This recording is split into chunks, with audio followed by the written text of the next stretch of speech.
This is the warm-up before the pre-show, actually. Now I think we might be on YouTube, but we're still in pre-show.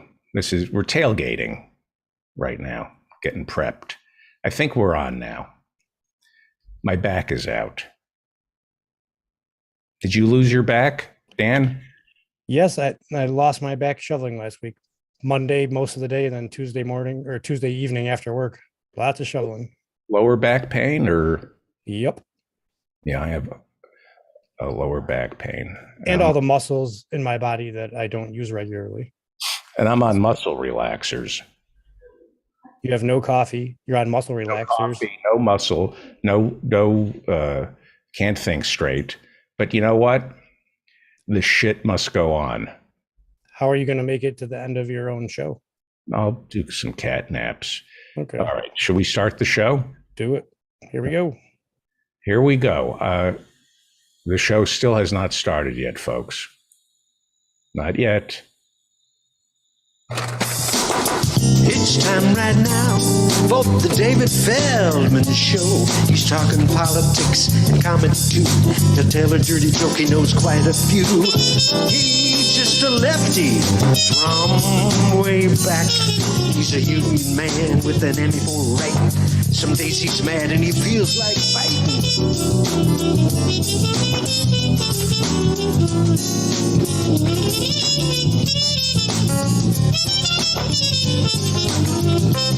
It's time right now for the David Feldman Show. So get your ears on right, buckle in real tight. He's got a lot to say and he's coming your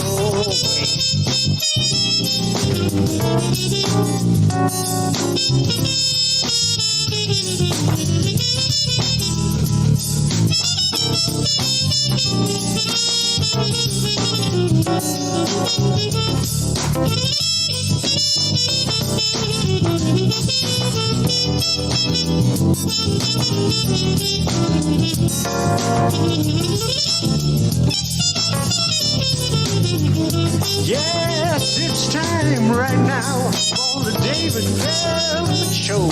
Get your ears on right, buckle in real tight. He's got a lot to say and he's coming your way. He's got a lot to say and he's coming your way. Achoo!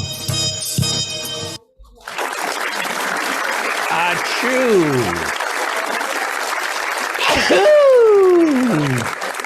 Welcome to the mop-up for January 24th, 2022. I'm David Feldman, coming to you from an air shaft overlooking a parking garage somewhere in Manhattan where the temperature is 31 degrees and cloudy. I have back pain, lower back pain, but I am going to soldier through this. I am. Thank you, Professor Mike Steinel, who will be with us later on tonight. I love my audience, but I hate my friends. My friends do nothing for me. My friend Howie goes to a psychiatrist. He's been going for 20 years. He's got the money. He's got the time. This morning, I said, Howie, you're going to your shrink. I don't have the money. I don't have the time.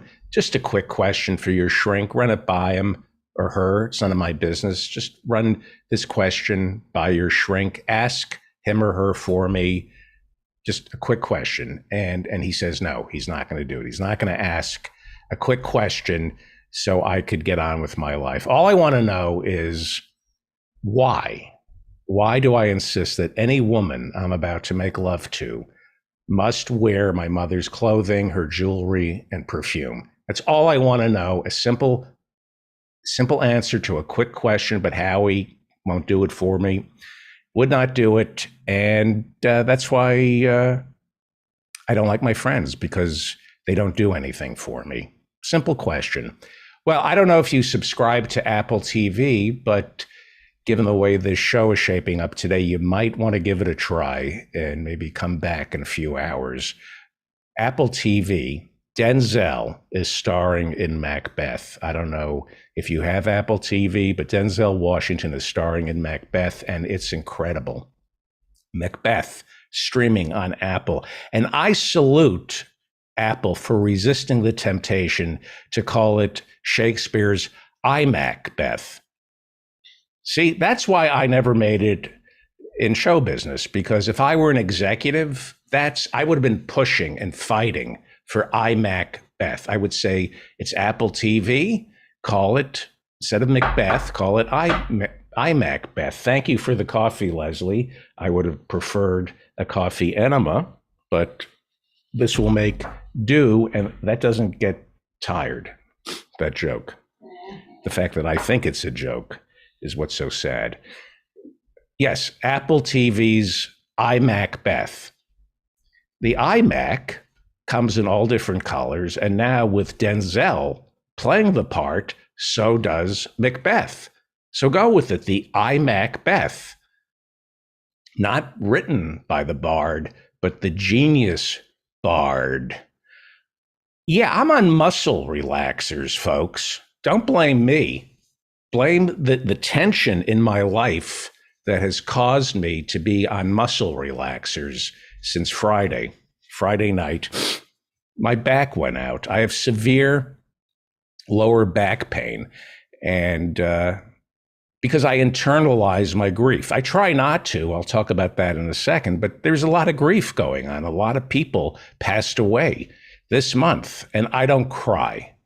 I keep my grief all inside, and that's the cause of my lower back pain.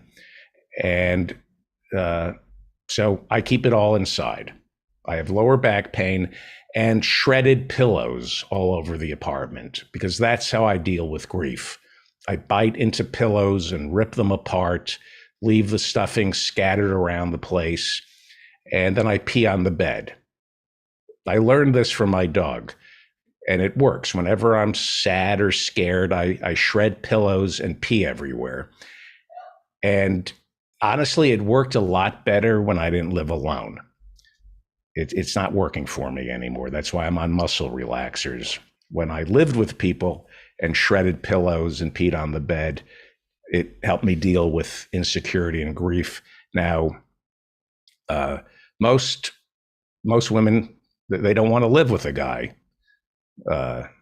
who shreds pillows when he's nervous and pees on the bed, because most women don't like dogs. They prefer cats. Well, it's scary outside. It's cold, and I'm losing friends, relatives. We all are, celebrities we love. And I hate this uncertainty, and shredding pillows and peeing on the bed. It doesn't cut it for me the way it once did. So what does help, muscle relaxers seem to be helping, although it's not relaxing. It's only relaxing one muscle that I need. I'm talking about my brain. You people have a dirty mind. In times like these, it's important to remind ourselves to focus on who's really important. And by that, I mean the people we hate. I thought long and hard over this weekend, and there's a lot of sadness and grief, but I realized, and I recommend this for everybody, I realized that I am so blessed that I have a little podcast where I can acknowledge all the people who have hurt me over the decades. And, you know, you're all important to me. All the people who have disappointed me and let me down, humiliated me. I remember all of you, and you're all special, especially at times like these. Some of you hurt me in a big way, some ex-wives, some bosses, audience members. I remember every single one of you. But then there are also the little slights that I remember, these little acts, small acts of hatred that are so important. And those little small acts of hatred, those slights that you think don't make a big difference in a man's life, but they do. They do. That young couple at Starbucks asking me to sit on a chair and let them sit at the table, because why do I need a table? Why am I hogging a table if I'm all alone? That was November 3rd, 2007, Starbucks, the farmer's market on Fairfax. And I still remember how good looking and young that couple was. And when I refused politely to give up my table, I remember how the guy, very young and handsome, I remember he rolled his eyes at me to suggest I'm a loser. Now, I don't know your name, but I remember you. A day doesn't go by that little act of hatred on your part stays with me. And I remember you, and I every day I think of you and wish your pretty little face gets ravaged by dear chlamydia. That's what I just fantasize that this good-looking young stud with that beautiful woman who wanted my table at Starbucks and rolled his eyes at me. I wish right now that his face gets ravaged by dear chlamydia. Sometimes I imagine his face covered in furry boils that leak. And that's what helps us get through times like these, remembering the people we hate. These are sad times, and I am grateful for all the people I loathe and root against, and all the people who hurt me in the past. I remember them all, and they provide comfort to me. They get my heart beating in the morning. I count them. Trying to fall asleep. Some people count sheep. I count the slights since the doctor slapped me on the butt. I remember him, Dr. Stone. I remember every slight. And this is important to remember because we're losing a lot of dear friends and loved ones and celebrities who we adored. Friends, celebrities, they disappear, they disappoint. They depart, but enemies stay with us forever. The construction worker who cut me off on the Bay Bridge in San Francisco, March 11th, 1995. And then this construction worker gave me the finger and told me to F off. I think about that construction worker every day, Bay Bridge, San Francisco, 1995. And I fantasize about what I should have done, how I should have sped up after he cut me off and just started ramming him from behind and just honking my horn and ramming him from behind, saying, take that, construction worker. I'm banging into you from behind. How does that feel, Mr. Construction Worker? Who's the man now? Who's the alpha dog now? Actually, that wasn't the construction worker. That was the Indian chief. It was the Indian chief who cut me off, not the construction worker. The point is, people come and go. I thought it was the construction worker. It's funny how the mind plays tricks on you.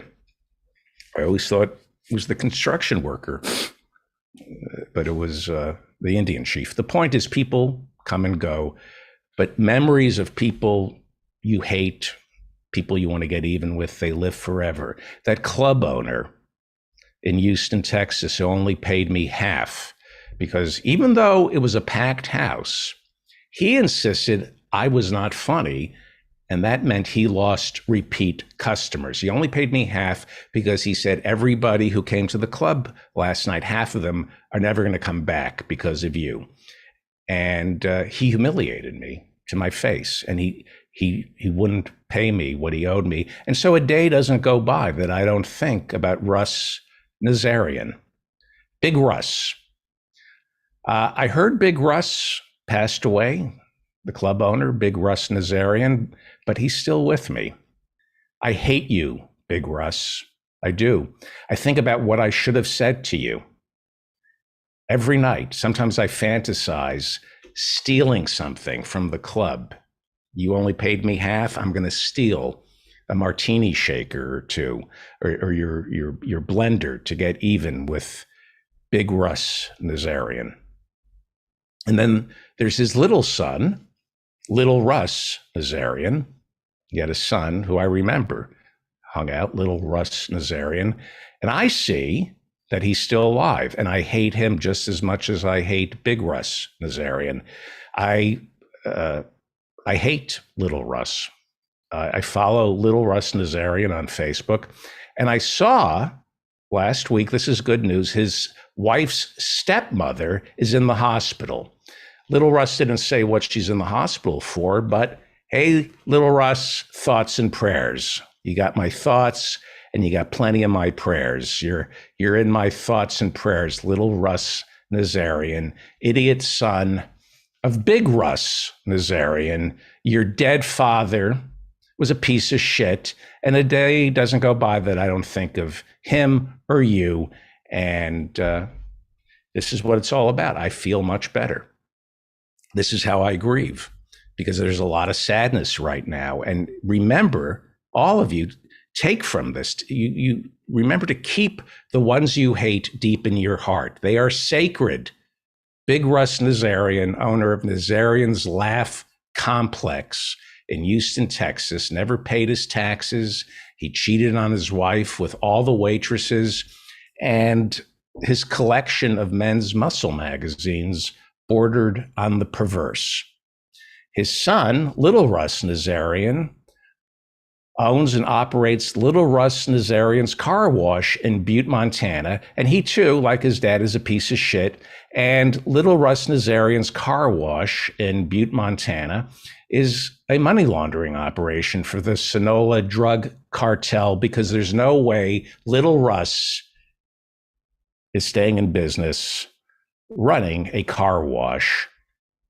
And Little Russ, just like Little Russ' mother, is a cross-eyed witch, and your kids are stupid and ugly, Little Russ Nazarian.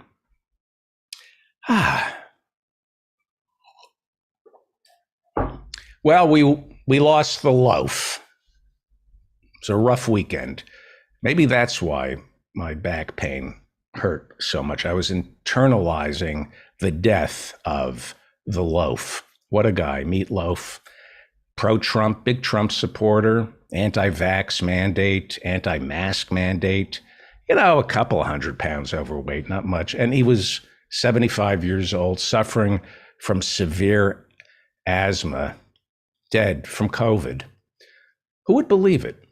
Who would believe it? Shocking. Meatloaf, dead, a 75-year-old asthmatic who was only a couple 100 pounds overweight, anti-mask, anti-vax, dead from COVID. It reminds me of the randomness of it all. Because anyone can die from COVID. So why worry about it? Why, it's just random. Why social distance? Why wear a mask? Why get a booster? Just enjoy life, because COVID, it's just random. I mean, it's so random that an overweight man in his 70s suffering from severe asthma, who was anti-vax, anti-mask, would die from COVID. This should remind all of us that we can't trust the scientists. Everything the CDC and Fauci tell us is completely wrong. I mean, when a perfectly healthy, morbidly obese senior citizen suffering from severe asthma, a man in the prime chuck of his life, like Meatloaf, a man who doesn't believe in mask mandates or vaccines, dies from COVID, all I can say is do your own research. Do what Meatloaf did. Trust your gut, because the scientific community does not know what it is talking about. You're on your own. The loaf, dead from COVID. And again, that should serve as a reminder to us all of the randomness of this virus. It can kill anyone. You never know who it's going to strike down. So cherish these moments and live life to your fullest.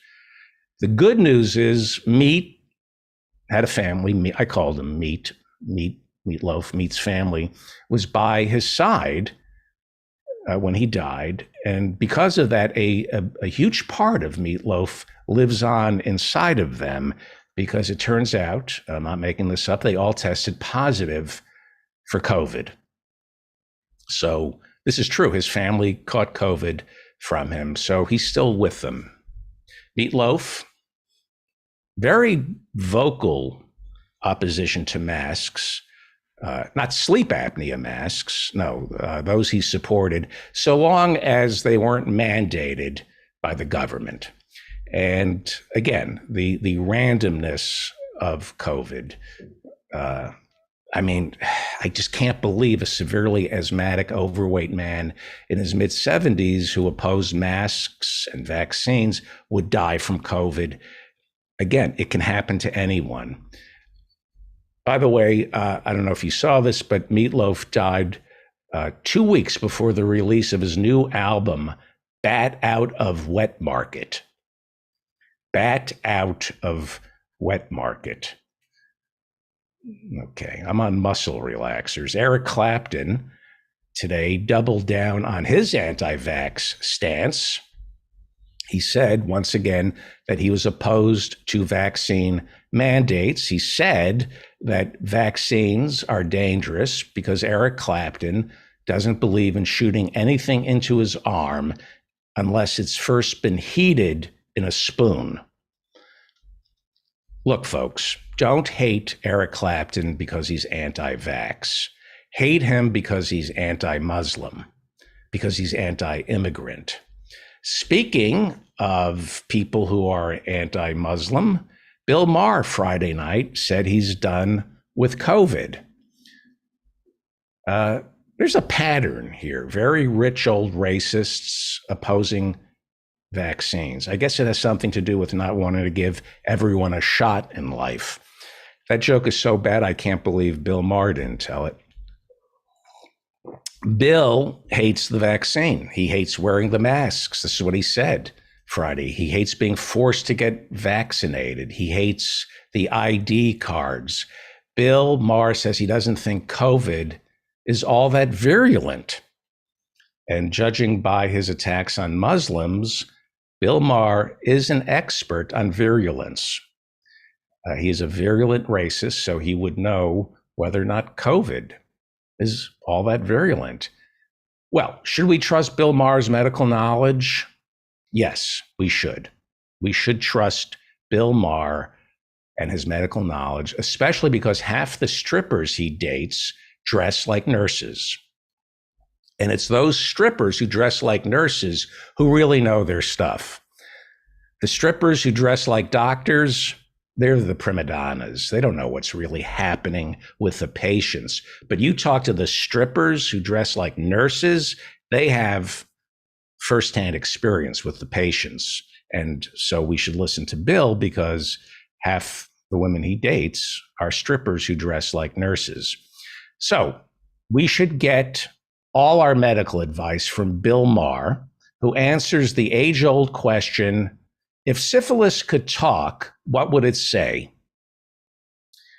Bill said we shouldn't worry about COVID Friday night because it only kills old people, which might explain why the audience for Real Time with Bill Maher keeps shrinking and shrinking. I don't know, Bill, you may want to keep old people alive. Bill Maher said we're overreacting to COVID because it only kills people who are unhealthy. It only kills people who have a comorbidity. And he blames comorbidities on our lifestyle. So COVID, he believes, in the end, is about personal responsibility. But wearing a mask or getting a booster isn't personal responsibility. That's a choice. And if someone who's unvaccinated sneezes on me, that's his choice to give me COVID. And it's my personal responsibility to, well, I don't know. I guess that's why nobody's giving me my own show on HBO. Bill Maher must know more if HBO has given him a show. And that's why I don't say HBO should ever cancel Bill Maher.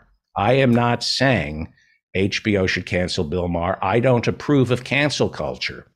I don't. Just because Bill Maher says horrible racist things about Arabs and Muslims and gives millions of Americans license to hate on Muslims, just because he spreads misinformation about COVID and people die from misinformation, I would never suggest that HBO cancel Bill Maher because HBO should not participate in the cancel culture. If HBO stands for anything, it is not canceling shows. Nobody on TV should ever be canceled. Do not cancel Bill Maher just because he facilitates Muslims getting beaten up. HBO should not cancel him because Bill Maher does not reflect the views of HBO. No. The views of HBO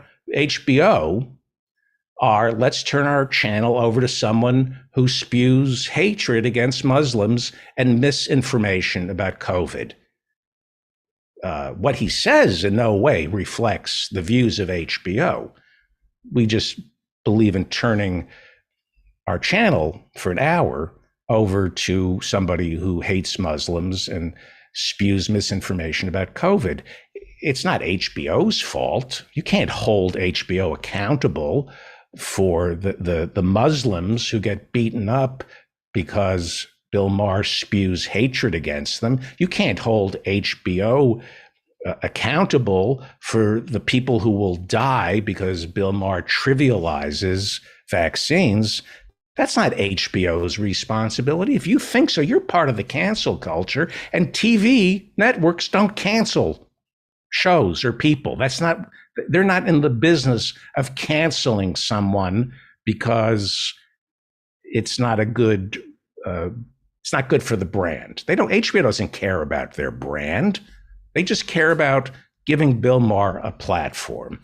It's like me having a party and there's a guest at my party. I have a dinner party and I have a guest who is loudly insulting Muslims, saying that practicing Muslims are violent because Islam is a violent religion. Kind of the stuff Bill says over and over again, that Islam is a violent religion. And my dinner party guest, somebody like Bill Maher sitting at the table, is getting his facts wrong about COVID. It would be wrong for me to send him home from my party. That's kind of like HBO. It would be wrong because my guests, I have no responsibility to the guests at the dinner table or children. That's not what we do. Because Bill Maher, my dinner guest, what he says in no way reflects who I am. The fact that I'm feeding him, letting him talk over and over, hog the conversation in front of my friends or their children, and I'm being polite to him, that in no way reflects my values. You shouldn't judge me by the people I surround myself with. That's why HBO, I would never want them to cancel Bill Maher just because he has an hour each week to call Islam a violent religion and trivialize vaccines. That's not a reflection of HBO. And so it's the same thing with my dinner party.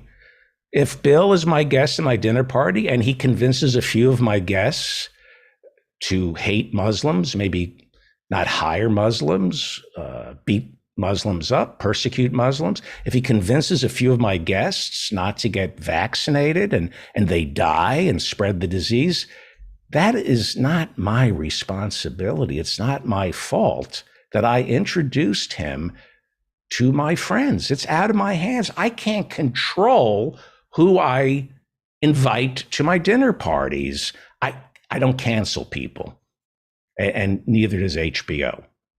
And it's not for us to judge. In America, everyone has the right to say whatever they want about Muslims, about vaccines. What we don't have is the right to speak up against what they're saying. This is America. You have the right to say whatever you want with no consequences. Otherwise, it's canceled. The cancel culture wins. Bill Maher should be allowed to call Islam a violent religion. But nobody has the right to say he shouldn't say that. Nobody has the right to correct him. Nobody has the right to hold HBO accountable for the things someone says about Islam. No, he should just be allowed to say whatever he wants. And he should be allowed to give out misinformation about vaccines. People should be allowed to say whatever they want, wherever they want, even if it gets people beaten up and killed. And HBO, we have no right to maybe cancel our subscription and complain to HBO, because that's cancel culture, and that's wrong. So Bill Maher said on Friday, COVID isn't so bad, and we need to put it into perspective. Okay, we're coming up on 900,000 Americans dead from the virus. So let's put that into perspective. And when you do that, Bill Maher is absolutely right, because 900,000 doesn't come anywhere close to the millions of Americans who are brain dead from watching Bill Maher. Do you realize there are people who get their news from Bill Maher?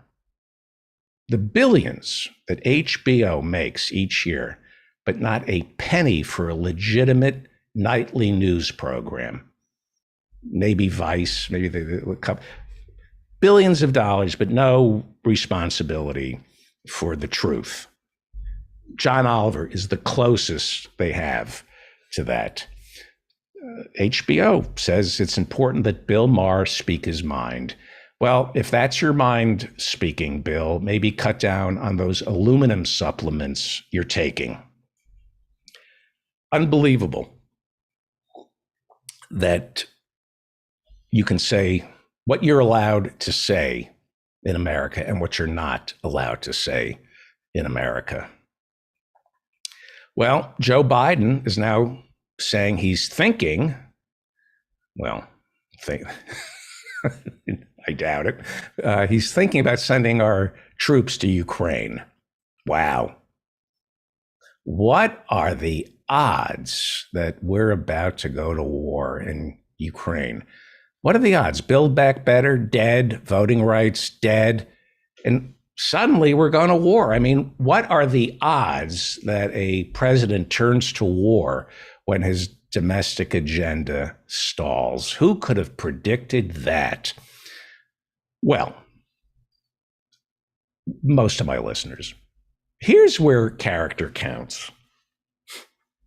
Professor John Bick and I have argued about character. And I say character counts because the world is very complicated and we need leaders who we can trust to untangle it all for us. And Joe Biden lacks character. Again, I would vote for him over Trump.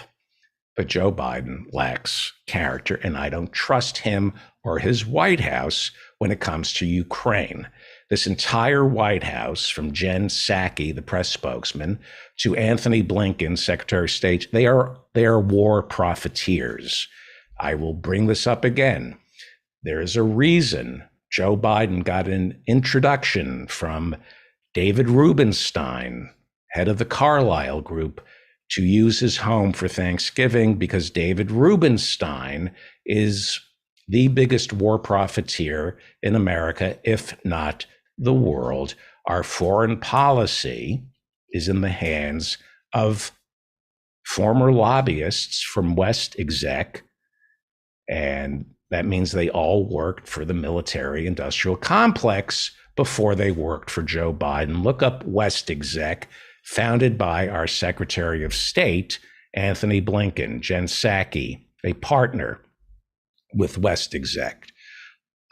They all work for the military-industrial complex, which is worried because Afghanistan, that show is over. Our 20-year war against terror is winding down. We spent $14 trillion, and $7 of those trillion went to the people Anthony Blinken and Jen Psaki lobby for. We have a new Pentagon budget, and it got a bump. We're the peace dividend. Well, there wasn't a peace dividend. We gave more money to the Pentagon to pass along to the weapons manufacturers to tie them over until we can find our next war or threat of war. Threat of war is just as good as a war. So we need an enemy. We need an enemy to keep our war economy going. And now the enemy is Putin, and we have to protect Ukraine.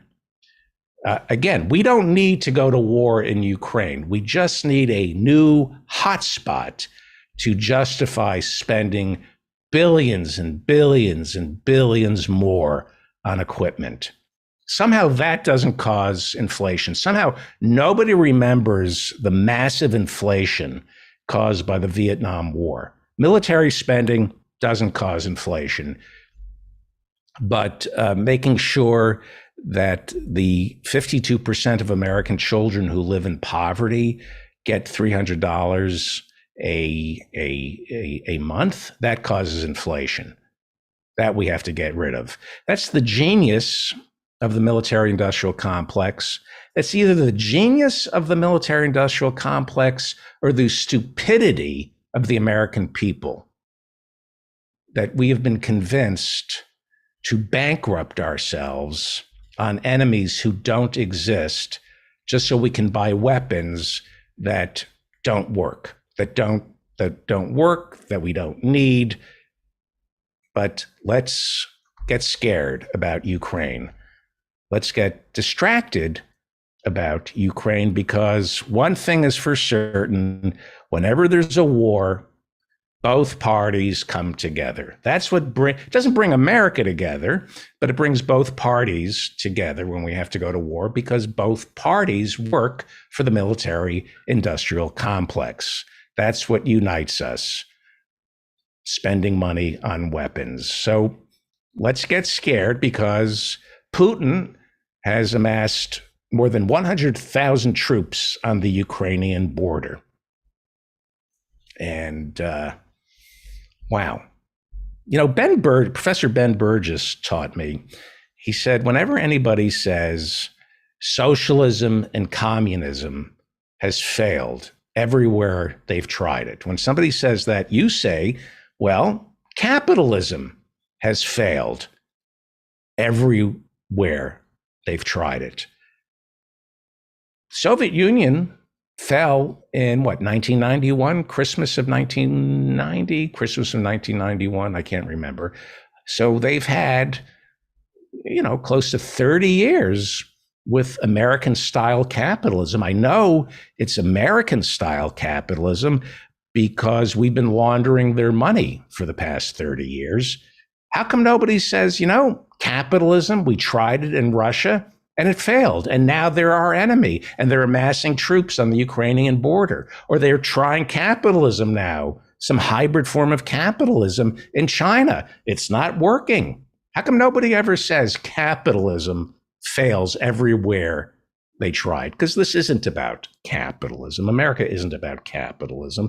It's about 0.01% of American families controlling all the wealth and funneling a lot of it into bombs. This isn't capitalism. We're being told now we have to spend billions on weapons to protect Ukraine. Let's sell them more weapons.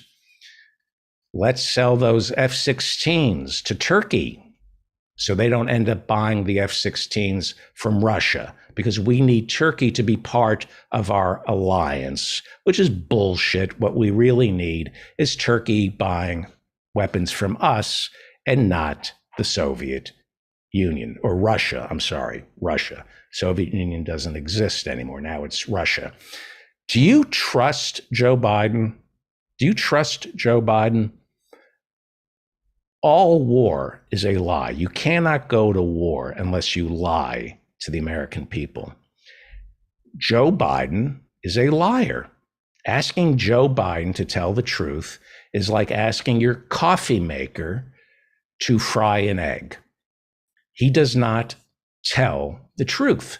One of the reasons Joe Biden's domestic agenda has failed is because Joe Biden's word is not his bond. Joe Biden earlier this month spoke earlier before an all-black audience in Georgia fighting for the voting rights bill. Once again, he lied. It was in front of a group of young African Americans. Once again, Joe Biden lied and insisted he had been arrested by the police in the 60s fighting for voting rights. This is a lie. He said it in front of young African Americans, impressionable. It sounded good, but it was a lie. It's a lie that the White House has had to walk back several times since he's been president. It's a lie that he keeps telling, that he was arrested fighting for equal housing and voting rights. It's a lie that his campaign has had to walk back since 1988 when he first ran for president and had to quit because of plagiarism. He cannot help himself. He likes to pretend he's Bernie Sanders, who was actually arrested in Chicago. There are pictures of Bernie Sanders getting arrested fighting for equal housing in Chicago. But Joe Biden won't stop saying he was arrested fighting or marching with Dr. King, fighting for or marching with Dr. King. He is an inveterate liar, and it's why he can't make a deal with the other senators in Washington, D.C. He can't be trusted. If you're a liar who will say anything to get elected, you will say anything to get your legislation passed. If you are willing to say to a black audience, if you're willing to lie to a black audience that you were arrested fighting for voting rights, what will you say to Manchin or Sinema? They know he's a liar. They know he doesn't keep his promises. I met Joe Biden in 2008, around then, and we actually talked. I was working on a television show as a comedy writer, and I ended up talking to Joe Biden. He talked at me for 2 hours. Not impressed. I ended up writing jokes for him, and I never got paid. But that's not why I don't like the man. I voted for him. But I remember listening to him talk at me for 2 hours and coming home kind of liking him, but he has what is called logorrhea, diarrhea of the mouth, and he just couldn't stop talking. And not only that, he wouldn't stop crapping on the Democrats. He's a Democrat, and he wouldn't stop crapping on other Democrats in the Senate, especially John Kerry, who had just lost the presidential race against George W. Bush. And Biden was one of his campaign chairs. He was a spokesman for Kerry, and all he did when he was talking to me was crap on on John Kerry. And I remember thinking, who would trust this guy? If he just met me and he's crapping on all his fellow Democrats, imagine what he's going to say about me. And they know this. And that's why he accomplished nothing in the Senate other than protecting the credit card companies.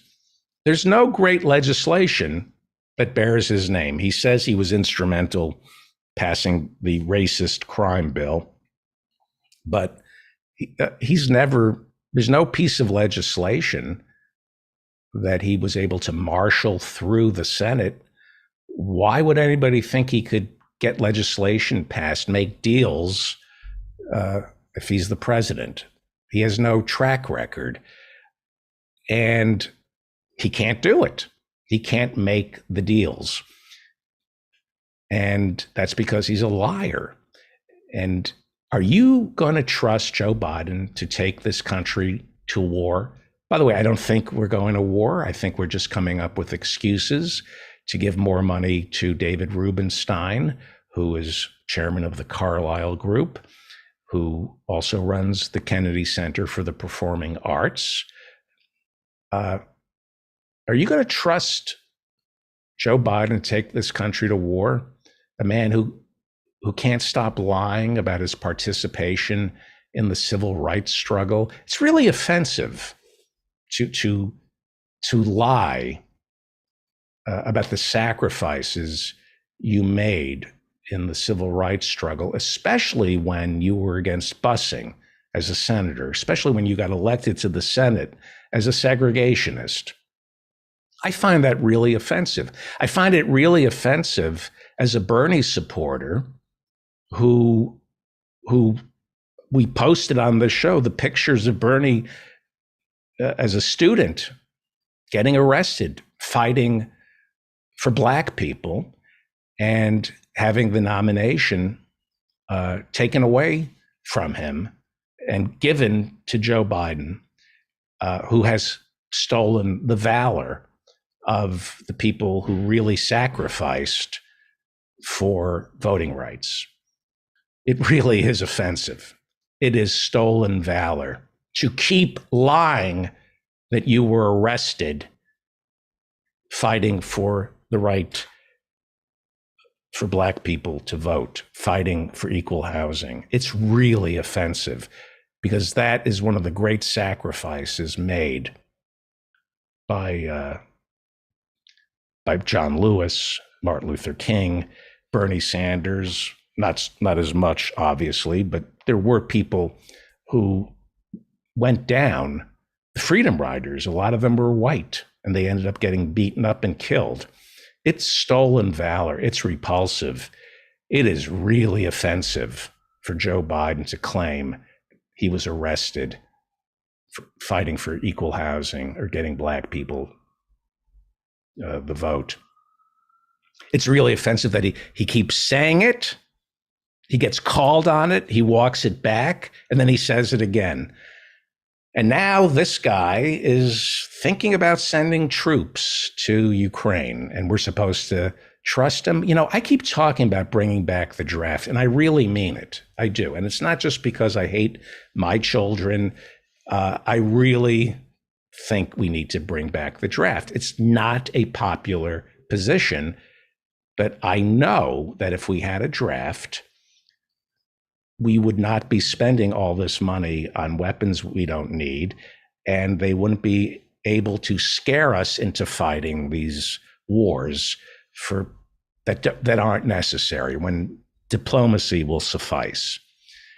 If we had a draft, you would care if your commander-in-chief lied or not. You would care if it was you, if it was you or your son or daughter who was going to be sent to fight in Ukraine.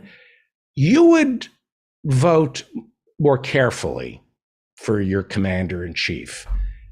You would pay attention to what he says, whether or not he can be trusted. Now, Beau Biden, very sad, left behind a widow, left behind children, served our country. From everything I read, he was a great man who tried to make it on his own, who tried to separate himself from the shadow of his father and did not have things handed to him to some degree. It's very dangerous in this country to talk about Beau Biden's service in the military. It's also very dangerous in this country to talk about Pete Buttigieg's service in the military because we don't have a draft. So anybody who wears the uniform automatically is a hero and is beyond reproach, and there isn't any possibility that they politicized their uniform. That's out of the question because only 1% of Americans participate in the military. And because of that, the transaction is no draft, but the 1% of the people who do serve, who volunteer, they are sacred heroes, and all of them, none of them can be criticized. And that's why we need to bring back the draft to prevent stolen valor. Now, Beau Biden is not guilty of stealing valor. His father steals Beau Biden's valor and talks about his son wearing the uniform. And again, Beau Biden passed away. And again, he was a great dad, a great husband, served our country. I have nothing but the utmost respect for Beau Biden. I don't know anybody who would say anything bad about Beau Biden. And I'm not saying anything bad about Beau Biden. I am criticizing his father stealing some valor about Beau. Joe likes to talk about Beau's military service. And when he does that, he does a disservice to the men and women who really served in Iraq and Afghanistan. Beau Biden, the truth is, and if we had a draft, it would be really easy to say this. The truth is, Beau Biden was a lawyer who then joined the Delaware National Guard and became a JAG officer. You don't go through basic training when you're a JAG officer. You are a lawyer who gets special treatment. You take a couple of exams and you're a JAG officer. He was sent to Kosovo after the war there, when Clinton was president, to work with judges. He was a lawyer who wore the uniform, and he worked with the judges, helped set up the judicial system in war-torn Kosovo. And then he got elected Attorney General of Delaware. Now, this is similar to Pete Buttigieg's service. Beau Biden got elected Attorney General of Delaware. And then, as Attorney General of Delaware, he deployed to Iraq as a JAG officer, where he served for a year, half the time while his father was vice president. So he did wear the uniform. He wore the uniform, but he was a lawyer. The son of the vice president, I believe half the time he spent in Iraq, he was the son of the vice president. And during that entire time he served as a JAG officer in Iraq, he was the Attorney General of Delaware. War hero, he was not, and he never claimed to be. He had political ambition, and so he served the National Guard more than I did, and he went to Iraq as a JAG officer. War hero, he was not. And this is the problem with not having a draft, because we're not allowed to tell the truth about people's war records. We allow stolen valor. All you have to do is have worn the uniform, and it's like a priest garb. You're not allowed to be criticized. John Kerry got swift-boated in 2004 because he served in Vietnam when there was a draft. So a lot of kids came back and they remembered John Kerry's opportunistic, phony Brahmin accent. When he served in Vietnam, he had a Kennedy accent and had political ambitions. And a lot of the people who he served with saw that. They didn't trust him, and they were able to question his claims. I don't think it was fair that he got swift-boated when we had a certifiable draft dodger. He was running. I mean, George W. Bush dodged the draft and was AWOL. John Kerry got swift-boated. It was terrible what they did to him. But we were talking about a time when all Americans had to serve. And because of that, you could question the service. Like, what did you do during the war? Like, what did Dan Quayle do during the war? But without a draft, You can't question anybody's service. There's no draft. Anybody who stepped foot in Iraq or Afghanistan is a hero. But that would make Robin Williams and Al Franken heroes. They were, I think Robin, from what I understand, went to some outposts that Pete Buttigieg would never step foot in. I think there's some USO performers who were in more danger than Beau Biden and Pete Buttigieg. I know that about Robin. I know Robin would ask, take me wherever there are soldiers who are alone. And he didn't talk about this, but he went to places where it was dangerous, unlike Pete Buttigieg. But to say that, I'm disrespecting the troops. I'm disrespecting Beau Biden and Pete Buttigieg's valor. So again, not claiming, I'm not saying that Beau Biden stole any valor, but he went to Iraq as the Attorney General of Delaware, the son of the vice president. He worked as a JAG officer. He was a lawyer in Iraq. That's not the same thing as being a soldier. It doesn't require the same basic training. You don't end up in harm's way. And Joe Biden is very careful how he describes Beau's service. He kind of steals some valor. He never says his son was a lawyer in the military. He just says, my son served in Iraq. And we automatically assume that means he saw action, which I don't think he did. I don't think JAG officers, I don't think sons of vice presidents, I don't think attorney generals of Delaware serving in the National Guard as lawyers, they're not sent out on combat missions. They can get unlucky over there, but so can USO performers. So could Lisa Lampanelli. I think Lisa Lampanelli was probably in more danger spots than Pete Buttigieg and Beau Biden combined. And boy, that's sacrilege to talk that way, isn't it? Because there's no draft, and anybody who wore the uniform is a high priest. This is what the incredibly fraudulent Secretary of Transportation, Pete Buttigieg, trades on. Because there is no draft, he is able to trade on his quote unquote war record. He's able to use his quote unquote war record for political expediency because he served in Afghanistan.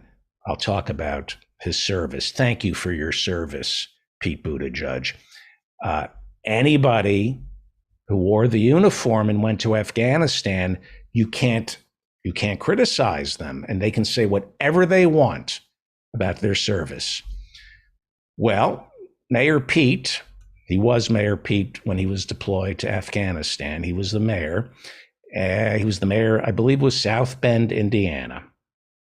And he was so busy being the mayor of South Bend, Indiana, that he deployed to Afghanistan as part of the National Guard. That's how important a job being the mayor of South Bend, Indiana is.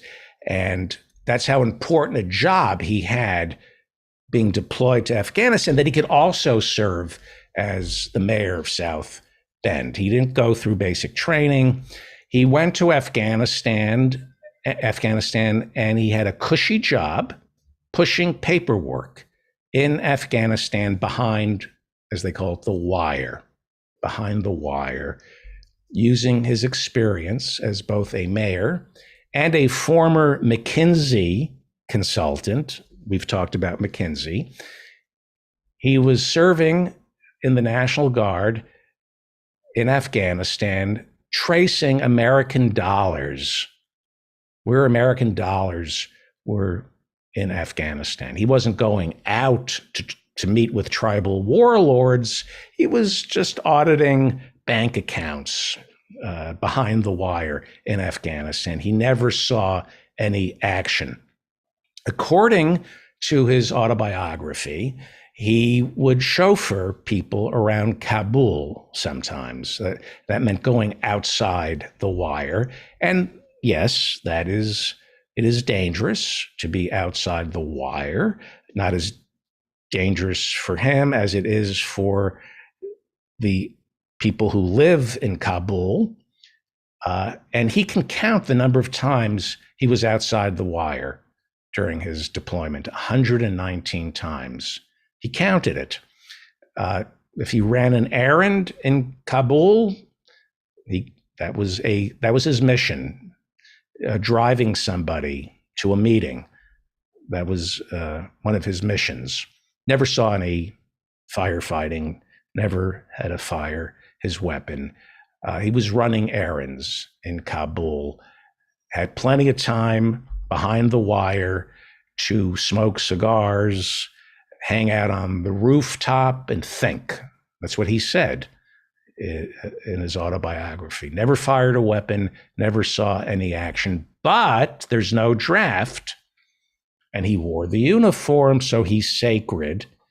And he couldn't wait to tell everyone how he put his life on the line, risking everything when he deployed.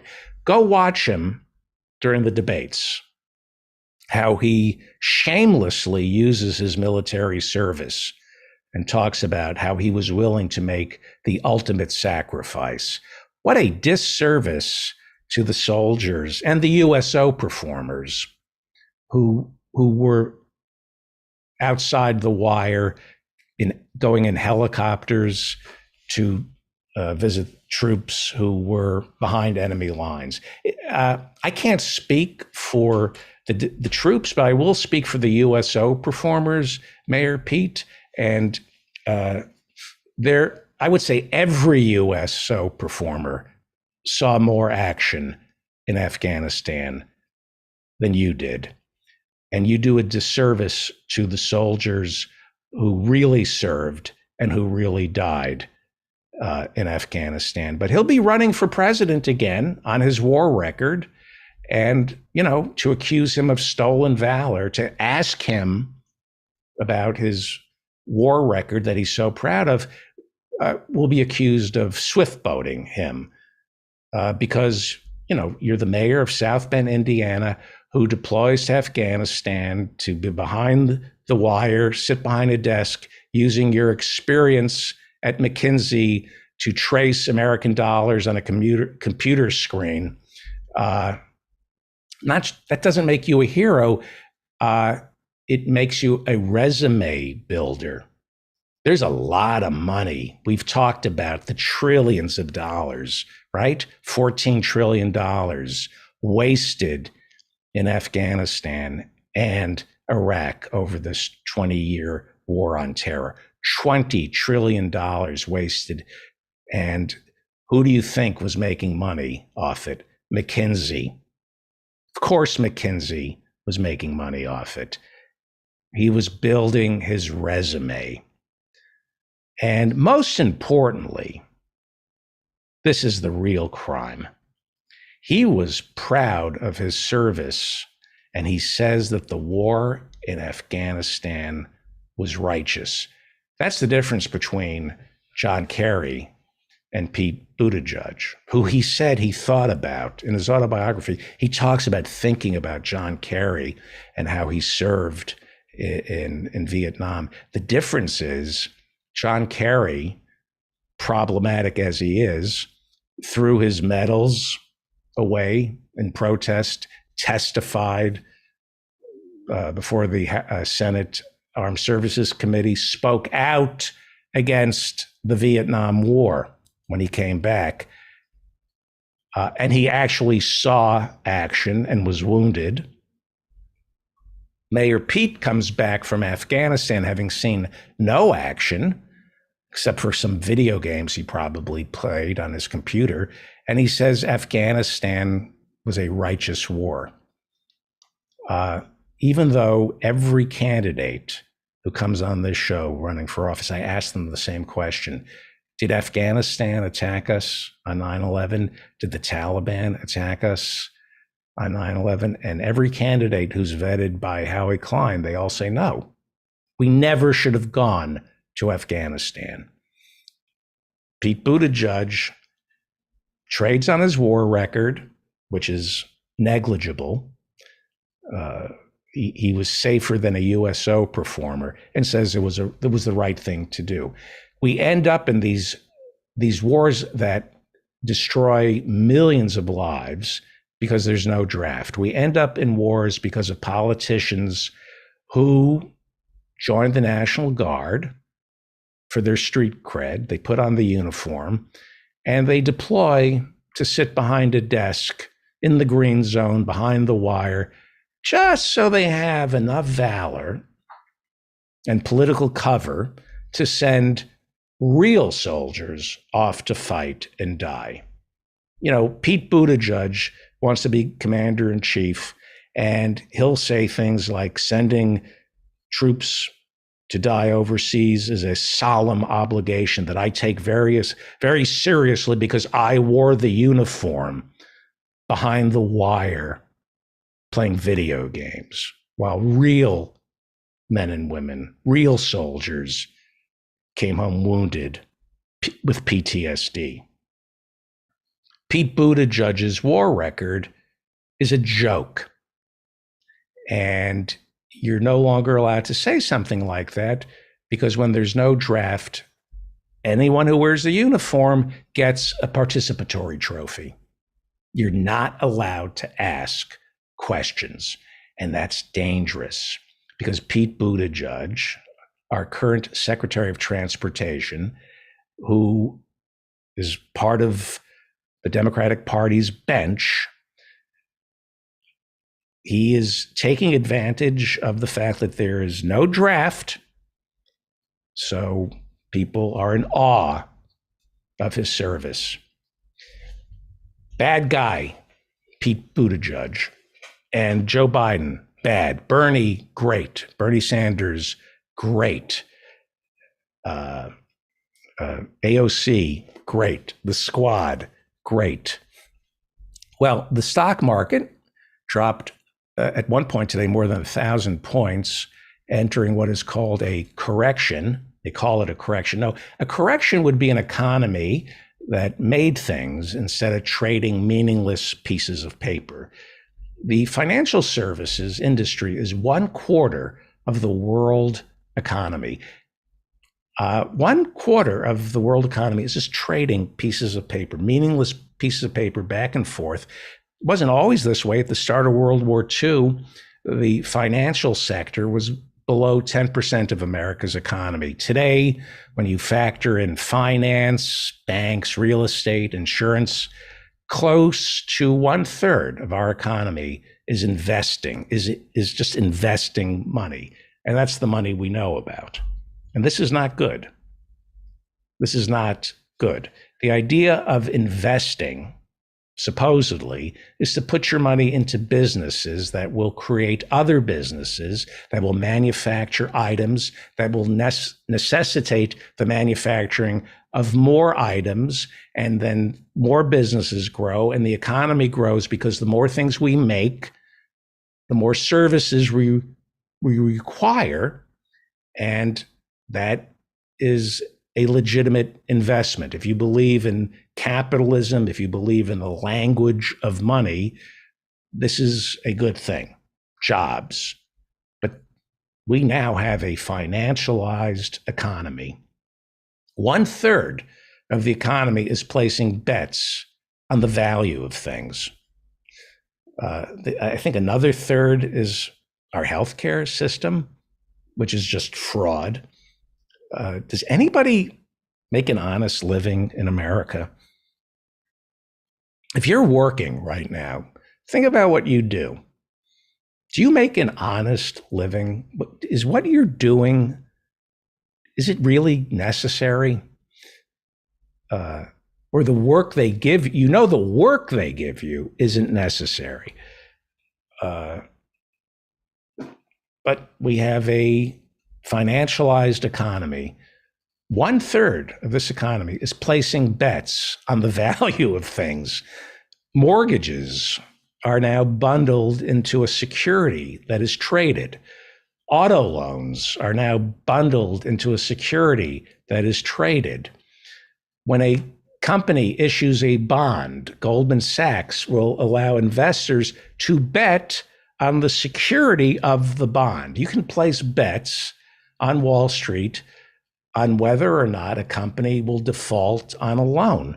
This isn't regulated by the government. This is just done without any oversight, and there is no difference between what the financial sector does and what a casino does. It is the same thing. You can walk into a casino and place a bet on anything. They will find somebody who will make odds, make book for you. You can bet on who will win the midterms. You're not allowed to bet on presidential elections, I don't think, in America, but you can do it offshore. All I see now are commercials for online betting. Everybody's betting now. And these new trading apps are designed to look exactly like the betting apps. And there really is no difference between betting on the Rams or betting on Apple stock. You can bet on anything. And Wall Street, the way Wall Street generates all the profits, record profits this year, is they let people make bets on bonds and stocks, on commodities like orange juice. And then when they start to feel they might have made the wrong bet, they're offered an opportunity to offload the risk by making another bet to counteract it. That's what Wall Street is. It's men in $5,000 suits helping other men in $5,000 suits make a series of bets that will lower their exposure to risk. It creates nothing. It makes nothing. It helps no one, the same way casinos benefit no one. No one. The casinos, online betting, just sucks money out of the economy. Doesn't create jobs. It's a sickness. Gambling is a sickness. Wall Street is gambling, therefore it's a sickness. Every time these bets are made on Wall Street, and these trades, which are bets, billions, like $5-10 billion, $5-10 billion bets a day on Wall Street. They call them trades. Every time these bets are made, Wall Street, the casino, they get a percentage off the top. And it's really speculation, which is a dirty word. Speculation is dirty because it's gambling. So it's speculation.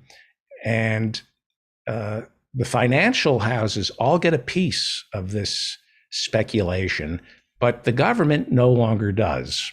We used to, for decades, starting in 1916, until the late 60s, America had what was called a financial transaction tax, right? It was also called a Robin Hood tax. Remember Robin Hood? He stole from the rich and gave to the poor. There was a tiny tax, it was below a percentage, on every trade on Wall Street because they wanted to slow down the trading. They doubled the tax when Roosevelt was president because they wanted to slow down speculation because it was careless and it caused the Great Depression. We got rid of the transaction tax, the financial transaction tax, the speculation tax. 29 countries still have it, including London, Hong Kong, Australia. They have something resembling a speculation tax. America does not. We have a tiny, tiny, tiny speculation tax. It's minuscule to fund the Securities and Exchange Commission and the Commodities Trading Commission. They regulate Wall Street, but it's infinitesimal. I think the financial houses, they just eat that tax. It's so small. New York State also had a speculation tax on Wall Street. They got rid of that in the 80s. Gambling is bad. Gambling is a sickness. It is a waste of time. It is a vice. Within reason, it's okay, but the government should not be encouraging gambling. Taxes are important because taxes are not just there to raise revenue for our government and redistribute the wealth. That's what taxes should be doing. We should be using taxes to punish people for having too much money. And we have to start changing our language.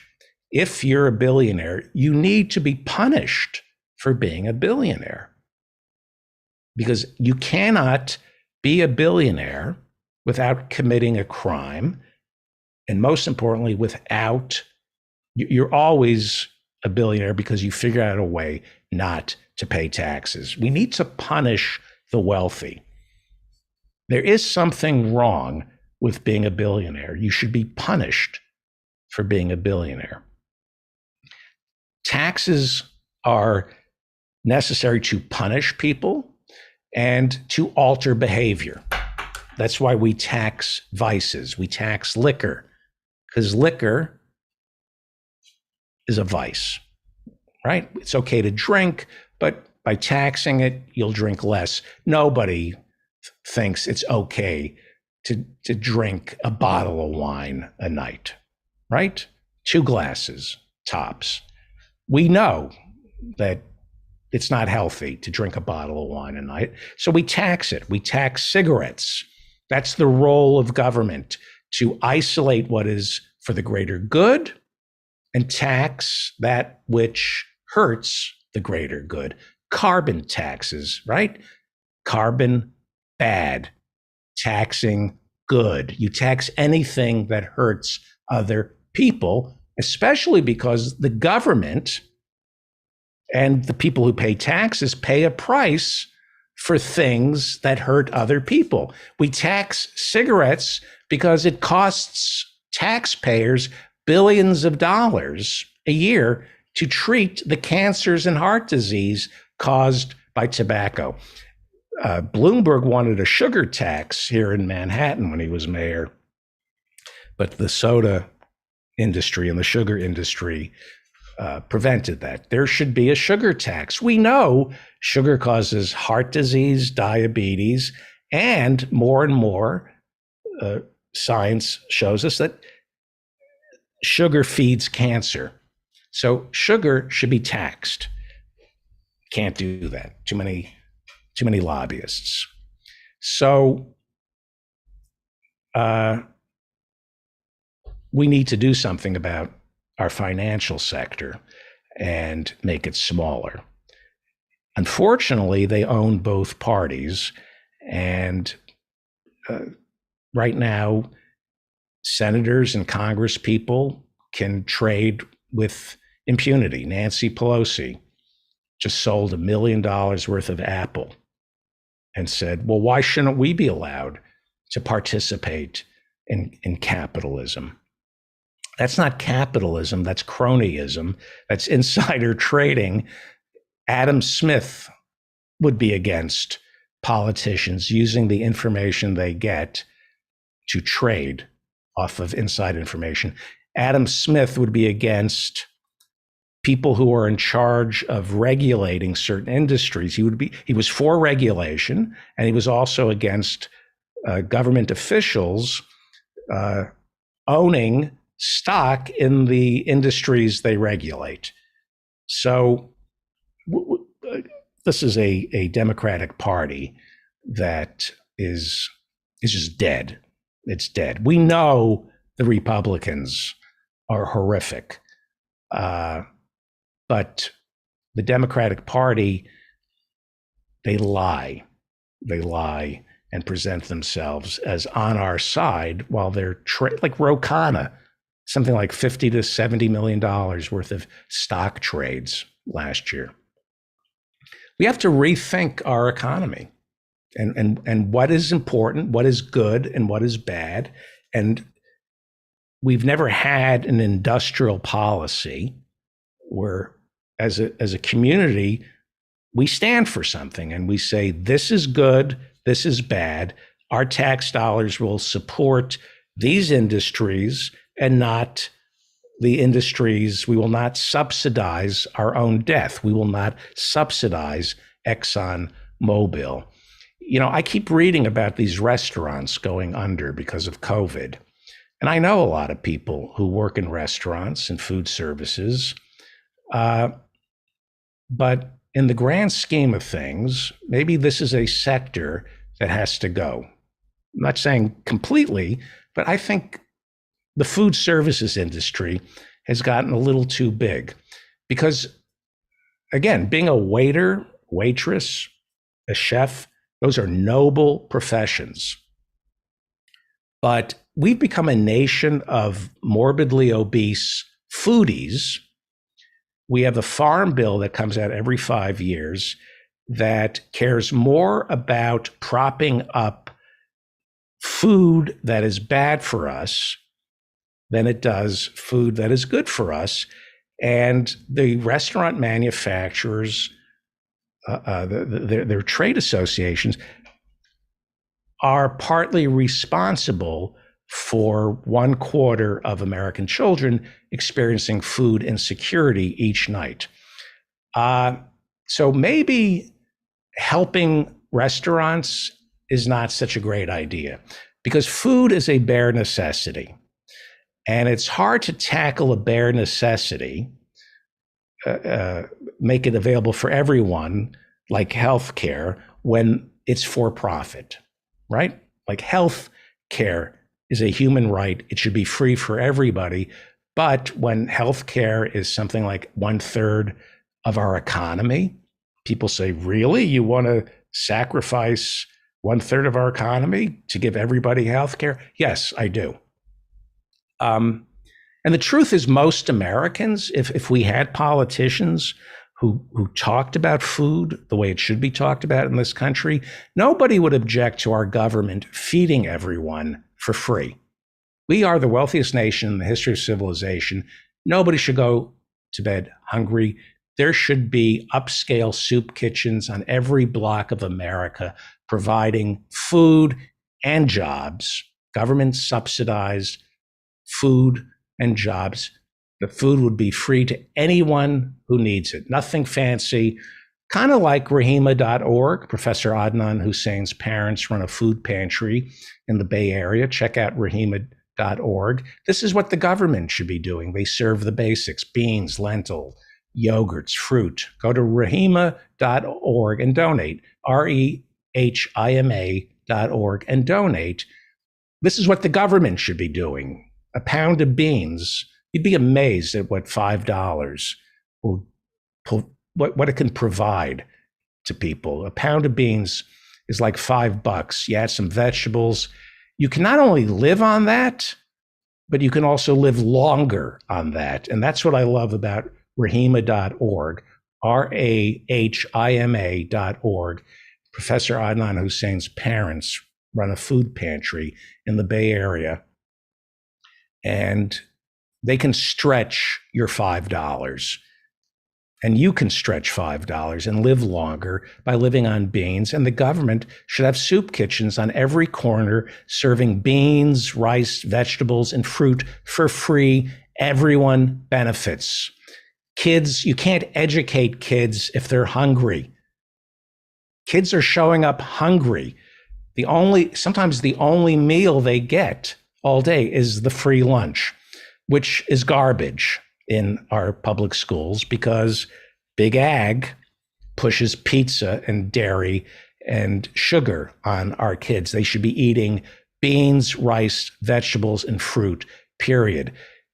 everyone would agree to this if we had a party that outlined how this would work. Free food for everyone, paid for by the government. Farmers benefit, especially local farmers, which means that's good for the environment. It would provide jobs to kitchen workers, and it has the added benefit of nobody going hungry in the richest country in the world. The food would be free. There would be no stigma attached to it. These restaurants would be open 24 hours, paid for by our tax. Wouldn't you rather pay for that instead of a missile you don't need? They would be open 24 hours. Coffee would be served. I know Starbucks would be upset, but they wouldn't be serving. They would be buying their coffee. The government would be buying coffee from Starbucks, right? That would be good for Starbucks. There would be musicians performing, paid for by the government, comedians, poetry. There would be art hanging on the walls. Artists would be subsidized, all paid for by the government. Jobs for chefs, for musicians, for artists. This is government spending in the tradition of the New Deal, and it won't cause inflation. It won't. Who would be against it? Well, the people who are killing us, the restaurant owners of America. That's who. McDonald's, Burger King, Wendy's, all the companies who give us cancer, heart disease, diabetes, obesity, and of course, unlivable wages. All the companies that extract from our economy by paying crap wages, making people sick, running up our healthcare costs, they're the ones who would lobby hard against feeding everyone in America. The people who are killing us, McDonald's, evil, Burger King, evil, Wendy's, evil, they would be opposed to feeding, to making sure that people eat with dignity. Our government right now could pay for free food that provides fulfilling jobs, little soup kitchens that are beautiful, but our government would rather prop up an industry that benefits nobody except a handful of CEOs, an industry that is killing us, an industry that is evil. And the people who run these fast food restaurants are murderers. McDonald's kills more Americans from heart disease, cancer, obesity, and diabetes in one day than ISIS and Al-Qaeda ever did combined. And yet, we not only allow it, we subsidize it. We give them tax breaks. We give the people they hire food stamps because the people who work at McDonald's can't afford to buy food. McDonald's is destroying our planet, growing soybeans to feed cattle instead of growing soybeans to feed people. Do you have any idea how inefficient and wasteful that is, to grow a bean to feed a cow, to feed a customer? I thought corporations were efficient. Just eat the soybean. Who would be against that? Who would be against your tax dollars being spent on 24-hour kitchens offering up healthy food for all Americans, no questions asked? Healthy food. We can agree on what is healthy food. You want bad food? You want go eat at McDonald's. But if it's tax dollars, you get beans, lentils, yogurt, maybe I might bend on the full vegan diet. I might compromise a little. Artists hired at these restaurants, musicians, poets, and then they're going 24 hours. Everybody meets there. it creates civic engagement. It takes Americans and transforms them from consumers to citizens. It starts with a kitchen that's open 24 hours a day, paid for by the government. That's how you create a community. And these community centers grow where people gather and vote. You can turn them into polling stations, and you add free daycare centers. This is how you build community, where the government provides food 24 hours a day and full-time childcare, no questions asked. I'm pretty much out of time, but Janet Yellen, who was chairman of the Federal Reserve, and now is our secretary treasurer, or treasury secretary, gave a speech at Evil Davos about that productivity is stalling because of supply side economics, and that we need a reverse supply side economics if we want to grow this economy. And that means the government has to provide a safety net in order for our economy to grow. There's a labor shortage because we don't have daycare. If we provide the bare necessities to the American people, healthcare, dental, eyeglasses, hearing aid, food, free education, free tuition at our public universities, that is how you grow the economy. That's how you grow the economy. We have to have this conversation.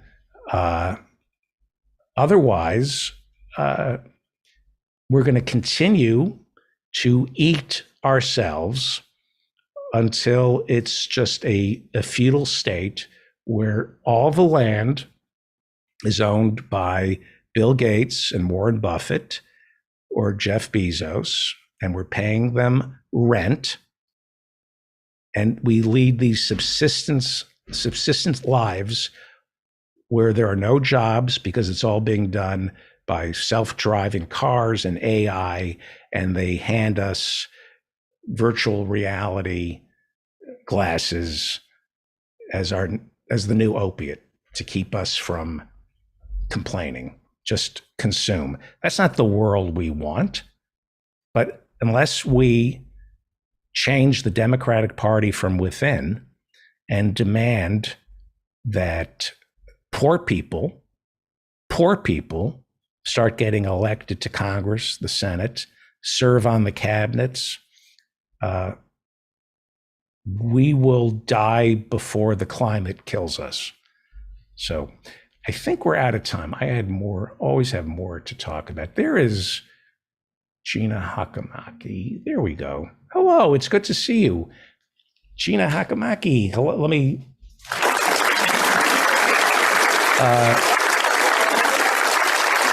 Dan, is your guest here? Nope, I don't see Gina's guest yet. Okay, let me do this. Let me get some water and we will find out what happened. Sometimes people don't get the invites. I'll be right back. It's time right now for the David Feldman Show. He's talking politics and comedy too. He'll tell a dirty joke, he knows quite a few. He's just a lefty from way back.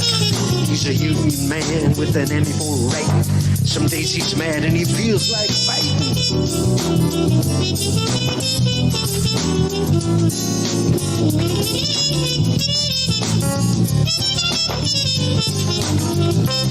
It's time right now for the David Feldman Show. So get your ears on right, buckled in real tight.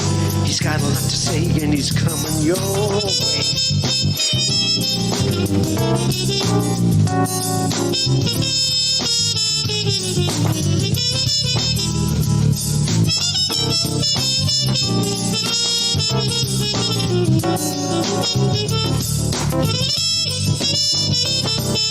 Yes,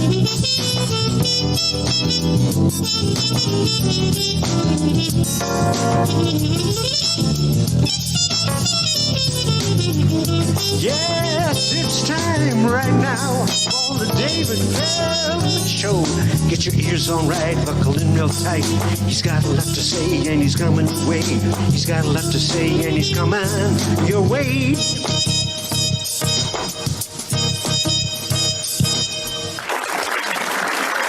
There we go.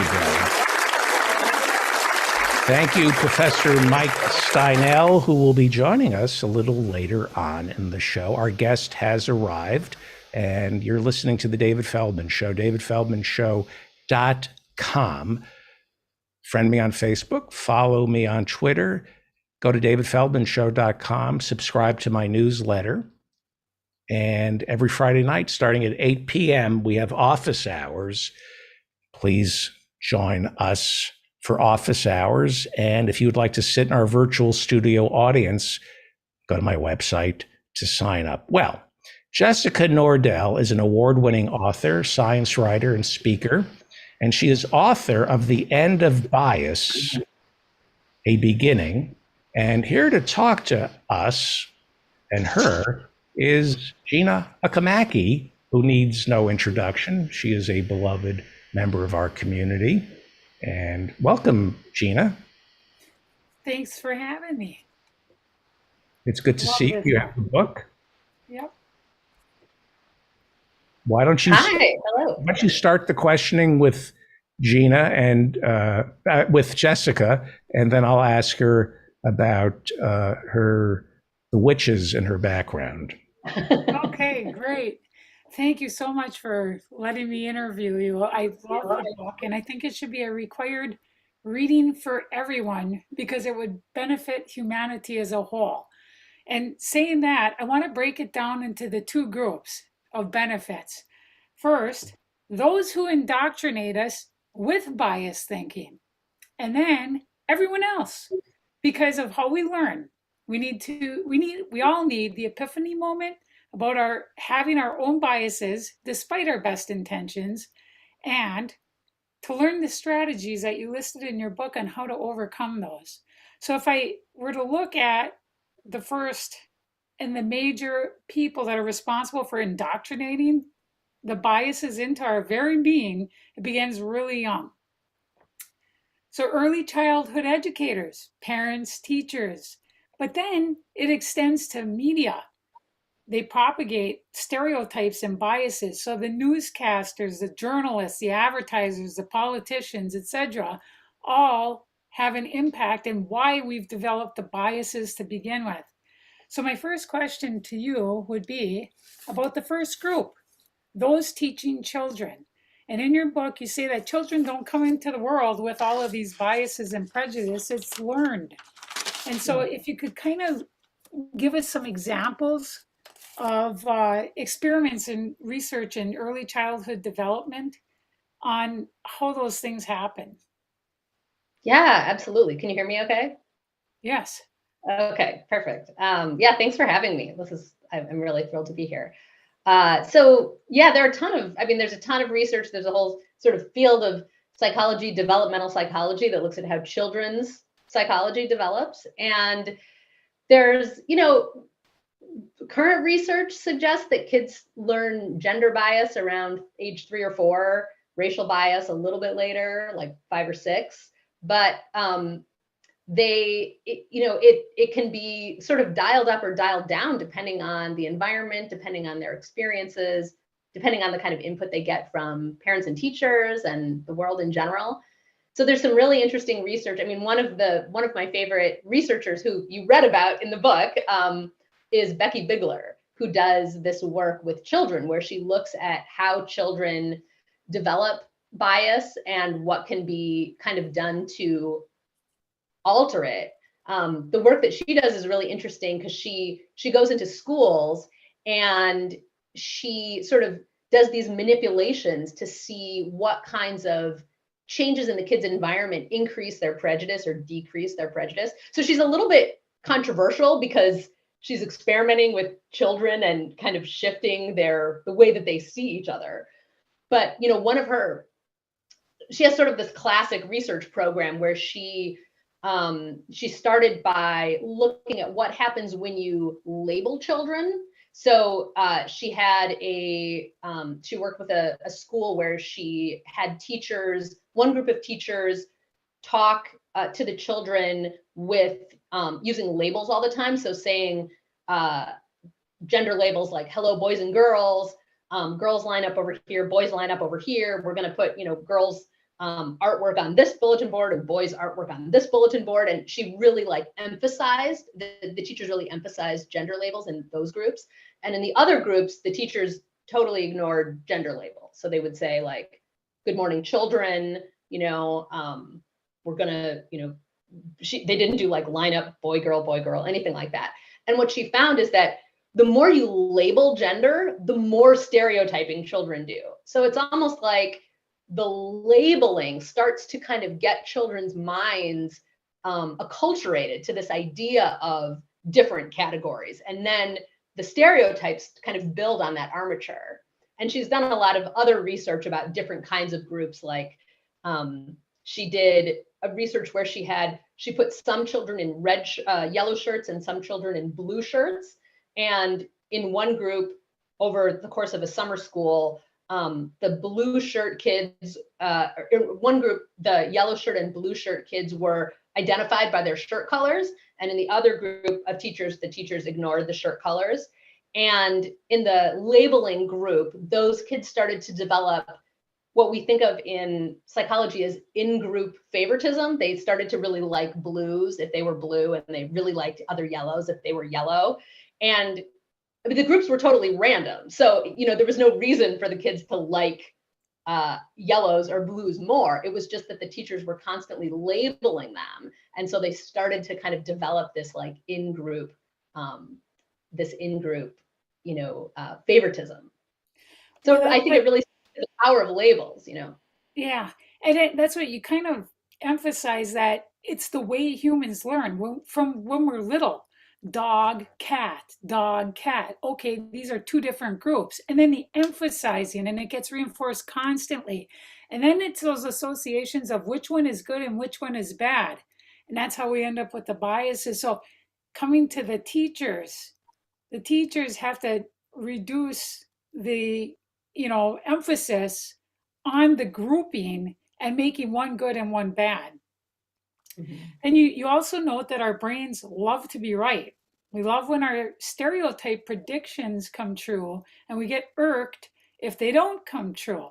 So can you describe how our ability to stereotype is addicting and neurally rewarding? Yeah, I mean, stereotyping is really interesting because basically it's basically a prediction, right? I see you, and then I start to predict things about what you're going to be like, what you should be like, based on my perception of the categories that you belong to. And as you point out, I mean, one of the interesting things about stereotyping is that and predicting is that we like to be correct. We feel good when our predictions are right, and we don't like it when we're wrong. So there's some really interesting research where a psychology professor brought a bunch of people into a lab and had them interact, and she hired actors to portray Hispanic students who were either high socioeconomic class or low socioeconomic class. So high socioeconomic class, these students were the children of wealthy people, and they had very expensive European vacations, and they kind of defied American stereotypes about Hispanic students. And what she found is that people actually, when they interacted with these students who defied stereotypes, people reacted with cardiovascular threat. They actually reacted as though they were being threatened. Their blood vessels changed, their heart rate changed. So there's really something very, very concrete that happens when our stereotypes are violated. But you were asking about addiction. So one hypothesis that people are starting to think about is that because these predictions are sometimes right and sometimes wrong, right? When we interact with someone and we stereotype them, sometimes we're right and sometimes we're wrong. This is very similar to what's known as an intermittent reward cycle, which is what we experience when we refresh our inbox. Like sometimes we have a new message and sometimes we don't have a new message, or if we're on social media, sometimes we see something we were looking for, sometimes we don't. This intermittent reward cycle is an addictive reward cycle. So it's very hard to extinguish this behavior if we start to get hooked on a cycle of sometimes getting a reward and sometimes not getting a reward. So there's some thought that maybe, stereotyping could be almost habit forming. It could be almost addictive in the way other kinds of intermittent reward experiences are addictive as well. And then I think you mentioned that even if our prediction was not right, we didn't like it, but we also Right. like justified it and made it so that it was still right. Like we lied to ourselves about what reality was to still promote the bias Right. in our minds. You mentioned a term called outgroup homogeneity. Can you define the term and how the media, so now switching from like early childhood development to our mainstream media, and how that they often present their stories along these lines that also perpetuate biases? Yeah, outgroup homogeneity, it's the idea that we see our own group that we belong to as very various and very diverse. We see our own group as just being composed of individuals who have lots of differences. But when we look at a group that we don't belong to, we tend to think of that group as homogenous, as more monolithic. So we have this tendency to sort of see the behavior of our own group as being just like the result of individual differences, and the behavior of other groups as the result of some kind of cultural characteristic or trait. I mean, you see this all the time when you see acts of violence committed by like white Americans versus non-white Americans. Often extreme violence committed by white Americans is explained as having to do with mental illness, some kind of individual pathology, whereas individual versus the group. Yeah.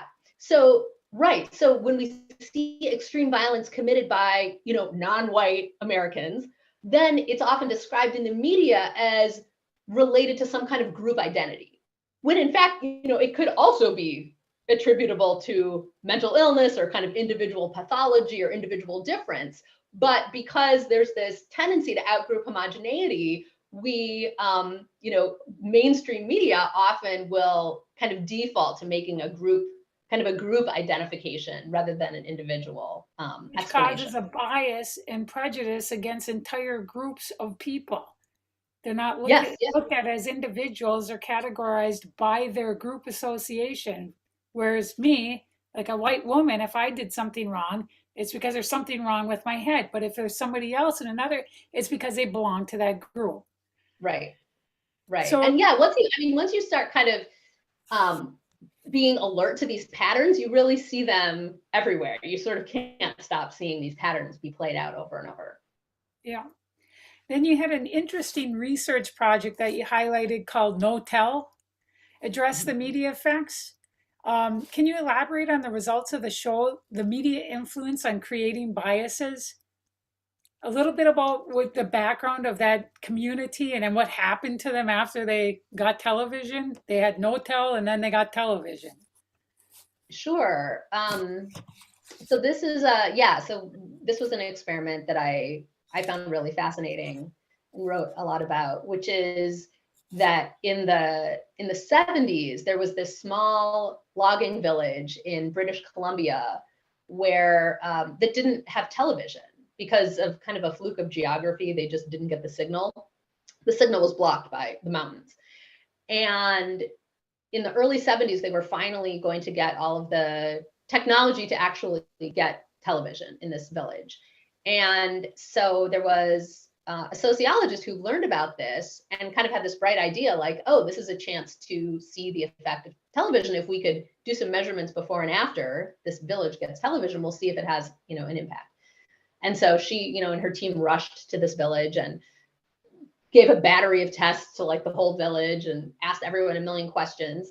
And then 2 years after television was introduced, she went back to find out if anything had changed. And she found that a lot had changed, actually. Elders were more isolated than before. Children were more aggressive than before. And there's a whole, I have the book somewhere. There's a whole like book of her findings called The Impact of Television. But one of the interesting findings was that children did more gender stereotyping after the introduction of television. Their gender stereotyping began to approach the level of children in towns that had had television for a long time. So children were more likely to say that like certain jobs are just for boys and certain jobs are just for girls, or certain personality traits are more for boys and more for girls. So it really sort of demonstrated that just a simple, just like simply the introduction of television began to train children to see each other and themselves in a particular way. So that's why I wanted to cover when it starts from early childhood development and the people that are associated with that, part of our life that are creating the biases, but then that it's perpetuated through media. And our media is hitting us hard. Mainstream media, the terms that they use and the groupings that they do, it's just reinforcing all of the negative biases and stereotypes. In your book, in attempting to overcome our own biases, you mentioned that the human mind has two distinct modes of operating: effectful, deliberate thinking, and then this rapid automatic thinking. Can you describe these modes and how we can train ourselves to use this info to curtail our own biases?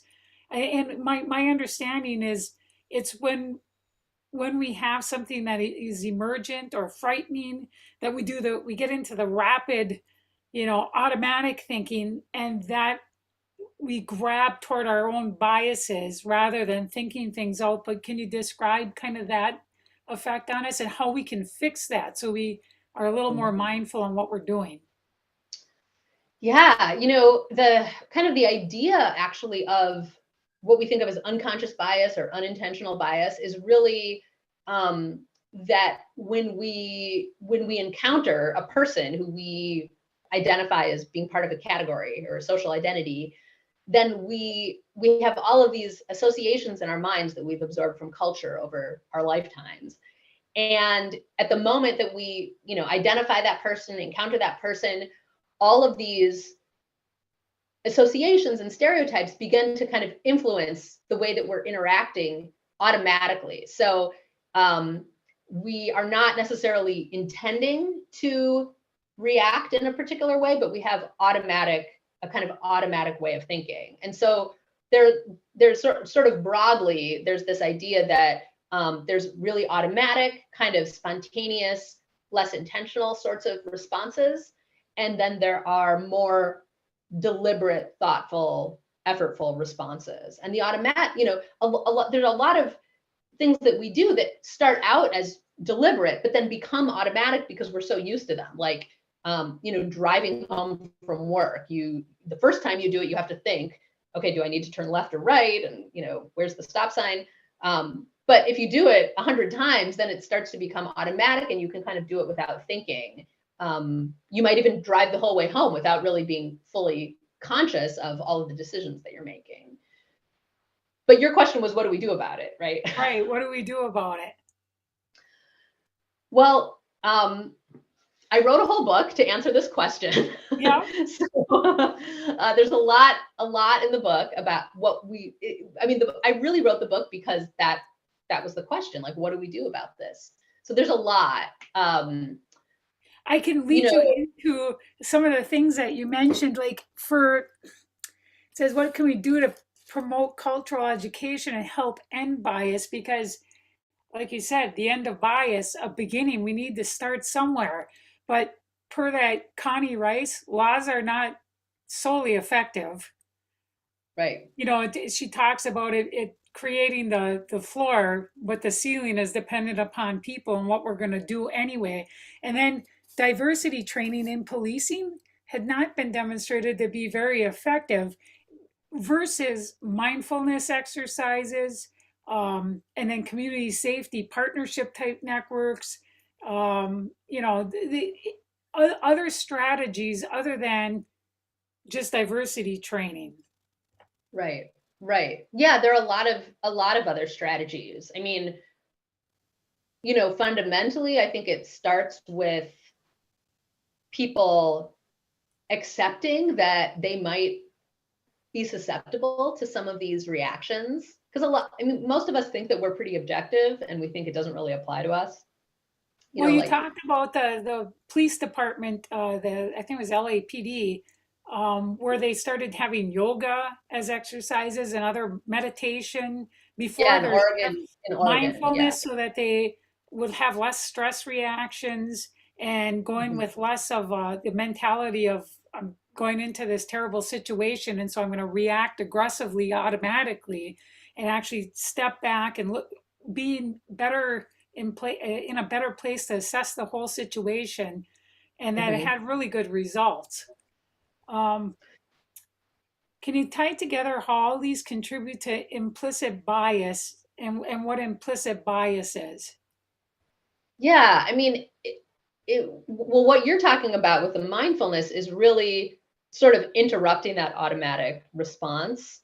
So implicit bias is really what I was talking about earlier, where we grow up in a culture, we learn the categories that are salient in that culture, and they're culturally dependent, like they're specific to cultures, certain times, certain places, but we learn the categories that are important in that culture or salient.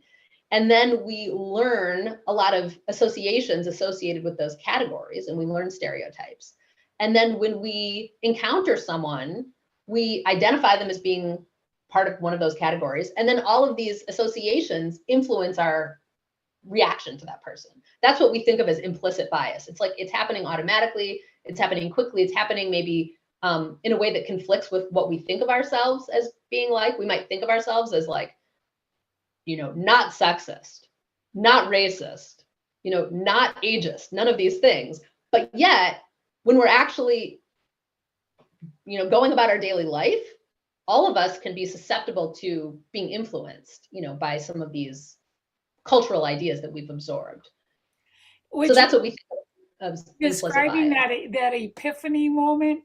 And then we all have to step back and take a look at ourselves. But you described one yourself about going into a library and there were people that were getting ready on their prayer rugs, and just the gut reaction because of what's been shown in the media and what we've been taught from when we were little about the aggressiveness or difference in cultures and whatever it might be. It's an automatic fear, flight or fight reaction that we shouldn't be having. So then you have to step back. What am I looking at here?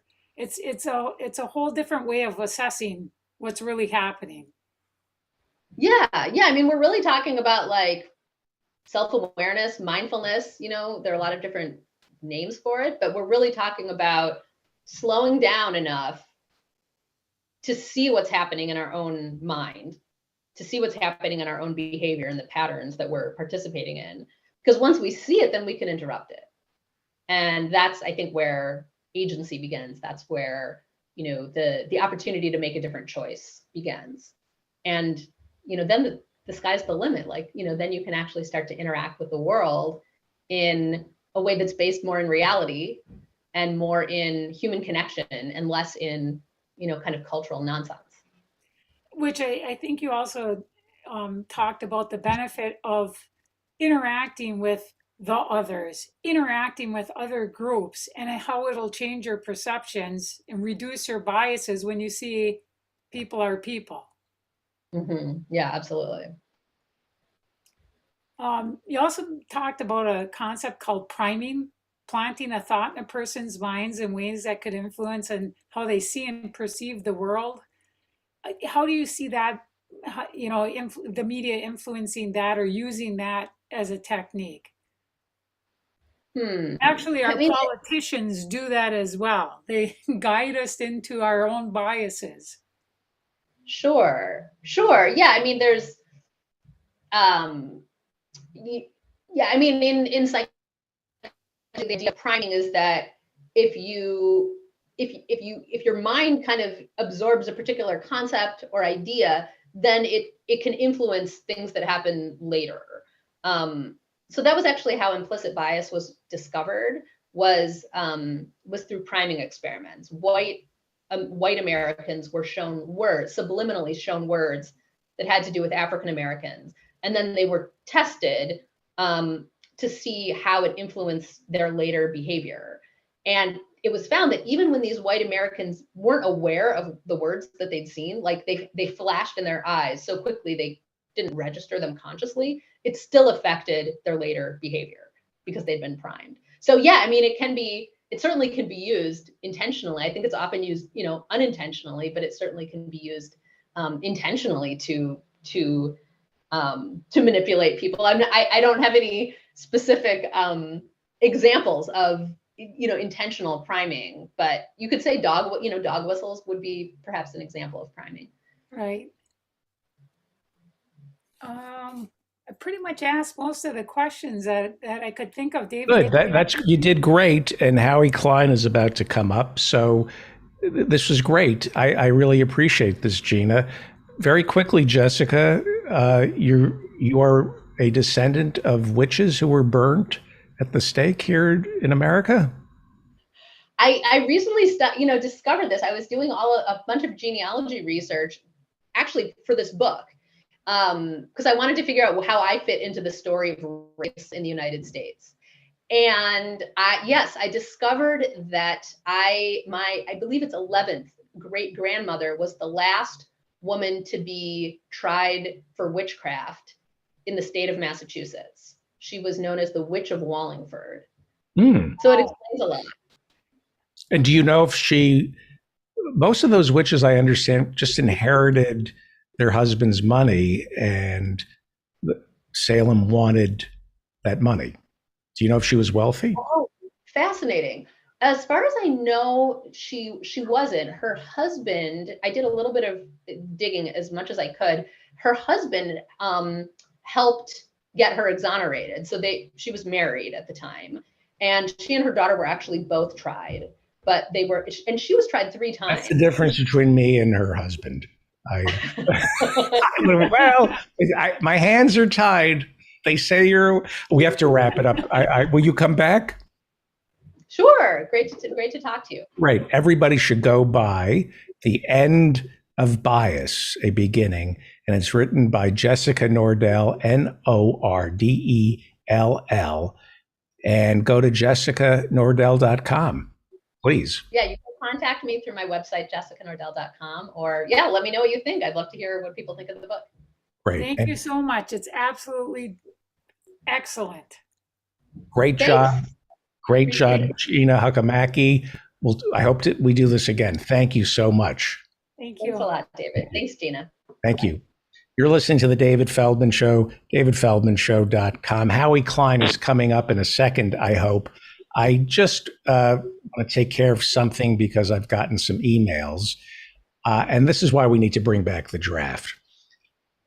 Earlier, I said Joe Biden lies.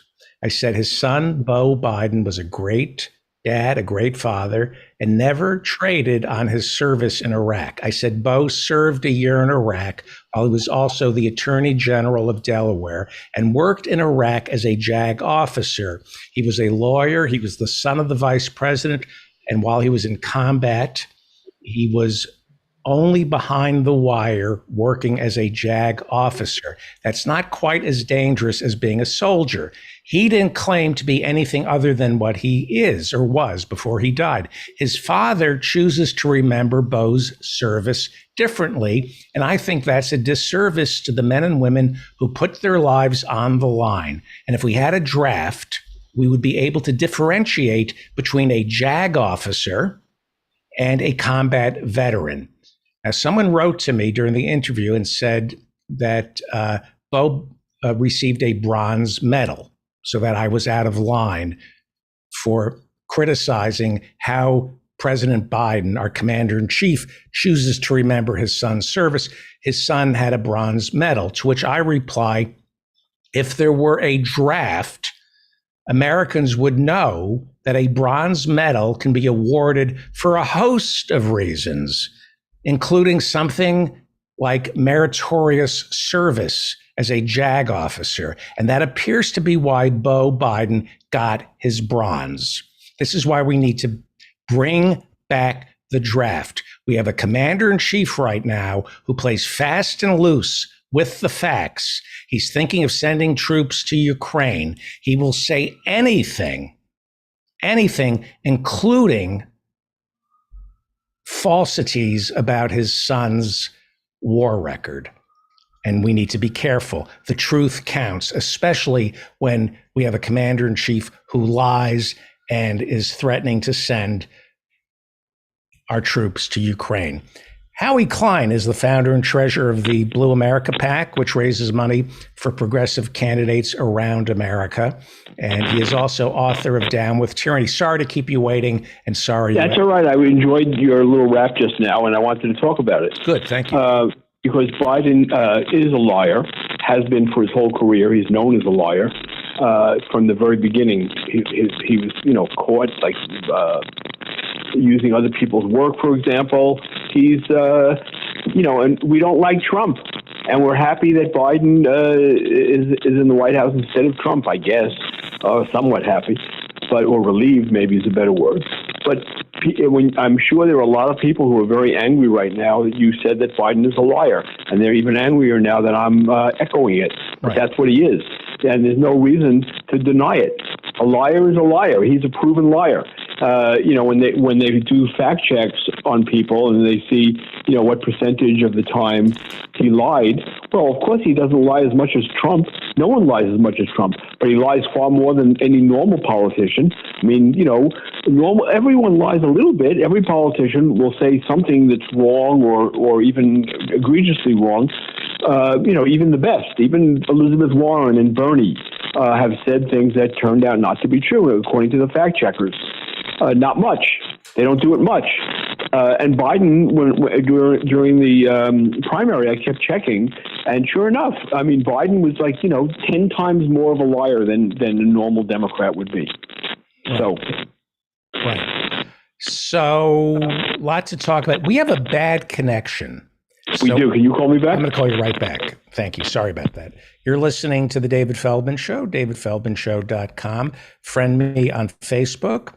Follow me on Twitter and sign up for my newsletter by going over to davidfeldmanshow.com. Again, Beau Biden was a great father, a great husband, and did it all on his own.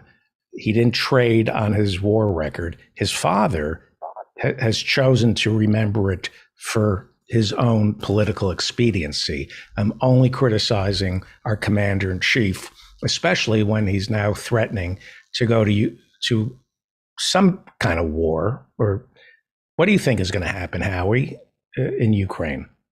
I don't know what's going to happen. I'm very, very worried about it. I mean, one of our regular contributors thinks that the U.S. is trying to get a war going. It's unimaginable that that's the case, but who knows? I mean, I literally don't know. I mean, I don't have any inside information on this. And if Biden does it, at least we don't have to worry about him being the nominee. Or the Democrats win the midterms. How does that work? We were told at one time that when we go to war, people rally around the commander-in-chief. But that kind of thing is over now. Now people rally around, pro-Trump, anti-Trump. That seems to be the only thing anyone rallies to. In fact, I saw I just went by on the transom today. I didn't really read it, but it said that a majority of Tucker Carlson viewers want us to get into it against Ukraine and for Russia. Against Ukraine for Russia. For Russia, Tucker Carlson is, a Putin publicist or Putin propagandist. So he's always, talking about how great Putin is, and his listeners, that's what they listen to, and they believe it. There's a post that's up at the top of Down with Tyranny. I just put it up a couple of hours ago, and it's by a sociologist from Illinois named Darren Shurkat. I don't know if I'm pronouncing his name right, Mhm. but it's called. How can we be Well- so sure that most Trump voters are morons? Yeah, that was my title. Right. His title is down a little bit, which is cognitive sophistication, religion, and support for Trump. So he's talking about why. I just say that Trump voters are morons. He's talking about why they're morons without ever using the word moron per se. Mhm. Although he agrees that morons also. But people should read that anyway. It's a really, really good post. I'm really proud that he agreed to give it to me for Down with Tyranny. But I was thinking he would be a really good guest for you as well. I would love it. You would love him. Professor of sociology, Southern Illinois University. We should. I will reach out to him. I'll send you an email. Well, what do you think when you think of somebody like Cawthorn and McCarthy and Green and Gates? They're idiots. They are. But we have idiots. Well, you went from you spanned a whole a whole spectrum there. I mean, Cawthorn is an idiot. So and then depending how you define idiot, we can include the other two. But let me just say something. Cawthorn, is I think he went to some Bible college for one semester or maybe 2 semesters, but I think it was just 1 semester, and he flunked out. His whole life, I looked into him really closely when he was first running, and his whole life proves that he's a moron and an idiot. He's really a stupid person. You want to talk about liar, his whole life has been a lie. It's shocking to me that people voted for him. It's shocking because it just shows that the majority of the voters in that district are morons. How do you vote for someone like Madison Cawthorn? It's unbelievable to me. But you're talking about idiots. So, Kevin McCarthy, on the other hand, we don't agree with him, but he's a normal, typical American. He's just like everybody else. He's out to do things that help himself he's a careerist. He's a hateful, awful person, but he's very successful at what he did. He comes from kind of humble background, more or less, and he's worked his way up to fulfill his dream. He's probably going to be the next speaker, which is what he's wanted and what he's worked at. So, it's hard to call someone like that an idiot in the same way that you can call Cawthorn an idiot.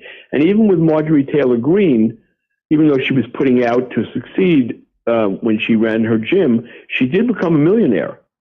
So she became a millionaire from her gym business. She lured people with her, wiles into her gym and got them to sign up. But I think she's an idiot in a lot of ways, but not in the same way that Cawthorn is. Cawthorn is literally. I mean, it would be great if we had the IQs of these people. My guess would be that Kevin McCarthy and Marjorie Taylor Greene have normal IQs, whereas in Cawthorn's case, my bet would be he's got a subpar IQ. Right. Below the norm, below the median. Right. Maybe far below. So let's talk about. Anyway, yes, there are many morons. I'm sorry I interrupted you. What were you going to say about the morons? Let's talk about what he has to run on, what the Democrats have to run on. In your piece that posted about noon, will Biden turn things around before the Democrats get their asses kicked in November? Doubtful. Build Back Better is dead. There's the bipartisan infrastructure bill. And Build Back Better is probably going to be broken up into pieces now. Most of the pieces, I think, are not going to ever pass because they're not going to be part of reconciliation. So you need 60 votes. And that means every Democrat and 10 Republicans, and that doesn't exist. So yes, I agree with you that Build Back Better is probably dead. Build Back Better is dead. But there is the bipartisan infrastructure bill. Biden and the Democrats, can they run on the bipartisan infrastructure bill against? Well, they have no choice. What are they going to run on? But who else? They failed at everything else that they tried. Even the things that should have sailed through Congress, they couldn't get that together. So they'll run on the you know, that first COVID bill that they did and the bipartisan infrastructure bill, which they'll try to run on, but the name of it is bipartisan, so I don't know how they can run on it that much. And it's you know, and they're talking it up as though it were like the greatest thing in the world, when it really wasn't the greatest thing in the world. But even Bernie he was on one of the shows yesterday, and even he was saying how great it was, and you know, it just wasn't. And you write that there are Virginia slime dog Rob Whitman, a Republican who was an obstructionist, you say, who was against the bipartisan infrastructure bill, but now he's running on it. He was against it, and he talked against it. It wasn't just a passive vote against it. He was blabbering around that if you vote for this, you're voting for the socialist Green New Deal. And now he's trying to take credit for the things that it's doing in his district. And he isn't the only one.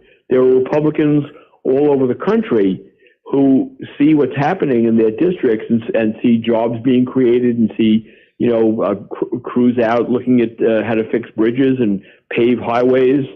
Even in Alabama, they're building this much needed highway, and the congressmen from those districts, even though they voted against it, they're not saying I voted for it, but they're not saying they voted against it. They're just saying what a great thing they helped bring to the district, as though they did anything but vote no. So you know, in Rob Whitman's case, he got so embarrassed when he got called on it by ABC News that he removed the tweet where he made that claim, that as you know, sort of a half-assed claim that would leave somebody who wasn't paying close attention thinking that he is bringing that money to the district, rather than that he voted against bringing that money to the district. And he removed the tweet. Right. Let's talk about music, because you had an interesting piece. Yes, it is interesting. I was fascinated by it myself. And in fact, I'm going to do a contest now. I'm just putting it together in my head. You know, you probably didn't see it yet, but there's a new book coming out called Disturbing the Peace, 415 Records, and the new rise of New Wave. Did you see it? It's a new book? Yeah, it's a book that's coming out in a few weeks. So you ran 415 Records. I started it and ran it, yes. And Bill Kopp, a prominent rock journalist, wrote a book about it. So lots of pictures of me and lots of anecdotes from my life and stuff like that. It's interesting for people who like the early new wave independent DIY scene, especially people who are interested in the San Francisco music. Although we had bands from other places too. But so let me just so people know, you have a piece over Down with Tyranny entitled "Music Biz Has Deteriorated Not Because of Musicians, but because of extreme capitalism." Yes, I thought you might like that. Yes, and you talk about you left the record business. You were the president of Reprise Records. You ran a record, and you were big over at Warner Brothers. Reprise was half of Warner Brothers. Right. So, just the better half. You quote Eric Satie. Go ahead. Somebody called me today, a friend called me today, and said, "Do you know this guy, Fleetwood Mac?" No. Yes, M-A-C-K. And I said, "Yes, I do. Why do you ask?" And he said, "Well, I just heard this new song on the radio, and I can't believe how great it is. I just want to get the song. If you could ask him to send me a copy." I said, "Well, what song?" He said, "It's called Landslide." And I said, "Well, I think that song was like new before you were born." Right. As a matter of fact. And Fleetwood Mac is a very, very famous band. Right. And you should ask Mother, who's definitely a big fan of theirs. Right. That's kind of sweet, though, actually. This is a straight guy, by the way, who only knows one kind of music, which is Broadway. Right. So, but that is sweet to hear Stevie Nicks singing Landslide. No, hopefully not the Dixie Chicks. They did a version of it. And when Stevie Nicks, when they started their big tour for when they got back together again, and we released that live album, the first show was in Boston, and I went to it, and I was standing in the audience, very close to the stage, and Stevie came on and introduced the song, and she said, and this is for my friend Howie Klein. Wow. And I was passed out. I started screaming. I started telling everybody around me. I didn't know anybody. I was just in a crowd of people. I said, "That's me. That's me. She just dedicated this to me." So, and she gave me a tape of it later. I'm reading a book. I can't wait to read your book about. It's not my book. This is a Bill Kopp's book. And what I was saying is that we're going to do a contest and give away copies of signed copies of it. So I'm sort of putting that together now. I'm trying to get some of the candidates to buy into the idea. So far, one has. They all have to tell me what their favorite band is, and then we'll ask people to vote based not on how much they like the Green New Deal or based on how much they like Medicare, but based on what band they like. So I'm reading a book. I want to talk about capitalism and the current state of music. Yeah. So go ahead. Well, you noticed that I said extreme capitalism. So I'm not putting down capitalism per se. I'm putting down this, ultra greed and selfishness. Now, there's a case to be made that capitalism will always lead to extreme capitalism, and I'm not going to argue that. I'm not going to say it doesn't. But what I was putting down was this extreme capitalism that I've seen in the record industry now. I mean, I was asked by Deutsche Bank to help them, they paid me to do this, to help them with a big bond sale on Warner Brothers Records. This was after I had left the company. And they paid me very handsomely and the reason was because they wanted me on their prospectus when they were selling the bonds to customers. And they have to do due diligence about it. And they were very, very unhappy with what I had to say and certainly never hired me for anything else and didn't use me in the prospectus. Because what I told them is that, no, you should not be selling this bond. This is a Ponzi scheme. And it's not about, they're not about selling records or music. They're about selling themselves to investors. So, well, let me ask you about. Yes. I want to ask you about the current state of music. I've been reading a book about Alan Klein. Did you know him? No. He was the Beatles manager. I know who he was, of course. Yeah. Yes. He was the Beatles manager, the Rolling Stones manager. Well, briefly, the Rolling Stones manager. He was the Beatles. Sam Cooke's, and he was a Jewish accountant who found money. Now, he's a mixed bag, what they say about him. The reputation he had is you're getting ripped off by all the record producers. I will do an audit. I will. The record producers, the record producers that are artists, they weren't ripping them off. The record executives, the record companies were ripping them off, not the producers. So I will. Producer is the guy who goes in the studio with them and says you got to make the guitar louder, stuff like that. And he said, I will go in. I'll do forensic accounting. I will find the money that is owed to you, but I'm going to get a bigger percentage than you think I deserve, because if I don't do this, you will not get any of the money. Some of the rock stars respected that, some didn't. But isn't that hyper-capitalism? We're talking about the 60s and the 70s. Where the hyper-capitalism there is the record companies that were ripping off the artists, not Alan Klein. I mean, Alan Klein, I don't think was doing something horrible when he said that. If that's what he did, I'm just going by what you just said. Whereas the record companies ripping off the artists, which is true, they were. That's the hyper-capitalism, and that's what needs to be punished. Speaking of which, do you know who Sheldon Silver is? The New York State criminal. I think he was assembly leader. Democrat? Yes, he was assembly leader. He was actually, if New York State government had a king, it would have been him. Right. He ran New York State government forever. And he was a Democrat, correct? Yes, he was a Democrat, and he was everyone knew he was a gigantic bribe taker. If you wanted something to happen in the assembly, you had to give him large sums of money, and they finally got him. They could have charged him with a lot more, but they got him for a $4 million bribe and put him in jail. And he had a 6-year sentence, which he was currently serving until today, and he isn't serving it anymore because he died. Oh, he died today.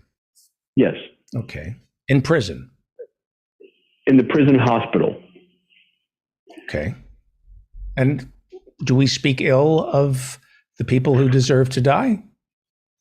Well, no. I think we don't need to speak about Sheldon Silver. I think we need to speak about the other politicians who take bribes and who are corrupt, who aren't in jail and deserve to be. What do you think? I think we keep locking them up. I keep waiting for Donald Trump to get indicted in Fulton County, Georgia. I keep waiting for Latifah. What about in New York County? I keep waiting for the Manhattan District Attorney to file criminal charges and the Attorney General. We'd like it to go faster, wouldn't we? And they say, what they say is, well, it's not good for the country because if we start locking up Trump, if we look backwards and lock up Trump, Who says that? the argument against, Who says that?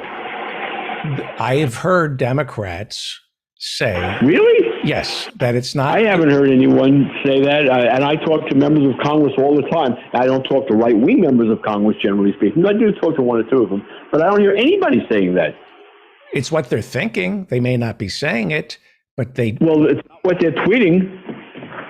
I mean, look at someone like Ted Lieu. He's tweeting all the time that, and Adam Schiff. Both of them are saying that Trump needs to be locked up. Well, those are Congress people, and those are good Congress people. But I think Adam Schiff is a conservative. Yeah, but he's anti-Trump conservative. An anti-Trump. He's an ever-Trumper. What they say is it's a bad precedent to lock up a commander-in-chief because it's a good precedent. I agree with you, but you could lock up every man who ever served as president. Every president commits a crime. And didn't Joe say something about this? Didn't he talk about how there was, I don't remember, it was so long ago that I read it that I think it was him and not Sophocles. I think it was Plato. I could be wrong. Saying, or not Socrates. I mean, saying that every ruler, every king or whatever they had as the ruler, after their term they should be shot. They didn't have guns, but right. They should be killed. Right. I don't know if he said that. I think he did. It might not have been Plato, but someone did. Some philosopher said that, and I liked it. I thought it was. I think about it all the time. I don't think they should be shot, but they should be arrested, put on trial, and you keep doing that until you get honest people serving in the Oval Office who stop lying. That's right. That's when you used the word precedent a minute ago. I got all excited because the precedent that we should be making is to politicians: if they are corrupt, if they steal, if they cheat, if they take bribes, they go to jail. They go to jail for a long time. I hope you can hear me now. I dropped my phone down my shirt. What are you cooking? I'm not.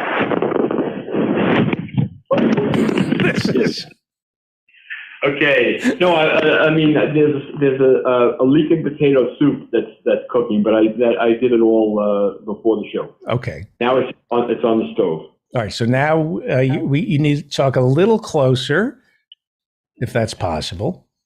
Sure. It is possible. I had it right here like this, and that's when I dropped it down my shirt and couldn't find it for a minute. So between now and the midterms, you're going to be introducing us to some great candidates. This is where we do. I want to ask you before you go about. No, don't tell me we're done already. I know. Half hour goes very quickly. I didn't get a half hour today. You were like talking to that witch. Well, we have like five. We have 5 more minutes. Okay. Did you call her a witch? I only tuned in when she was talking about like she's from a family of witches or something. It sounded great. I loved it. She sounded like she was wonderful. I didn't mean to call her a witch in a derogatory way. In a positive, yes. So between now and the midterms, how many resignations are we seeing in the Democratic Party?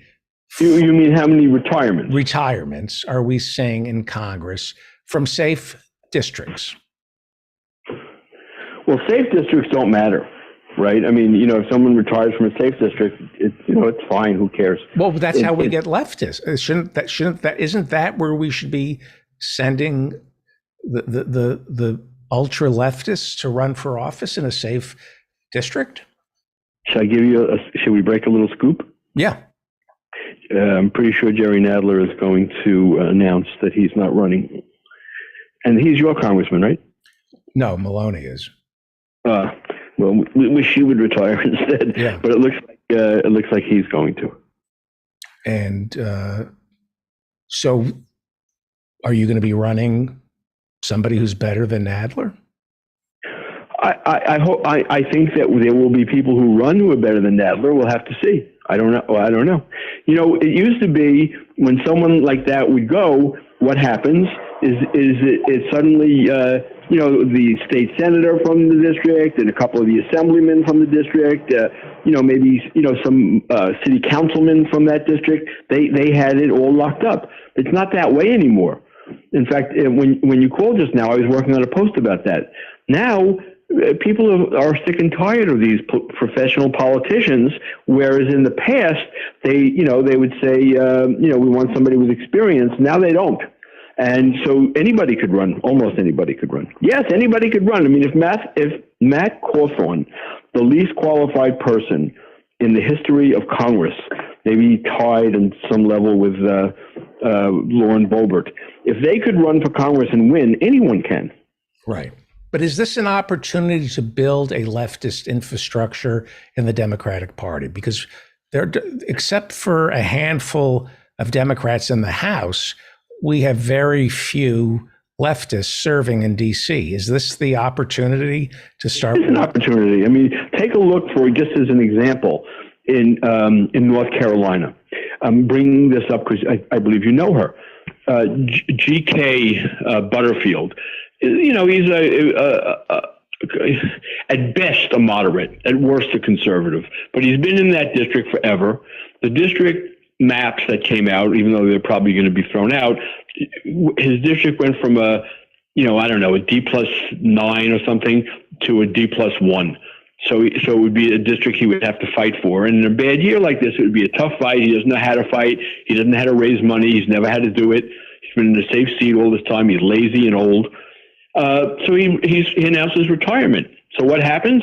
Erica Smith, who was going to run for the U.S. Senate, suddenly this is her, where she lives. This is her district. She was a state senator in this district. She switches up and she's running for Congress now in a district. She's probably going to win. She's a front runner.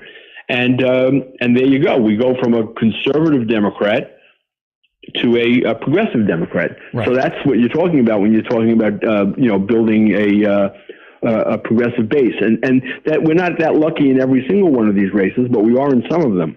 I mean, and I'm certain in Nadler's race there will be an outstanding progressive that runs. That district is full of outstanding progressives. Lindsey Boylan, I don't know if you remember her. She Andrew Cuomo. She was the big Andrew Cuomo accuser. She primaried Jerry. I don't know how left of center she is, though. Not very. Yeah. Very quickly, we didn't endorse her. How is Congressman Alan Grayson's campaign? Alan is in the middle of a lawsuit right now, so I think he's really putting more energy into that than the campaign. But it's a worthy suit. It's against those people from No Labels and the idiots. Worst of Democrats, and the suit is doing really well. Alan is in great spirits, and he keeps telling me every week. He says he's almost done, and he'll be able to put all his energy into the campaign. But it's been Alan is a good friend, and I love Alan. I don't believe that. Okay, I should have him back on. Howie Klein, yes. We have a candidate next week, correct? Regularly. I thought you had Alan on regularly as a regular guest. Yeah, I try to get them as much as possible.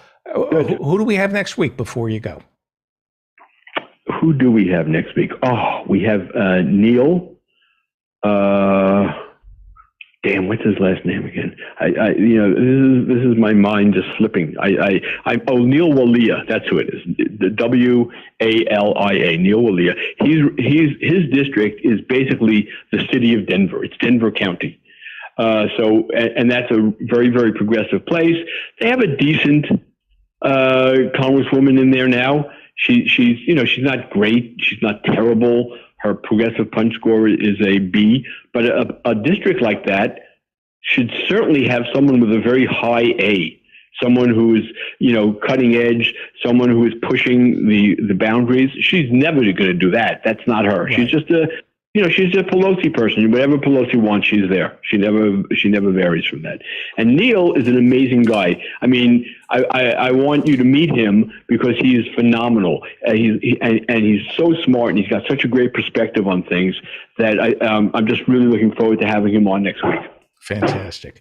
Howie Klein is the founder and treasurer of the Blue America PAC. Read him every day over at Down with Tyranny. Thank you, Howie. Thank you, and I hope everyone reads that music piece and the piece about Trump voters being morons.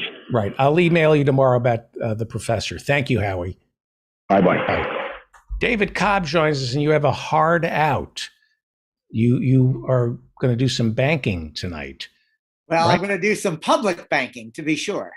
Talk to me about public banking. What do you have at 8:00? What meeting? Well, I will be convening with my colleagues at the California Public Banking Alliance. We meet once a month in order to continue to cross-pollinate and coordinate the effort to bring public banking specifically to California, but we're also supporting our colleagues all across the country where there is pending legislation that would actually do that. So in California, just as a reminder, we passed the first law, and this is to your hardcore Democrats in the crew. I worked very closely with progressive Democrats in the state of California, and we passed the first law in 100 years that allows for the creation of public banking. And to show my intellectual humility, I'm going to say very clearly, this time about a year and a half ago, I was arguing with my colleagues saying,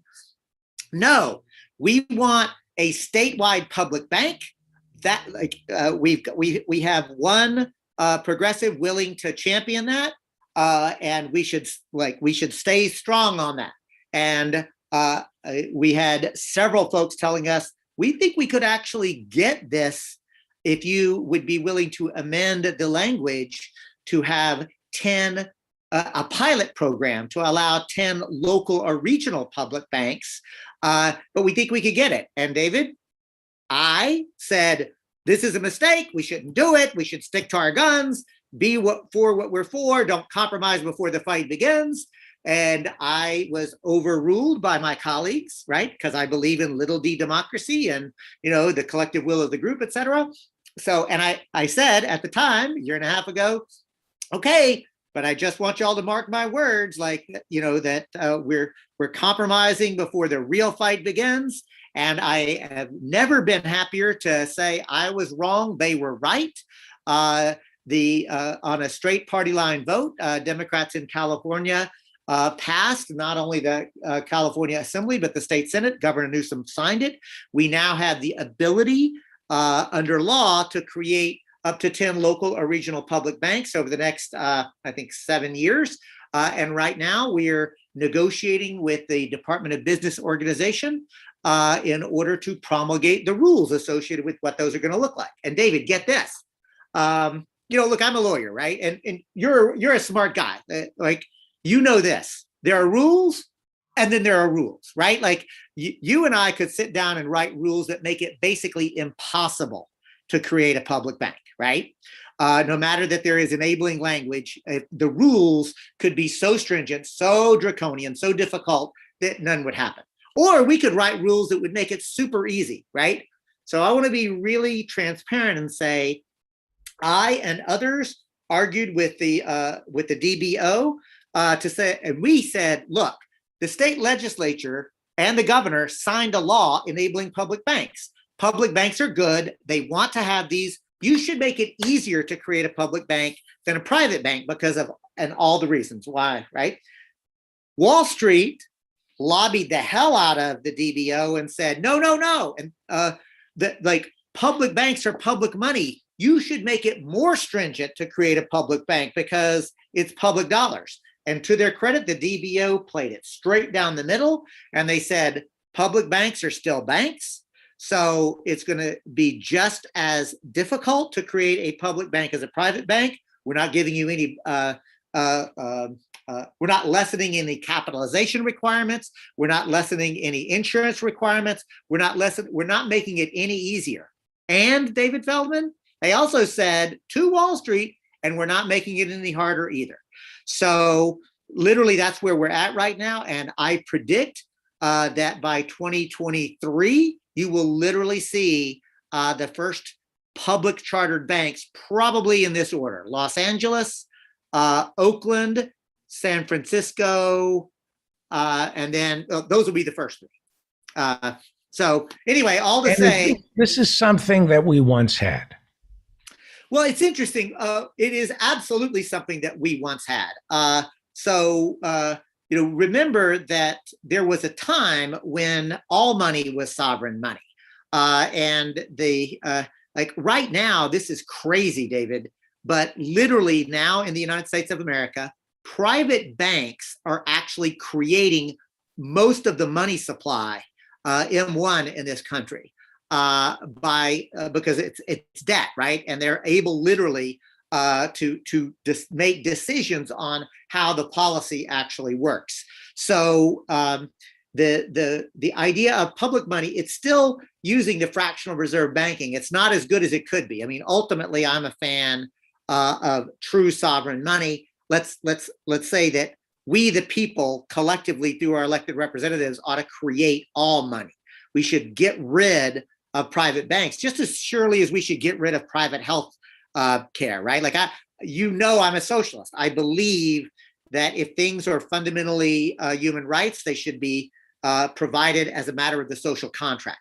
I totally get it that there are, but like that's what I want, but I can't get everything I want. So I do not let the perfect become the enemy of the good. It's why I work with progressive Democrats where I can, and you know that. You know that there are a lot of leftists and Greens who hate me. They think I'm a sellout because I do that.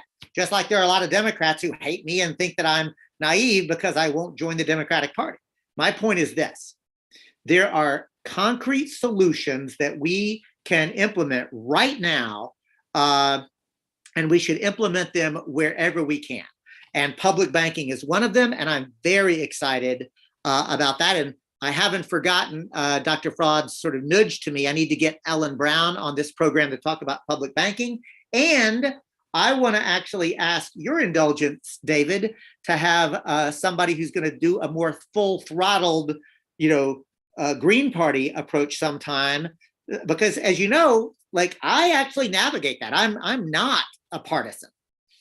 So we have some people who want to talk to you, and we have to get you out of here by 8:00. And so raise your hand if you want to talk to David Kopp, because I'm seeing things acting up in the Zoom room. Before we take a question from Bruce and who else? I saw somebody's hand raised. Are you worried that the left is out of new ideas, that we're reactionary, that we might find a better home among conservatives in the Republican Party?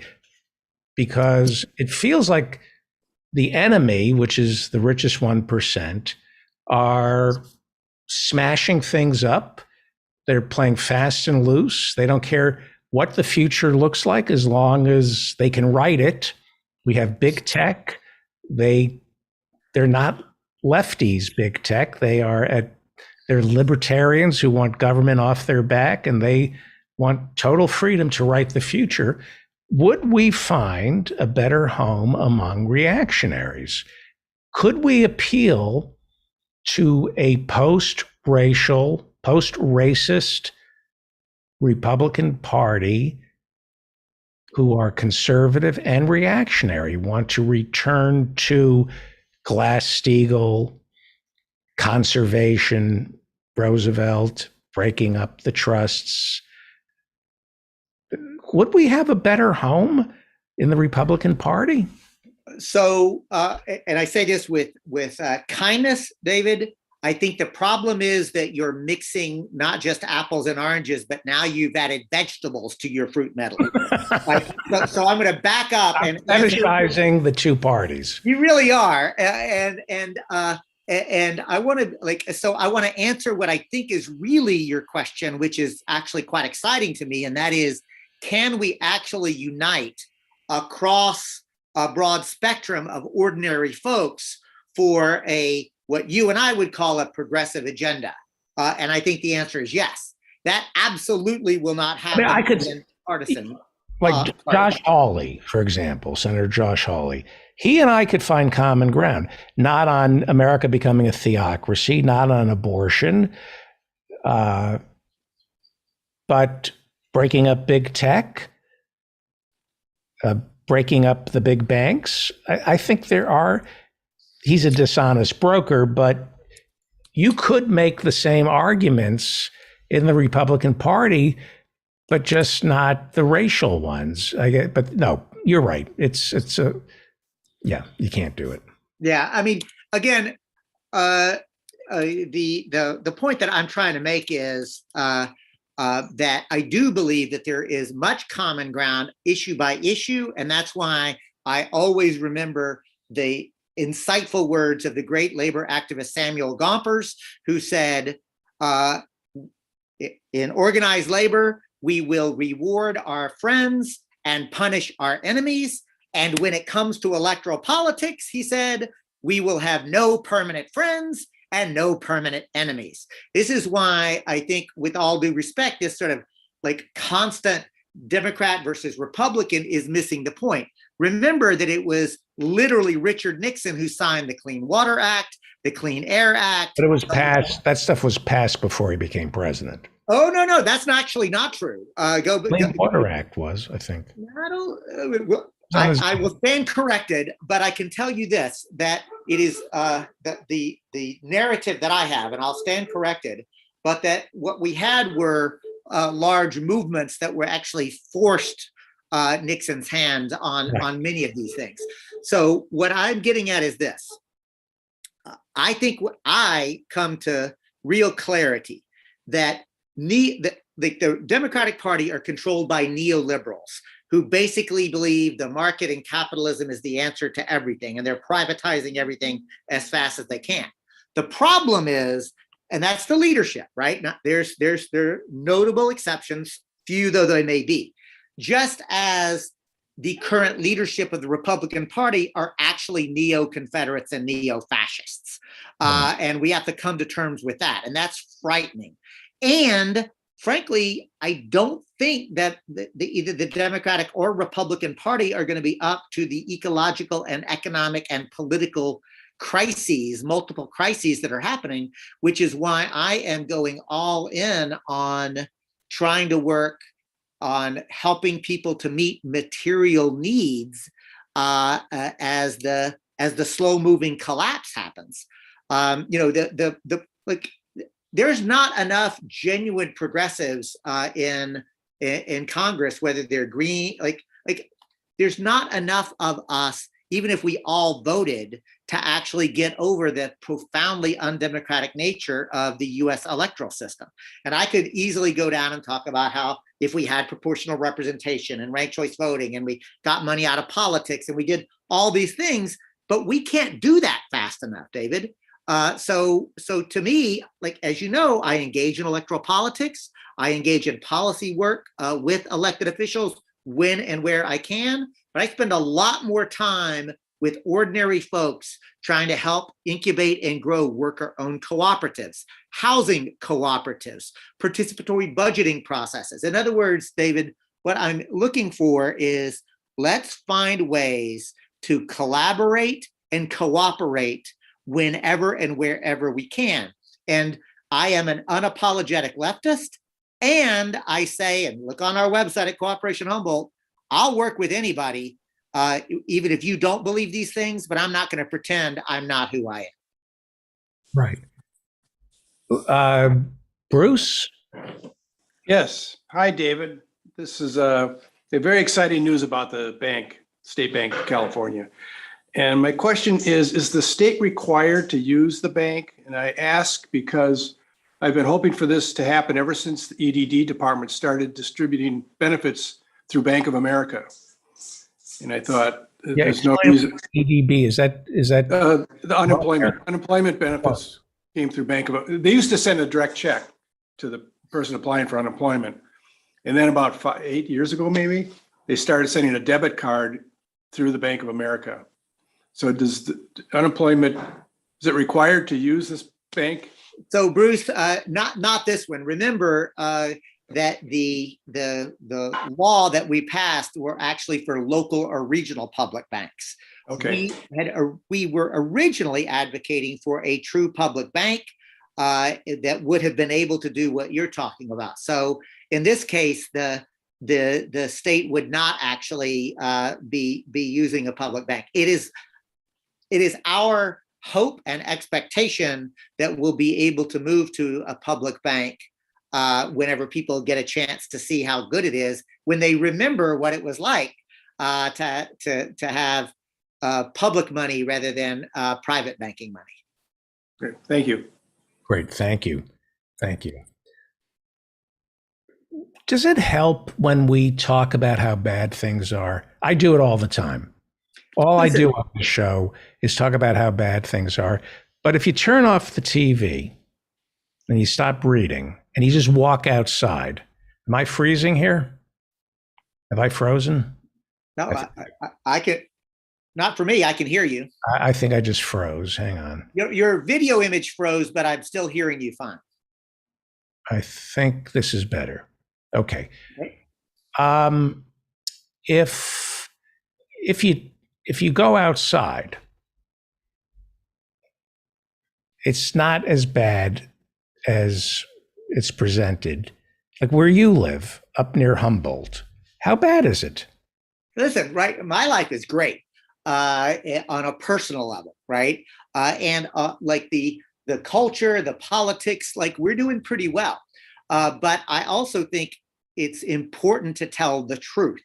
And the truth is that there is an ecological crisis. It's not coming, it's here and getting worse way faster than any of us believed. But wait, there's more. There's an economic crisis. And that crisis cannot be solved by capitalism or tinkering at the margins of capitalism, because capitalism is, in fact, the economic crisis.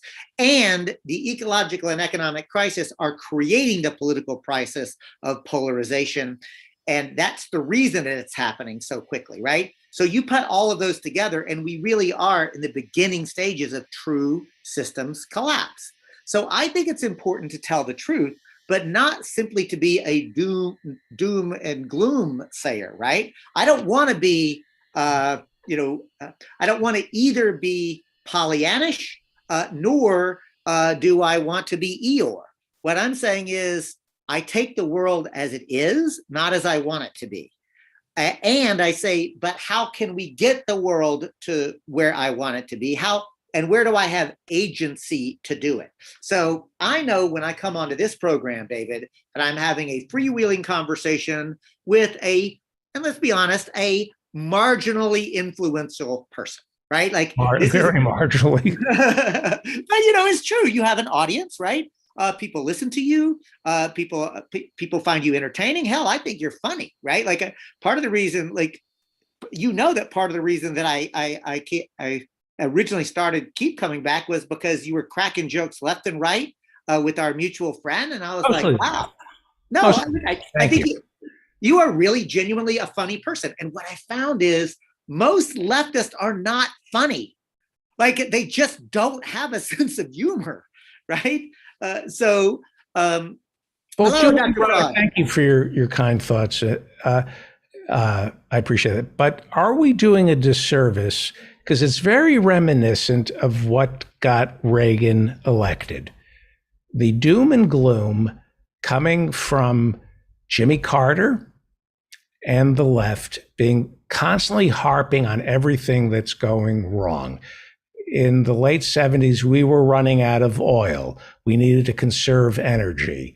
Well, we were partly correct. We weren't running out of oil. That was a lie. We had plenty of oil. We will never run out of oil. It's almost a renewable resource, the way they can find it, unfortunately. But we did need to conserve because of the environment. It was doom and gloom. And then the sunny, lying optimist, Ronald Reagan, came in and said, there's plenty of oil. You don't need to conserve. Life is great. That's what people want to hear. Are we falling back to old habits of just scaring people and creating paralysis? I think I contribute to that. So I know that we only have 5 minutes left because I've got to jump. But with respect, I disagree with your frame about Ronald Reagan. Yes, Reagan had the whole Morning in America, but he also used fear of immigrants, fear of blacks, fear of, right? I mean, what Ronald Reagan was a master of was the big narrative. And I do think it's a mistake if our narrative is only critique. And I think that there are some leftists who are frankly not playing to win. They have sort of accepted that we can't really build a mass movement. So instead, all we can do is critique, right? And that's where identity politics comes into play, right? Because instead of actually trying to do something, you say, well, at least in this small little sphere, I can police people's conduct, police their language, watch for their pronouns, and play a gotcha game, right? And what I'm saying is, I'm interested in talking to those people who are actually still believing that it's possible to unite and build a mass movement on an unapologetic, progressive vision, and we'll make mistakes and we do stuff. And that's, again, part of my thing is I like you because you tell jokes, right? Like I want to be around people who are going to have fun when we do the work, right? I want to be around people who, yeah, if I make a mistake, help me. If I make a mistake, I didn't do it on purpose. But I am so sick and tired of leftists who are dour and sour and are not actually trying to win. Right. Before you go, the difference between Reagan and what we're doing now is we're posing, and I hate to use this term, existential crises. We're talking about life and death. And Reagan's gloom and doom had solutions. Hate black people, hate immigrants. Well, he didn't hate immigrants the way Trump did. The demonization. There's something sunny to demonizing people. Sure, let's demonize the billionaire class. Let's That's demonize what we need to do. Those who are despoiling the environment and locking up children. Like there's plenty of people to demonize. And I think you know, David, that you and I and Dr. Fraud can very quickly get into I want to end with this. I used to always say, I only have one enemy, and that's my class enemy. Because I have a clear understanding of how power actually operates. Sadly, I now have to say, frankly, I have two enemies. There's the class enemy, and then there are the members of my own class who are intentionally, whether they know it or not, are breaking with the fascists. I have members of my class who I thought I could win over who are really, literally going to go fascist rather than socialist. And I'm just trying to win over as many people as I can to the socialist vision because I think that's the only path forward. Great. You have to go. I got to go. Thank Dr. you. Claude, great to see you. Great. Bye-bye. So great. David Cobb, thank you so much. Joining us now is the host of Capitalism Hits Home. It's not just in your head. And she has a show on Pacifica Radio Wednesdays at 2:30 on WBAI. At WBAI. And what is the name of your show on WBAI? Called Interpersonal Update. Interpersonal Updates. So picking up on where we left off, I'm a big believer in solutions as opposed to paralysis. And I think we have to couple the world is coming to an end with because these people have too much money and name check them and tax them into oblivion and make them as hated, if not more hated, than people of color or Muslims or homosexuals. I think teaching people to hate properly is a positive step forward. Absolutely. And to hate their flunkies, like Manchin and Sinema, Right. who have betrayed their electorate, and make it clear. That's why I think we should go, if the Democrats wanted or could ever risk actually going to people and activating them, of course, those people would be finished, Sinema and Manchin, but they're not. They're not willing to go to the streets. They're not willing to get ordinary people angry. And that's something Trump did very well. Right. And we have to, because we too have enemies, and we can't go the way of Joe Biden, polite to the end and surely ending for us. If he wanted that agenda to get through, of course he could have gotten it through, but he would have to go to every neighborhood, be on every social media platform, getting people out. And they don't want to activate people. They're afraid of where it'll go because it won't go corporate, and they are corporate. To the Democratic Party's credit, the Democratic Party of Arizona censured Kyrsten Sinema. Yes. I've never heard of that before in the Democratic Party. I know the Republican Party censures. Oh, yes. Anyone who disagrees with Trump. But for the Democrat, I've never heard of the Democratic Party censuring their own senator. I didn't either, but they need to also organize demonstrations and information across that state, in addition to censuring her. Right. And I think Bernie has been talking with somebody in the House about campaigning, running a primary challenge against Sinema and Manchin. They're not up for re-election this year. I think it's in the next cycle that they're up. But we have to vilify them because they don't care. Look, the lobbyists' connections that they have promised them lucrative jobs. They've taken so much money and they'll get so much more. They don't need these jobs anymore. Right. You'll get another flunky to do the corporate bidding, and they'll give these people a sinecure, some safe place. They have to be hated. This is the problem with the Democratic Party. Mike Nichols gave an interview to the New Yorker. This was more than 20 years ago, and I never forgot it. He said, the secret to Hollywood is never tell anybody what you really want, because then they know what to take away from you. Mm-hmm. And a scrapper, somebody who really has fought their way to the top, knows what people really want and what to really threaten to take away from them. Joe Biden is a pampered little senator from Delaware, and he's surrounded by pampered little Harvard and Princeton West exec lobbyists who it's the white glove treatment. A real scrapper knows exactly what Joe Manchin wants and what he doesn't want taken away from him. And that is how you play politics. You go on Almost Heaven, his yacht, get to know him, size him up.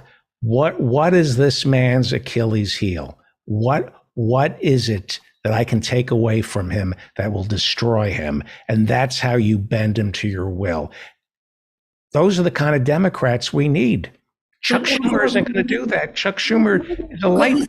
He's also got one foot in the corporate money bag. Yeah. They don't want to get people excited. And also, Biden doesn't care that much. Right. He's not willing to really fight. He's not willing to rouse people to fight. He is a patrician, spoiled white man from a state that really thrives on giving corporations tax breaks. What do we expect? We're getting the kind of bland stating, he has huge bills and he states he wants them to pass. He's not willing to play hardball. He knows they won't pass. He doesn't care that much. Right. The Republicans, God bless them, they will drop a manila envelope on the table. And they will get their people riled up too. They Right. will go to the people and get them riled up and get them hating. And so that, Dr. Fauci's children are afraid because they're so irrational and hateful. And if I don't suggest choosing targets like Dr. Fauci trying to bring science to the American people, but grotesque lobbyists, there's 5 lobbyists to every congressperson in our Congress. Right. And when I looked this week following a hunch, when I looked at Adams's appointments, I found The new mayor of new mayor of New York City. I found 6 deeply corrupt people. Not the head, but on his housing team, his housing transition team is Rick Groper, probably doesn't want to be pronounced Groper, but he was in the Camden Property Group and he is the manager of that. They own that building that burned because they wouldn't replace the automatically closing doors. And they had 18 complaints about doors. He also is in on the Bronx preservation stuff, which has thousands of complaints back years. He also has on his roster for his new economic czar on development, Carlos Izura, who was an informal, not declared lobbyist, but who was offered and interested in the $100,000. Tim Zeiss, who is a developer who is so hated, the Housing Preservation Department does not want him to get anything because his buildings are so terrible. People are freezing, they get splinters from the floors, there are rats, there are roaches, the doors don't close. That's who he was working for. And now he's going to be in charge of development. What kind of development and for whose benefit is he going to have? Also banks he has. Where was the left in this race, in this mayoral race? There was nobody to vote for. Garcia was the most progressive of all, and she lost by very little. And we had a comptroller who we liked. I forgot his name. Brad But he Lander? I'm sorry? Was it Brad Lander? Somebody got Me Too'd and he had to step down. Yeah. Oh, no. I know who that was. Yes. He I got can't- chosen by a woman who worked for the opposition. I can't remember his name either. It'll come to me later. But Adams also hired as his deputy mayor Phil Banks, former NYPD chief. Well, the day after Eric Garner was murdered by police, Banks took off on a vacation with 2 known corrupt people and went around in a Porsche, gambling and having fun. And he did not come back because a man was murdered by his own force. And now he is the deputy mayor. In addition, Adams hired his brother, whose latest experience was assistant head of parking at Virginia Commonwealth University. He wanted him to be in charge of his special guard there at $242,000 a year. And when people said, hey, what's his qualification? Besides, he's your brother. He said, he makes me feel safe and I'm the mayor. Well, he got so much crap. He demoted his brother, who now is only going to get only $200,000 a year as his private security person. So what are we talking about? His chief of staff, Frank Caroni, is totally mired in corruption. So that what we have is people who are involved in the Democratic Party and who have sold out to corporations, fleecing poor people for extra money. When they looked into the housing violations after this happened, they found over 2,000 closing door violations around the city. And those are mandatory, particularly in buildings that have poor people, because those buildings don't have sprinklers. So their only chance when a fire starts is to contain the fire with a firewall of a closing door. So what are we talking about here? Are these people going to represent the poor of New York City? Doesn't look like it. And so that this is really a hoax. And I think it shows the deep connection of the Democratic Party and all of these guys, because Frank Caroni used to be the Democratic Party council. And what are we talking about? I think we have to face that the Democratic Party is a corporate party. It's sort of capitalism, slightly lighter than the Republican, in fact, much lighter than the Republican Party. But of these two capitalist parties, no one will represent the mass of people. And, you know, Adams said how he was such a populist. He's starting stop and frisk again. He reinstated solitary confinement, and he's hired thugs. So what do we, you know, I think we have to look at the Democratic Party and say, we can do better. We can do better than capitalism, and we can do better than the Democratic Party that is so mired in capitalist corruption. It's not just capitalist corruption. The party, especially cities, have learned to balance their budgets on the backs of the poor, not just by denying them services, but keeping them in permanent cycles of debt. It's a shakedown operation where you look at poor people and they are a natural resource where you can extract cash, keep them working, but keep them in debt, keep pulling them over, fine them, give them tickets, and that's how you pay the bills, by you looking can't afford, you know, you can't afford to tax the rich, because who will give money to your campaign then?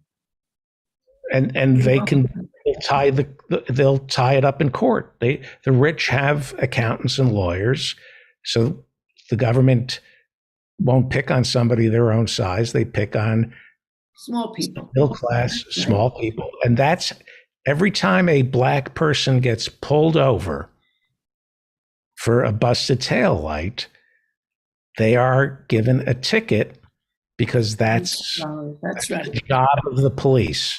That's right. That's how you pay bills. Yeah. Meanwhile, the building on Columbus Circle, a very central place, 59th Street and Central Park West in New York, has all these apartments with secret doors.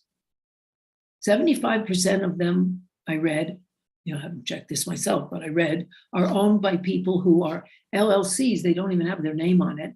They're basically safe deposit boxes for the rich. Right. And nobody is going to do anything about it. Just like there are those 3,000 violations in the Bronx, fire violations, and some of them dating back years. If after 3 years they don't fix them, the city should take over the buildings and make it affordable housing. That's obvious. Right. You have so many units. It's eminent domain. It's the Fifth Amendment. They could do it and say eminent domain. It's an injury to public safety to have it continue. That's right. And then New York would be an affordable city. New York is empty. Manhattan is empty. It was empty before COVID. It's always been, what did you describe these apartments as? As safe deposit boxes. Empty safe deposit boxes. They're literally building assets. They're constructing on Fifth Avenue South these pencil-thin skyscrapers that nobody lives in. They don't have to. They don't want to, because they leak and they're all breaking down. They are so you could hide $220 million, and it's artificially propped up by oligarchs and money laundering operations. And also there, and sometimes dictators hide their money there. So, you know, when they're finally kicked out, they can come and sell the apartment. Eric Schneider was the attorney general before he got caught beating up women during his sex acts. He was going to crack down on all these apartments. He was going to make it so you couldn't buy an apartment in New York unless you revealed who the buyer was. Yeah, well, I think once you declare that, they're going to follow you. That's what happened with Spitzer, who declared his investigation and punishment of the banks. They're going to follow his every move. So if he tries to import a prostitute, they'll nab him. And so you have to really be clean if you want to go after rich people. The New York Times had a series, which was very good a few years ago, where they studied the block on 57th Street between, I think it was 5th Avenue and 3rd Avenue. So 5th, Madison Park, Lexington. 75% of the buildings, of the apartments there, were not lived in full time, and not just away for the summer either, but they were owned and as safe deposit boxes for the rich, whose maybe their kids went shopping here a couple of weeks a year or whatever. The same thing is true with the Louis Meyer building at in Brooklyn, at the park right across from Prospect Park, at Union's, what is it called, Union Plaza, right there at across from the entrance to the park. A lot of those apartments are owned by people from Spain or Portugal or elsewhere as an investment, but also as a safe deposit box for their cash. And so that's why rents are so high. And we have homeless. They don't even have the decency. The people in charge know why there are homeless in New York City. Of course they do. They don't even have the decency to build homeless shelters. They know, like, one apartment building goes for $200 million in Manhattan, but nobody has $200 million to build homeless shelters. Exactly. You know, one man, the same day as the fire that killed those 17 people, 8 of them children in the Bronx, a man bought the most expensive apartment, not apartment building, just little apartment on Central Park West for $190 million. So what is happening to me, Manhattan is smoke and mirrors and a lie. As far as I'm concerned, every store you walk into is a lie. A mom and pop grocery is anything but a mom and pop grocery. Nobody can afford those rents. It looks like a mom and pop, but they're owned by venture capital who just brand them as mom and pops. That's not a family. There's no such thing as a family-run grocery in this city. They'll tell you it's family-run, but they're a front for venture capital. Well, I think that's exaggerated because I think above 110th Street and on the Lower East Side, there are big differences. I live in Stuytown, which is, you know, it's owned by Blackstone, a huge corporation. Evil. Isn't Blackstone evil? Evil, huge corporation. However, it is not owned by absentee people. It really isn't. And it's not owned at all. It's rented. And this whole neighborhood from around 14th Street down to maybe First Street, no, Houston. It's small, you know, and there's a lot of life on the streets and a lot of music and a lot of people and a lot of, unfortunately, poor homeless people too. But I think in New York, if you live above 110th Street or above 138th Street even, it's a different story from if you live on 57th. I suspect that Wall Street has so much money that has to be laundered. And I know I'm a broken record about money laundering, but there's something like $70 trillion that has to be cleaned. They can make, you know, these venture capitalists, they get their hands on this cash. It's got to go somewhere. And somebody sets up a chain of locally owned Guatemalan mom and pop shops. And they're just fronts for venture capital who have a chain of Sub Rosa grocery stores. I can't imagine anybody being able to afford the rent in New York City unless they also own the building. And that has to be an investment from we have financialized every aspect of New York. Well, I think there are pockets. There are people who are here on rent stabilized rents or on, on lower rents that by law. There are a lot of people rent controlled, rent stabilized in a neighborhood, but we are losing as they build higher and higher buildings. What 15. happens to this city when the office space is not only overbuilt but empty? The new reality is New York City is not coming back, not because of COVID, but because the rents are too damn high. You run a company. Why would you pay to lease office space when you can have everybody work from home and everybody would prefer to work from home? I don't see Manhattan real estate coming back. What are they going to do with it? What are they going to do with these empty buildings? Well, the office buildings, I really don't know. They should be housing the homeless, as should be the hotels. But I don't know what they'll do with the office buildings. But I do know that New York City, that this country has changed. When yuppies have a little money, they don't go remodel a house somewhere in the exurbs outside the suburbs. They want to be in the city. They don't have kids. They have dual incomes. They want to be where they can go and do things and where there's a lot of life.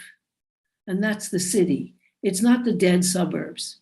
They're not there in Westchester. They're in Manhattan. Now they're often yuppies.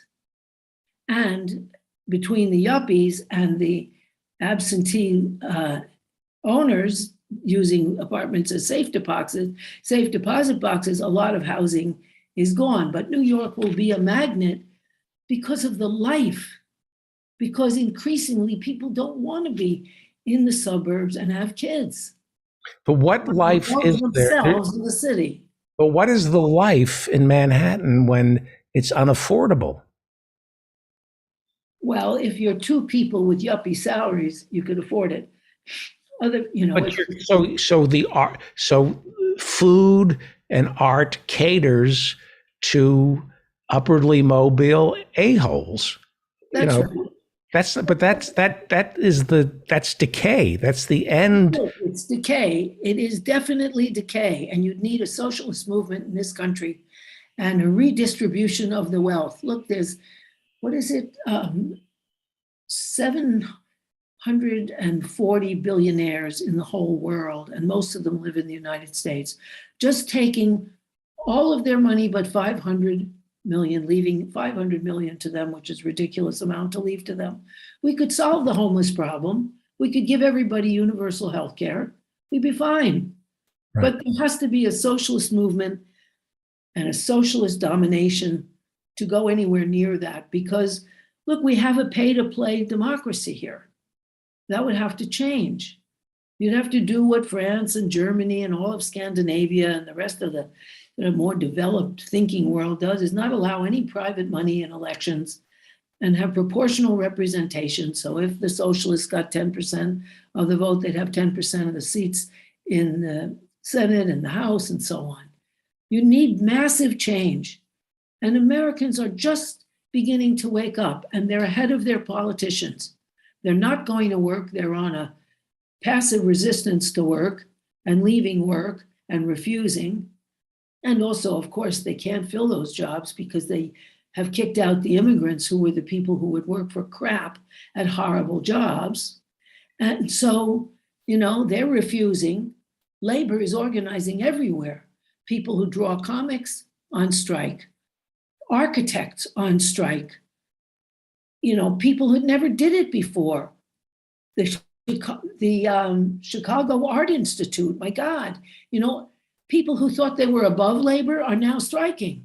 They got rid of the docents at the Chicago, the free white women who donated their services to the Chicago Art Institute were said, send packing.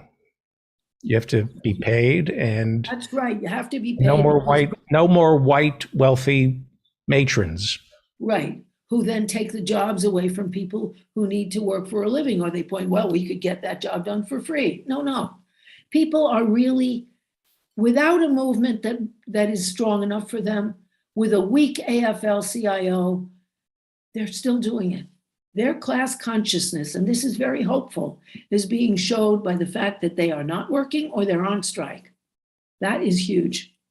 And Right. I think we have to have hope, and we have to say, of course, they're showing us a Labor Party is needed here. Labor is unrepresented, and labor is in turmoil. Either people are quitting or they're on strike, hundreds and hundreds of thousands, and many more. Well, if you count the people who aren't working, then it's many, many, many millions. Right. They say 4 to 5 million, but it turns out if you look at the figures differently, it's more like 11 to 12 million. Right. We have a serious problem in this country because we don't have a news media that reports on what somebody like Janet Yellen is saying. She was the head of the Federal Reserve. And now she's Secretary Treasurer, Treasury Secretary, and she went to Davos and spoke. She didn't go to Davos.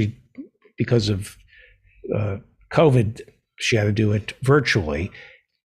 When you hear somebody like Yellen, who's still in a position of power, she didn't say this when she was chairman of the Federal Reserve. She nibbled around the edges of this.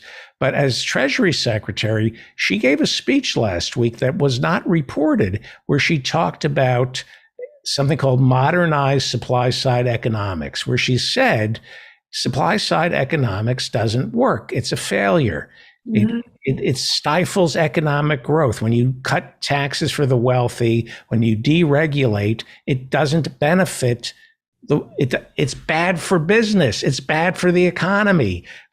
That money concentrated in a few hands with no regulation. And they don't need to spend it either. They have so much they can just, put it away, buy apartments here and there, And she calls it modernized supply side economics, which is a euphemism for a social safety net.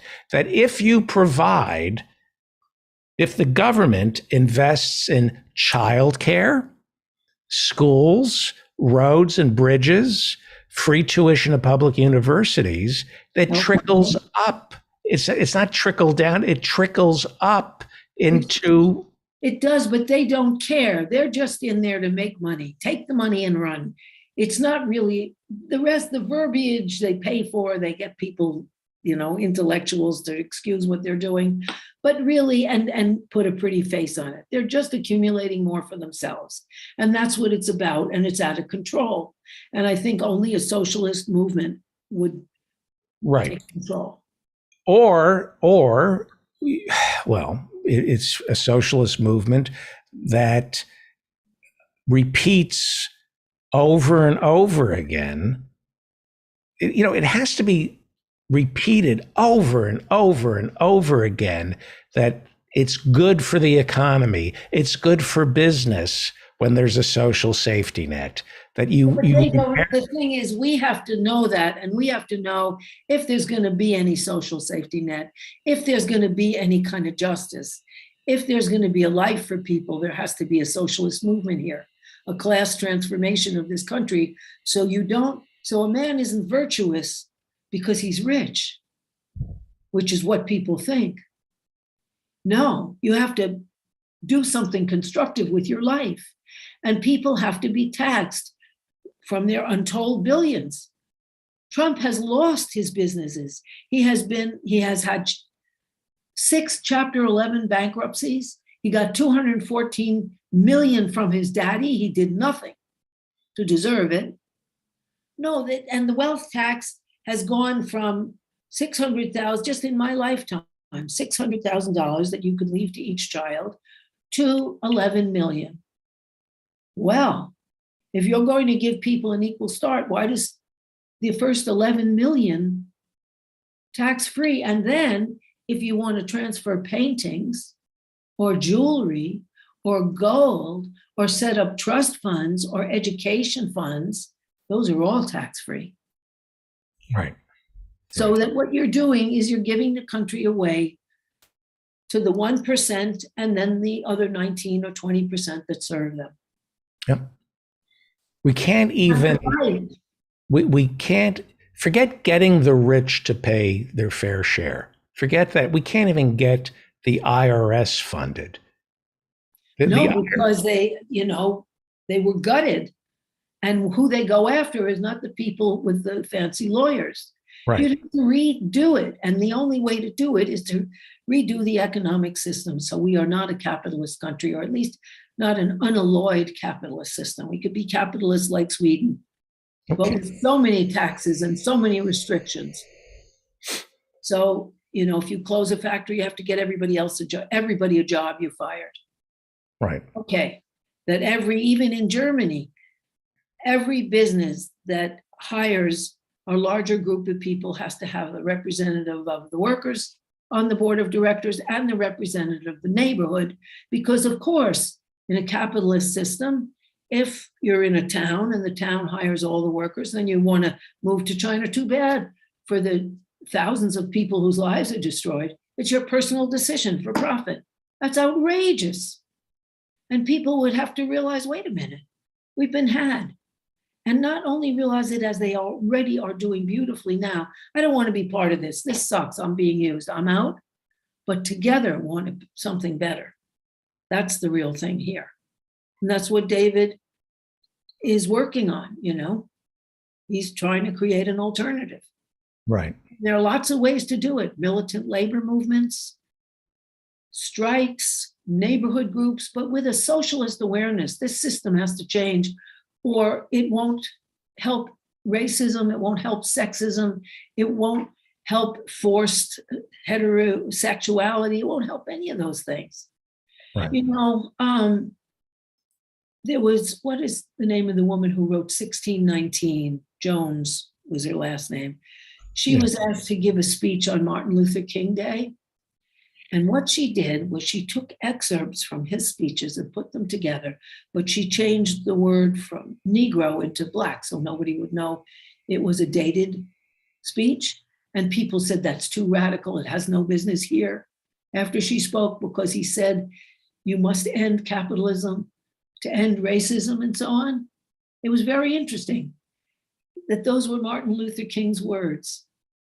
Yeah, I've said this before. Martin Luther King in America is a cloud. You can see whatever you want. You look. What does Martin Luther King look like to you? Yes. And people take him out of context and they twist him into different contortions. And so you can hear Tucker Carlson saying that if Dr. King were alive today, he'd be against affirmative action and against critical race theory, because you're not allowed to remind people of who Dr. King really was. Really was, and what he stood for. And also, you're not allowed to remember that most of the country didn't support him in 1963 when he gave his I Have a Dream speech.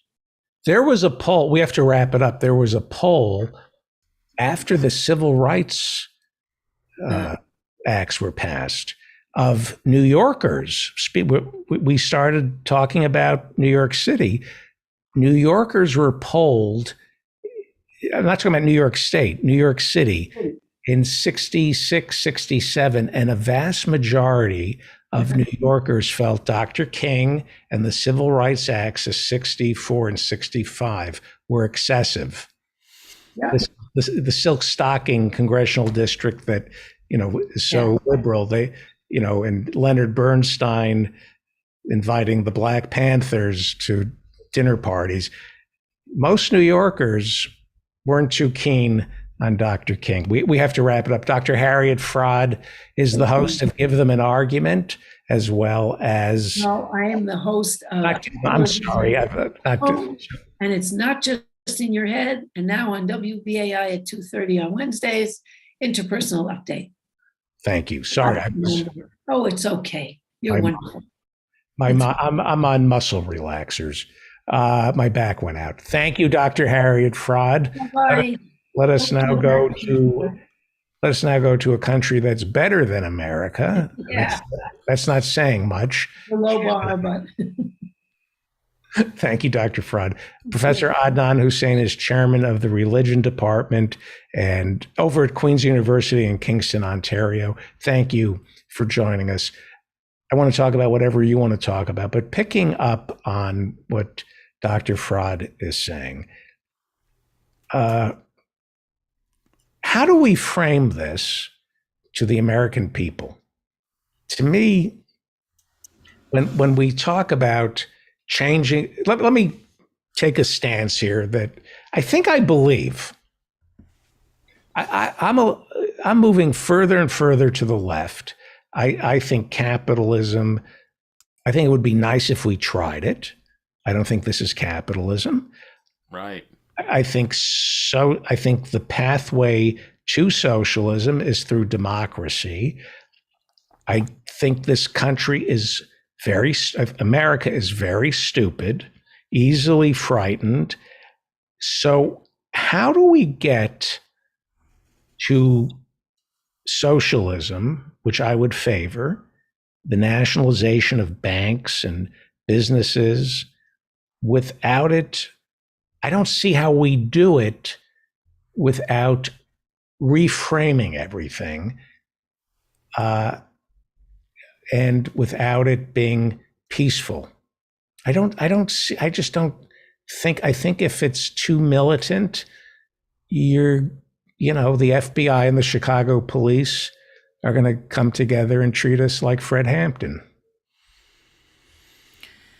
Yeah, I mean, obviously, this is the kind of question that we're always asking ourselves over the course of American history on the left, in the labor movement, in the former Socialist Party, in the era of Eugene Debs, but also with the civil rights movement. And, you were just talking about Dr. Martin Luther King Jr. and the various ways in which he's appropriated and made to mean for different Americans with different orientations and interests. But, during the end of his life, I've mentioned it before, that very famous, well, it wasn't so well known, but it has become subsequently quite famous, his Three Evils speech from August 1967, where he basically said we have to fight against racism, we have to fight against poverty, and in other words, the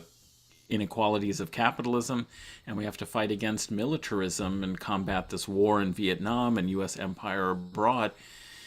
That was a very coherent vision, it seems to me, of what the key challenges were then, coming out of the 1960s, when there was this social change, revolutionary fervor to improve society and accord civil rights. And I think, frankly, that same message is needed today. Those are the three key components.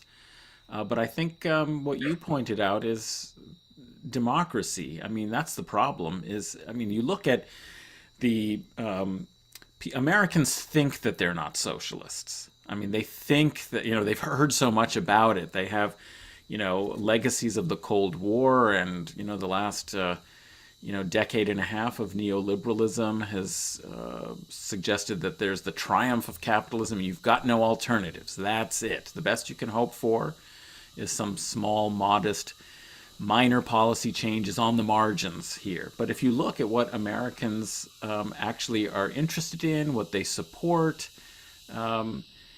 they definitely, want what we would think of as democratic socialism. So if we actually had a democracy, if we had more opportunities for collective action to reflect the will of the people, we would have healthcare, universal healthcare. We would have a basic, livable wage in this country, and we'd be moving towards transforming our economy and our society away from, dirty and destructive fossil fuels towards, something much more sustainable for ourselves and the planet. But we don't have enough democracy for that will to be expressed politically. And so with Dr. King and lifting all boats, racism is used as a cudgel to keep white people from believing in government and believing in social services, because white people have been trained to believe that government means helping Black people who don't want to work, even though the numbers speak truth to that lie. Right? That's right. You have the welfare is more that is exactly what Ronald Reagan managed, it seems, to accomplish. Or if he didn't accomplish it, he managed to represent and embody those resentments, concerns, and anxieties about the gains that were made both politically and socioeconomically through government programs with the Great Society. But I mean, even as Dr. King himself mentioned, is that the Great Society never actually accomplished its complete goals. There were some very positive developments that took place, but in that very same, speech, he said, and everyone loves the "I have a dream" speech. It's very interesting that in his own words, he invoked dreams and dreamers. He said, "We were the dreamers of a dream, that dark yesterdays of man's inhumanity to man would soon be transformed into bright tomorrows of justice. Now it is hard to escape the disillusionment and betrayal. Our hopes have been blasted and our dreams have been shattered. The promise of a great society was shipwrecked off the coast of Asia on the dreadful peninsula of Vietnam." So even at that time, that there's all this resentment for government, doing all these programs and policies to aid what was seen as one segment, one that was incorrect.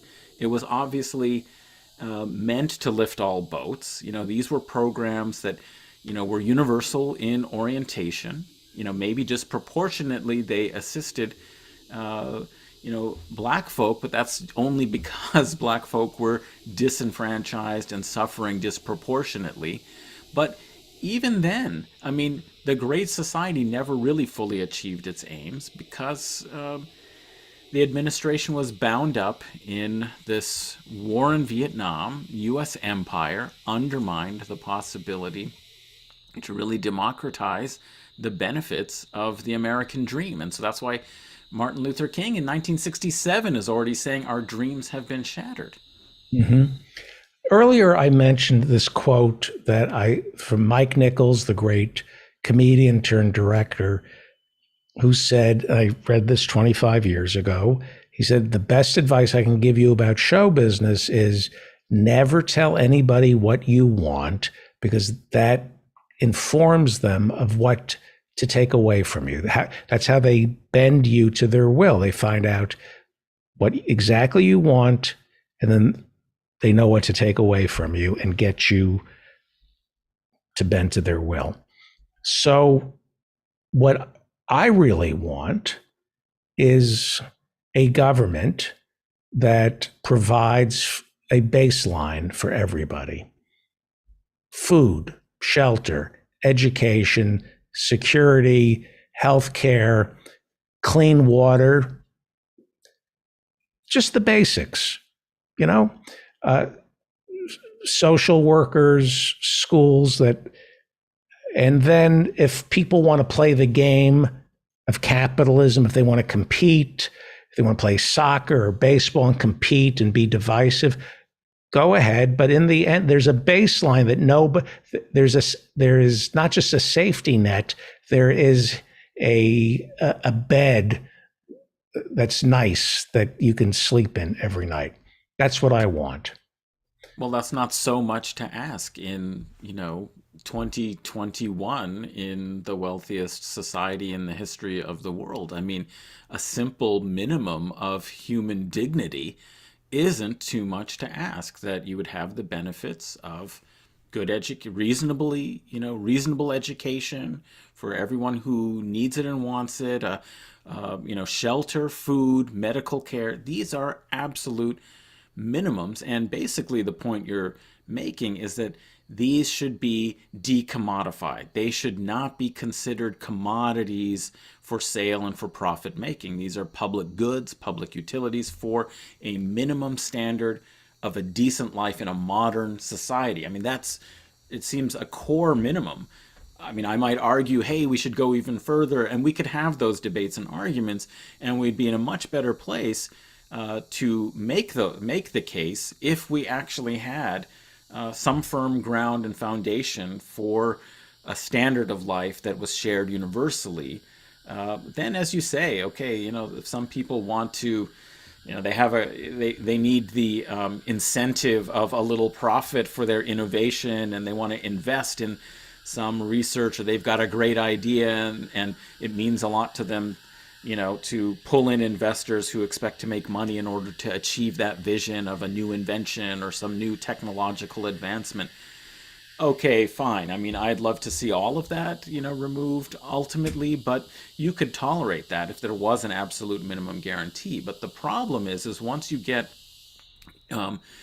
those groups that are engaged in profit making, accumulating enough capital, they inevitably, it seems, they have to be watched constantly and regulated and constrained, because once they have enough capital, their first goal is to find ways to undermine that social safety net, Right. in order to increase inequality so that accumulation, can continue. And the way they have to do that is they have to suborn the democratic system of government. I mean, it cannot Would you be agree? democratic. I think of myself as when I was younger, and my animal spirits that they talk about. Oh, you got to unleash the animal spirits of capitalism. That's what creates all the innovation in the world. I remember my animal spirits, and I know what my animal spirits are right now. I'm competitive, and I'm hateful, and I'm resentful. I'm a human being. And This show is evidence of all of that. I have an enemies list. Spirits are out. Yeah. Yeah. But it's not about, I want to be comfortable. I want to make money. But when I became a comedian, I wanted to be famous, and I wanted the world laughing at me. But I never thought about the money. I never thought I'm going to make a lot of money. I thought I'm going to be funny and famous, and all the women who wouldn't sleep with me will blah, blah, blah, blah, all that stuff. Thank God I didn't get fed. But people don't do things for money. We're too smart. The truly creative, the truly driven, the great baseball players, they're not thinking about the money. They're thinking about destroying the opposition. So I think this is a conversation that needs to be had on is it Laszlo or Maslow? I confuse him with the guy from The Third Man, the hierarchy of needs. I think it's Maslow, isn't it? Maslow's I'm not positive, but we need to have a conversation in this country as to what constitutes a baseline of non-commodifiable needs. I don't think we've had that conversation in this country. We definitely have not had that conversation. It's seen as a complete pipe dream to even talk this way. It's astonishing that. But wouldn't it be great to have a show where you could have, you would think somebody could assemble Elon Musk, Warren Buffett, Bill Gates, and ask them, what is a bare necessity? What would you be willing to agree? Mitch McConnell, ask them, what is a bare necessity that everybody should have? And they would say, the tools. Yes, that's right. The opportunities, the tools, and then you have to let them sink or swim. There's no safety net. I mean, so that is definitely the neoliberal, and I think the PMC kind of orientation is, well, just get an education, equip yourself with the skills, and we should have a society where the opportunities are there. But they think of opportunities in a very abstract way. They don't think really about all of the social factors that go into a person actually being prepared, being capable, and actually having real opportunities. Not you could go to a job interview, but what goes into actually getting you even to that point. That's where, if you had the strong social safety net, the universal programs, and what you're talking about, decommodifying basic goods like education, decent housing, and so on, then you can talk a little bit more about meritocracy, because you don't have the inequities that already help predetermine the outcomes. Maybe not on an individual level for every individual, but in aggregate, and that's the thing, is that they always play upon the fact that there are cases where an extraordinary person, everything, either they have some extraordinary drive or some extraordinary set of circumstances that allow them, that they could come from, a poor family, and rise, to the heights of success. There's always a couple of cases of that they can point to then make that seem as if that's the typical paradigm and judge everybody else negatively against such a standard, even though it doesn't take into account at all any of the social conditions that actually do serve as obstacles to more people. And this is everything that you find out, is that even in athletic competition, you find out that once you actually open up the field and allow those who are excluded to be included, within a generation or two, the whole situation looks dramatically different. And it's obvious that some people benefited from the fact that others were excluded from this arena of competition. They draft, the universities draft people from the what would you call it, from poverty or lower class. I hate to use the term lower class because it sounds like, I happen to think Bill Gates, working class, the working class. They draft them, they tap them on the shoulder, and come with us. It'll look good to bring you into the ruling elite, and you'll help perpetuate the myth of a meritocracy. We'll get a couple of you up through the ranks, and it's not that it never happens. So that's the point. Right. But if you don't have sociological analysis, you can't see that these are exceptional cases that could be explained in a variety of ways, and not just by the determined individual, that if we all just acted in the same way, we all could. Because that's the whole point, is that we can't all, under this system, we cannot all have those, conditions of success and material well-being. We cannot. Our entire economy is predicated on luck. 1/3 of this economy is financial services, which is entirely about luck. They will tell you otherwise, but it's all luck. If you make money on Wall Street, it's luck. If you outperform the markets, it's luck. And then the other third is our healthcare sector, which is all luck. You get sick in America with a platinum health insurance program, your luck ran out. Your financial luck ran out. You have a sick kid, doesn't matter how well you're covered. Your luck just ran out.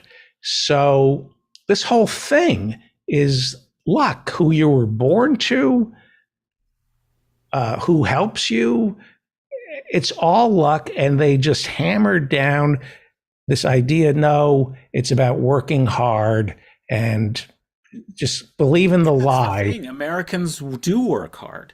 See, that's the thing. They Right. work longer hours, and yet there's still many millions who don't make it. So it clearly cannot be about the individual working hard. So that's when they say, well, work smarter. You have to have these skills. Of course, if you don't equip yourself with education, you haven't created the opportunity for yourself. That's what you need to be doing.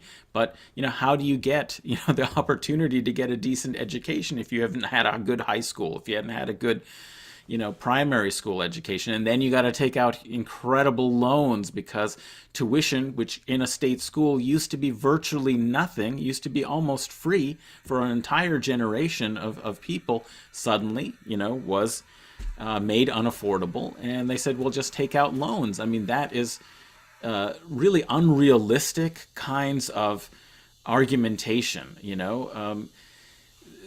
this kind of vision of society is what really needs to be confronted. This idea that it's up to individuals, in a kind of meritocracy. We do not live in a meritocracy. And that's become increasingly clear to people. And that's why we have populism and resentment against the elites, and a kind of nascent class consciousness, is because people realize that they are working very hard. They have done everything that they needed to do to guarantee themselves in previous generations for a decent standard of living, but it's not available to them now because of the inequalities that have come with dismantling these universal programs and marketizing absolutely every corner of our lives.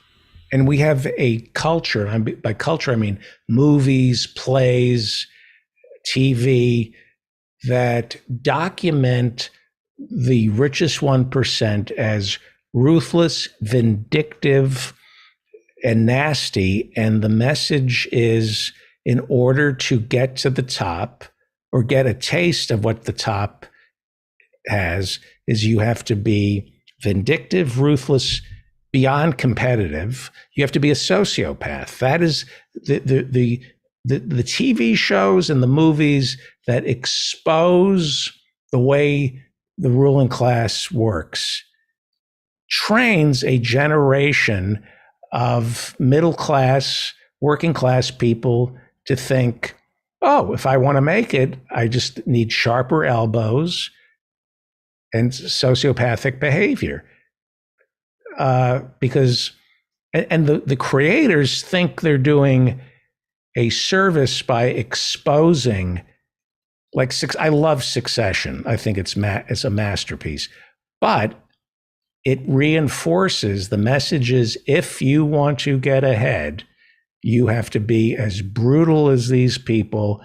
Because it's just a game to them. They don't care whatever their company makes is an accidental byproduct of serving themselves. Yeah, I've been enjoying it. I haven't finished the season 3, but it's clear that the youngest son, who most resembles the father in, being pretty ruthless and generally uncaring about others and the consequences of his actions on others, is the one who's rising. And the eldest son is, never going to make it because he occasionally shows a little bit of care and regard for others. And Right. that's deadly. So I think you're right that Wall Street, the Michael Gordon Gecko. I remember when Wall Street. Yeah, I remember that.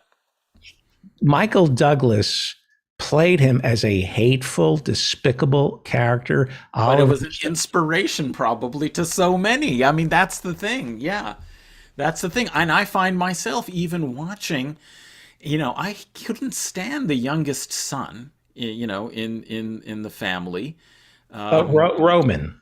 Yeah, Roman. That's right. His name is Roman. I thought this is the worst character of them all. There's nothing interesting about him, but I'm seeing him rise and I'm kind of fascinated and I get it. I'm understanding.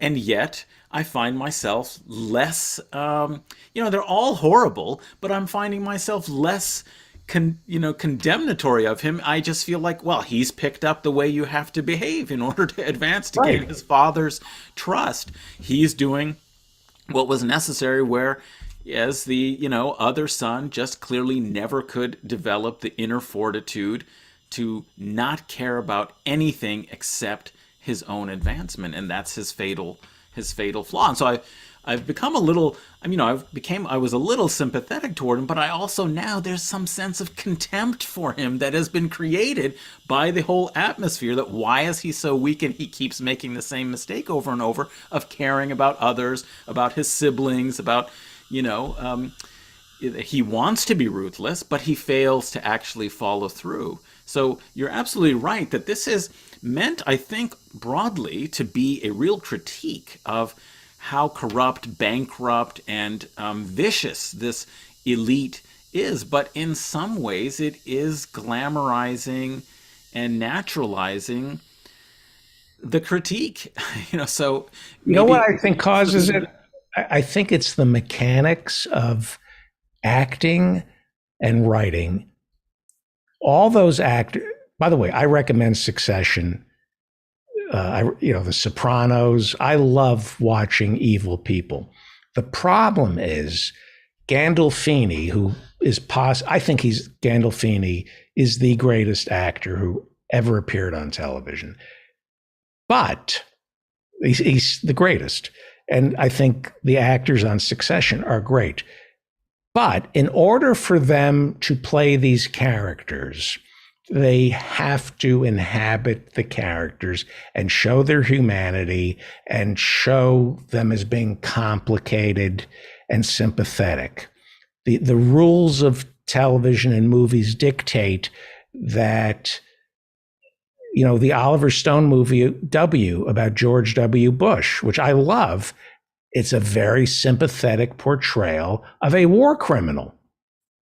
And Josh Brolin plays George W. Bush, and you can tell that Josh Brolin got into that character and began to see the humanity in him. Yeah, well, I was just going to say, I think that's what you're suggesting on some level, is your genuine enemies, you can't afford them to be humanized.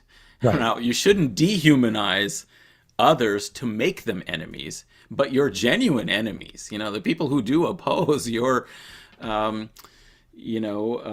progress, who deny you your rights and make it impossible for us to share an equitable, decent society, they are our enemies. And if you humanize them, you are definitely undermining the chance to really mobilize successfully. It is not, you're not being an artist. I love Oliver Stone. I think he's one of the bravest directors ever. But there's no humanity to a person who lies his way into the Iraq war and can enjoy shock and awe and know that these bombs are being dropped and thousands of innocent children are being killed, and then try to make a movie that shows the Oedipal nature of this war, that his father never believed in him, and would you humanize Hitler? Because as far as I'm concerned, the difference between George W. Bush and Hitler is numbers. How many numbers? Hitler put more numbers on the board, and it was a different theater to perform in. I want to see the mind of a demon, not something that I can then. What they're offering is something that I can relate to. I don't want George W. Bush to be relatable. That's part of his venality, is that he acts like he's a relatable human being. So that great movie, but it does a disservice. It's not. Anyway, go ahead. I'm sorry. No, I think you're absolutely spot on with this problem. I've been very distressed that Trump, the specter of Trump, humanized George W. Bush in our culture broadly. And this movie sounds like it's really, I haven't seen it, but it sounds like it's just a reflection of that kind of liberal intelligentsia that recovered George Bush's image as a counterpoint, and simply because the Bushes came out and opposed Trump. And this just whitewashed all of the crimes of those previous administrations and the hundreds and thousands of people who suffered as a result. It would be interesting to have a movie that actually explained to us and tried to investigate how it was that somebody like George W. Bush seems not to have lost any sleep in the course of 2003 2004 as the bombs go down? Why was he so composed? Something there should be explained. Like, what kind of a person is capable of that? That I would like to see an explanation for. There was a movie called The Comey Rule, starring Brendan Gleeson playing Donald Trump. It was fantastic because Brendan Gleeson came to it from a place of hatred. He played him as a disgusting, flatulent demon. And, Shakespeare, Iago was a villain. There was no, you can play up the villainy and have it be enjoyable. Richard III was kind of sympathetic because of the way he was born, but just a pure villain. So we need to start demonizing people in our art. There are bad people who we don't need to. Professor Adnan Hussein, who is on the Majlis podcast and who is on Guerrilla History? Well, I do want to tell you about Guerrilla History, that we are having a special collaborative session with Danny Haifong of Black Agenda Report to do a Q&A session with us and him and the rest of the Guerrilla History crew. So you can post questions for us to answer and discuss on Twitter if you go to @Guerrilla_pod and just post what you'd like us to talk about. But I want to invite everyone to a talk I've organized for Muslim Society's Global Perspectives with Dr. Arun Kundnani, What Was the War on Terror? 4 p.m. Eastern tomorrow, Tuesday, and you can register for the Zoom online talk at queensu.ca/MSGP, or just follow me on Twitter to find out information about it at Adnan A. Hussein, Husain. And he was on one of our most recent Majlis episodes talking about Islamophobia, the war on terror. But he'll be giving a talk, and he's the author of an excellent book, The Muslims Are Coming, from Verso in 2014. So I do encourage people to attend tomorrow and check out the Majlis and, check out his book. And I saw that picture of you. What was the body of water that you were walking? The St. Lawrence River. This man walks on water. You were walking across the St. Lawrence River. When it's frozen. Huh? When it's frozen. Oh, that explains it. When we come back, thank you, Professor Adnan.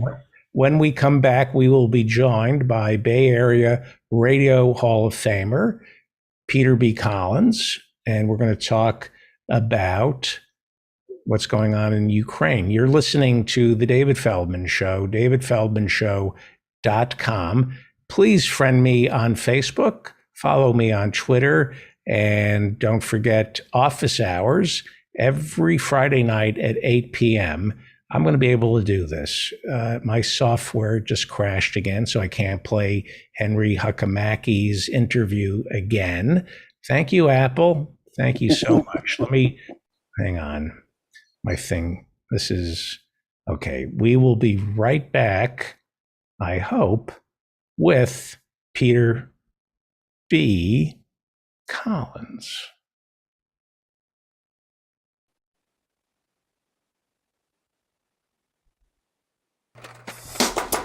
It's time right now for the David Feldman Show. He's talking politics and comedy too. He'll tell a dirty joke, he knows quite a few. He's just a lefty from way back. He's a union man with an Emmy for writing. Some days he's mad and he feels like fighting.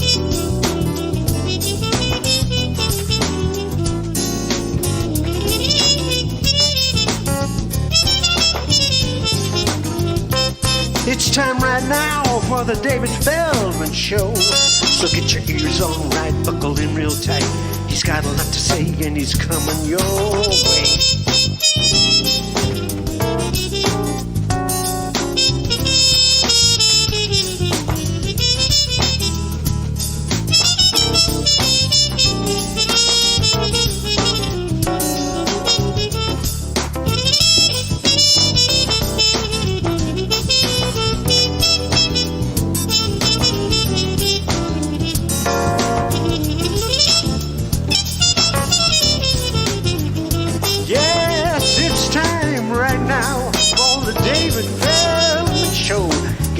Everything's alright, buckle in real tight.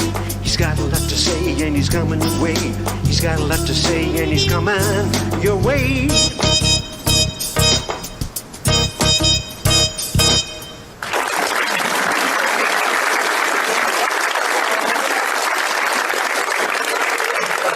Thank you, Professor Mike Steinel. He will be joining us in about an hour. Let's go to San Francisco, the Bay Area, Marin County, where Bay Area Radio Hall of Famer Peter B. Collins is standing by.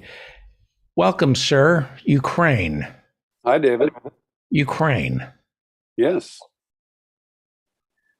Don't we have to spread freedom and democracy? Don't we need to go to war? We got to support the freedom fighters. Yeah. I mean, Putin is amassing 100,000 soldiers on the border.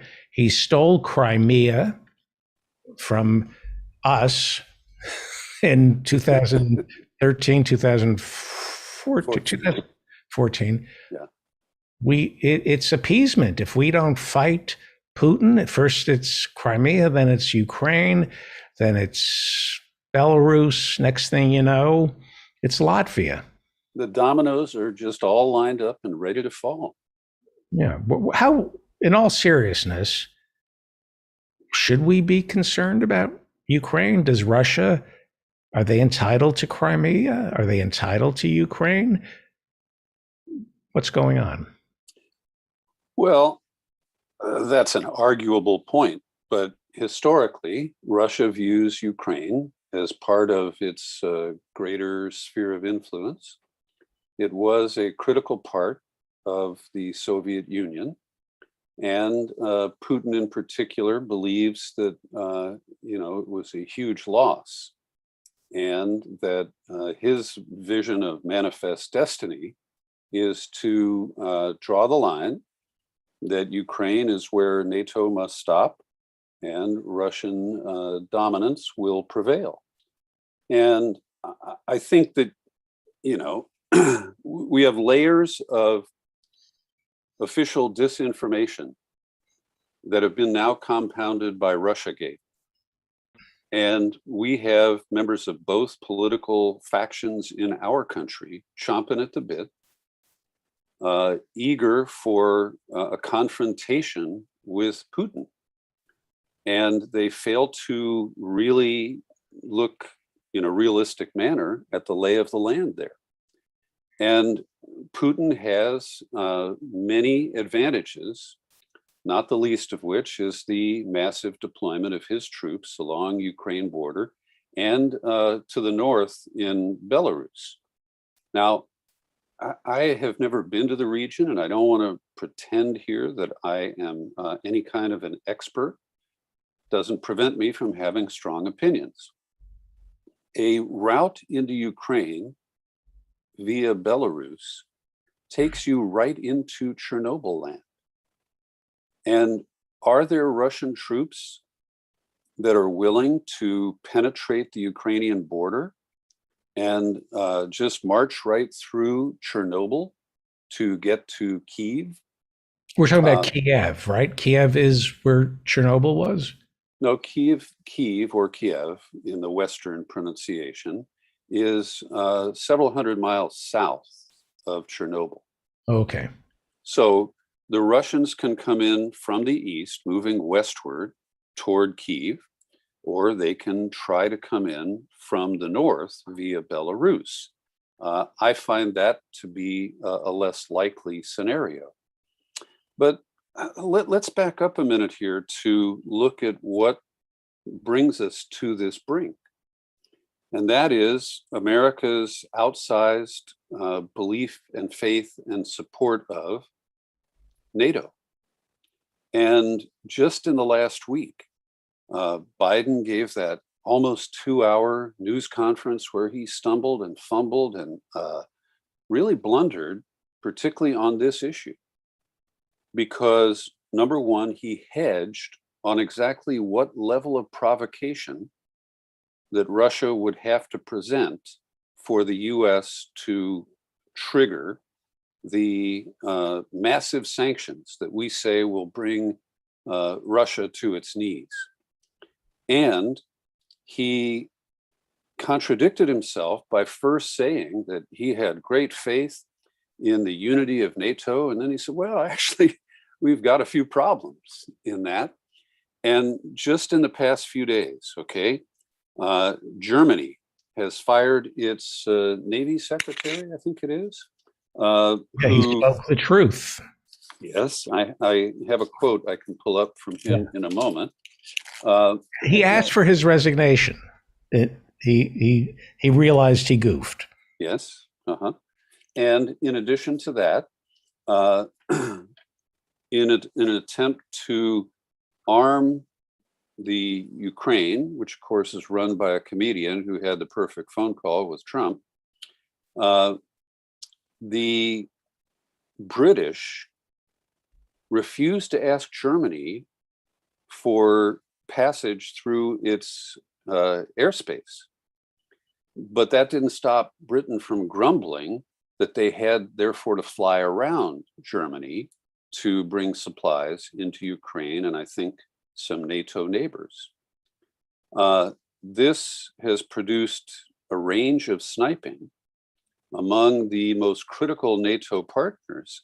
And Macron, who is up for re-election in France in April, essentially tried to, without quitting NATO or putting a huge wall between France and NATO, he offered Putin dialogue with Europe, not with NATO.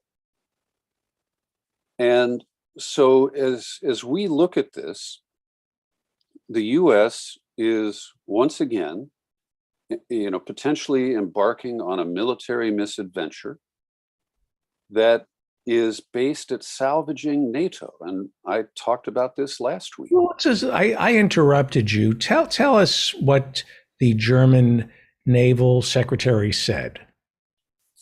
It's an article by Joe Laria, and it's at consortiumnews.com. Joe is a friend of mine who is quite an accomplished journalist on international affairs, and he is a longtime UN reporter for the Wall Street Journal. So the admiral who resigned was K. Achim Schonbach, the head of the German Navy. He said talk of a Russian invasion of Ukraine was nonsense, and that Russia is merely seeking respect for its security concerns in Europe. Here's a quote. Schonbach told a meeting of a think tank in New Delhi on Friday, "It's easy to give him, Putin, the respect he really demands and probably also deserves. My minister," he continued, "asked me, what does Russia really want?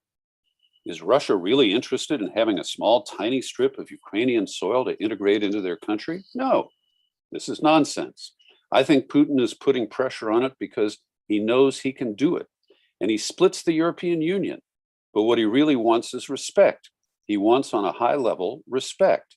And my God, giving someone respect is low cost, even no cost." And Schonbach also acknowledged that the Crimean Peninsula is gone. It will never come back.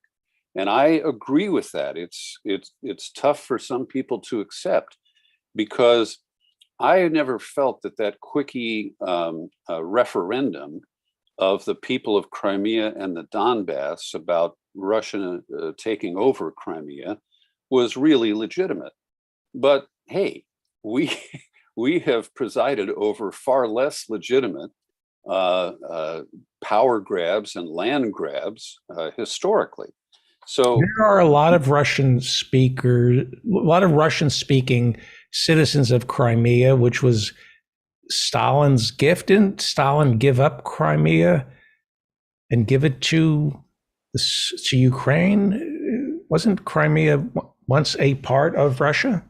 Yes, I believe it was. And I do think that it was either at Malta or one of the other meetings with Roosevelt and Churchill toward the end of World War II when that carve up was made. So this admiral, this German admiral, spoke the truth. the Germans don't want to upset Putin because they've gone off nuclear power after Fukushima and they need gas. And there's a new pipeline that's about to come online. Nord Stream 2. And what is that? It is a underwater pipeline in the Baltic Sea that brings Russian gas into Europe. And it's not active at this point, but Nord Stream 1 currently provides, I believe, 40% of the natural gas supply that Europe is relying on this winter. And prices for that natural gas have already gone up substantially. So politically, Putin has Europe over a proverbial barrel. It's Right. not barrels of oil, it's barrels of natural gas. And so the US is in a position to lose a whole lot here, but I see very little that America can gain. And we talked about Biden benefiting from a distraction from domestic affairs, but the risks are quite large.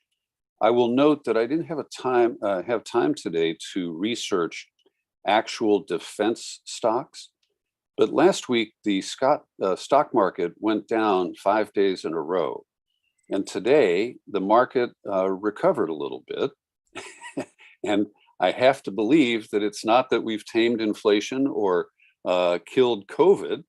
I think that Wall Street is saying, oh, well, our defense stocks are going to be carrying us through this unstable period when the Fed raises interest rates and tries to reduce the interventions that have propped up Wall Street through the pandemic. So we're at a very critical stage here, and we are relying. I just want to point out, because I said on the show, the market dropped 1,000 points today, but it did recover. So it was on a roller coaster ride today.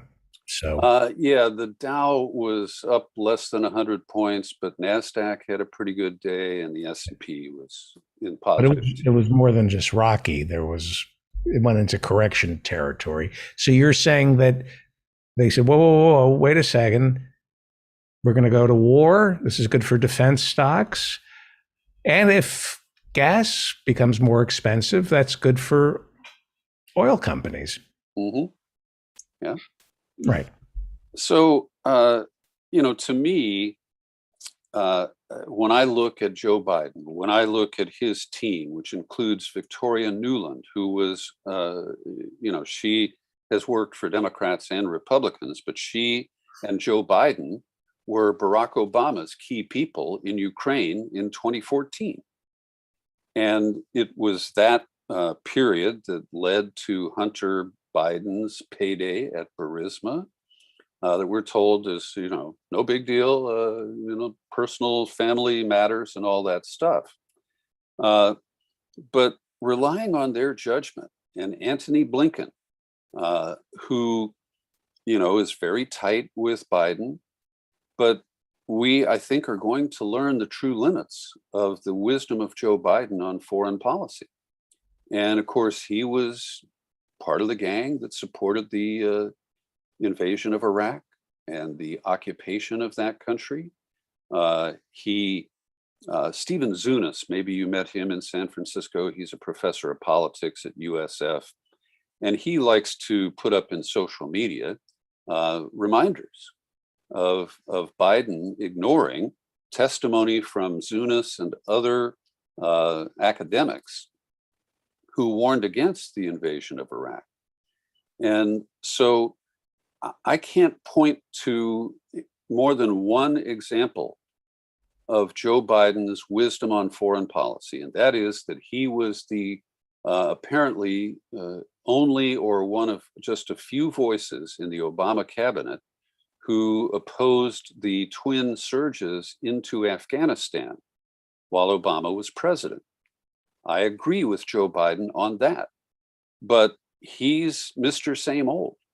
And when you look, for example, at the way U.S. treats Russian allies like Cuba and Venezuela, Well, Biden is embracing the legacy of Trump on both of those issues, and he is ignoring the legacy of Obama on Cuba. Obama was bad on Venezuela. And so we believe that we have the right to starve the citizens of our neighboring countries because we don't agree with the regimes that are in power. And yet we are now lecturing Putin. Let me just, I have to unplug for a second, reach back here, but I have Sunday's New York Times front page. And this is so similar to the run-up to Iraq. Headline, Russia is said to plot for ally to rule in Kyiv. Britain sounds alarm on plan for puppet. So I'm a student of bylines. When I read a newspaper article, I look at who wrote it and pay attention to the history of these people. Is it David Sanger? Of course. He is Mr. Pentagon mouthpiece. He was provoking Biden during the press conference, wasn't he? Yes, he was. Yes. Along with Michael Schwartz, who I don't know, and Mark Landler, who was a major promoter of Russiagate. Now, the byline that's truly missing here from this piece of crap is Judith Miller. But this is one of those unnamed sources coming out of the United Kingdom and being parroted by American officials the same way that Dick Cheney parroted Judy Miller's coverage on the Sunday talk shows just a few weeks before we launched into Iraq. Right. And so, you know, this follows the coverage we discussed a week ago, where we have accused Russia of planning to create false flag incidents in Ukraine to justify an invasion. And as I said last week, that's plausible. But we know false flags better than any other nation on earth. And we've got more in our collection.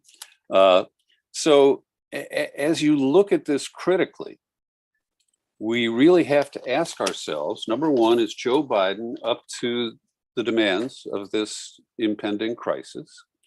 Number two, is he listening to anybody who is telling him to put the brakes on?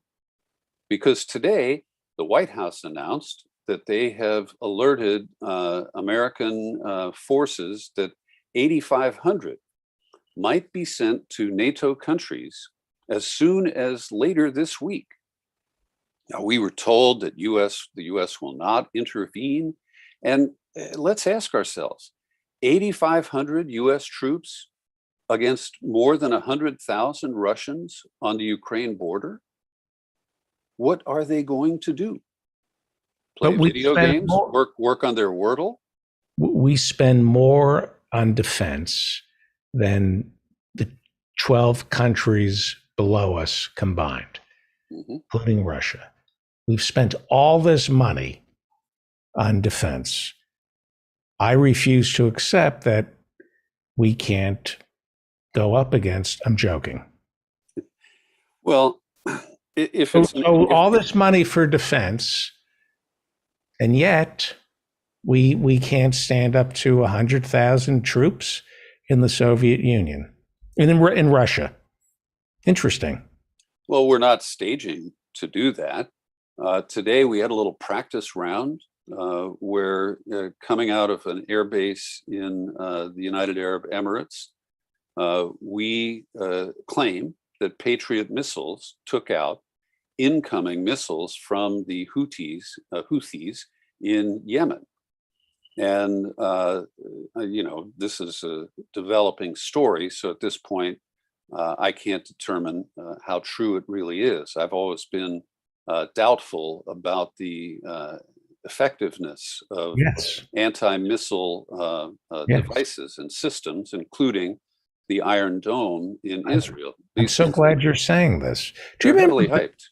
Do you remember Bill Sapphire? You're probably the only person who remembers Bill Sapphire's reporting in the New York Times after the first Gulf War about the Patriot missiles, how they didn't. Do you remember this? Yes, and You're the only person I know. You are. Go ahead, please. Well, the source of that reporting was You're good. a great guy who I've interviewed 3 or 4 times, Ted Postal. Yeah. And he never went postal. He is a retired or emeritus professor from MIT. And he has done very detailed studies of Iron Dome, and before that, the Patriots.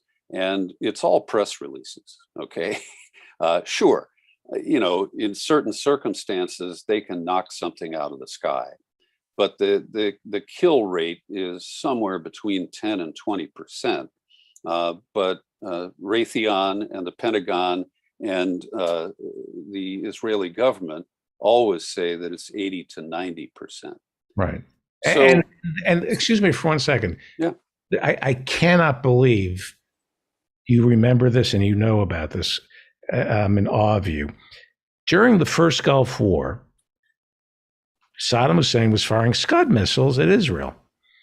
And we deployed to protect Israel because Israel promised not to get involved in the first Gulf War because if Israel got involved, it would kill the coalition. And Saddam Hussein figured, I'll bomb Israel with a Scud missile. The Israelis will have to get involved, and that will destroy a coalition of Arab countries that don't want Israel involved. So America gave Israel these Patriot missiles, and everybody celebrated the Patriot missile. Look at it. We can shoot missiles out of the sky. Look at that. It's what Reagan had promised 3 years earlier about Star Wars. It's the beginning of Star Wars. And then Sapphire began reporting about this, a Republican columnist, and they discovered that these Patriot missiles didn't shoot the Scud missiles out of the sky. And when they did hit the Scud missile, these Scud missiles created a lot of damage. They broke up, they shattered and landed in bad places. And we've just accepted the lie that we can shoot missiles out of the sky. One of the last things Obama did was he planted, I believe, Patriot missiles in Japan or somewhere when he was pivoting to the Pacific. He did something that provoked the Chinese by putting anti-ballistic missiles in the Pacific. And I remember thinking, they don't work. They don't work. None of these things work. well, David, one of the most memorable and bizarre radio interviews I ever did was with a guy named Sonny Bono. And he had no political experience except being mayor of Palm Springs. And he decided he wanted to run for the US Senate. So I did this hour-long interview with him, and we started off easy talking about Sonny and Cher and music and Palm Springs. And then I got serious with him, and I said, Sonny, what do you think of the Patriot missiles? And his eyes started to move real quickly, and he got real nervous. And he said, well, I like what I saw on TV. And I said, well, what do you think about what Professor Postal says, that they don't actually work? He said, oh, I haven't heard that. And in the next 2 minutes, he took 3 different positions on increasing, decreasing, or leaving the defense budget the same. And at the end of it, he said, why did you have to ask me about those Patriot missiles?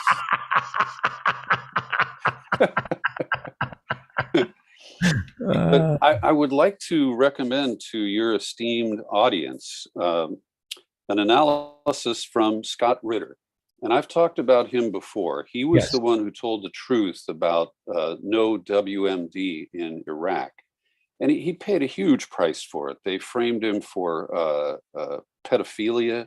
He spent a couple of years in state prison in, I think, in Pennsylvania. Anyway, he's a man I deeply respect. And a lot of people are allergic to his recent work because he gets paid by RT and he publishes columns that are not censored by Moscow. But his latest piece is at Consortium News, and that's the site that Robert Perry set up, and Bob died a few years ago. And he riffs off the phrase that is used by Jen P. Psaki, by Biden, and by Tony Blinken about this massive toolbox that they apparently got on a closeout deal before Sears shut down. And that, we have all these tools in the toolbox. And they include sanctions like he's never seen before, and all of this threatening language. And Ritter's headline is, America's toolboxes are empty. And he explains various scenarios. For example, like putting troops into Poland and other steps that the US conceivably could take. And he basically concludes, let me jump to the end here. He said, the toolbox is empty. Russia knows this. Biden knows this. Blinken knows this. CNN knows this. The only ones who aren't aware of this are the American people. Right. And we are at a new low.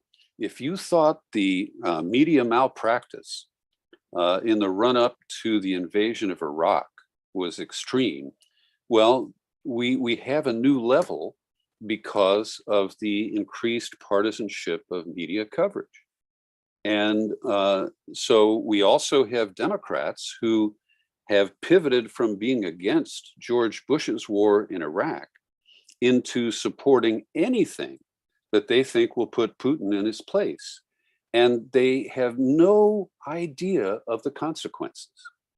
And so a nation of sheeple are sitting there with their remotes, flipping back and forth between the football playoffs and the cable news channels. And, they know a lot more about the football teams. Well, they're allowed to. Right. They're allowed to. And it's West Exec. It's all the West Exec lobbyists. That shop is making foreign policy for the military industrial complex.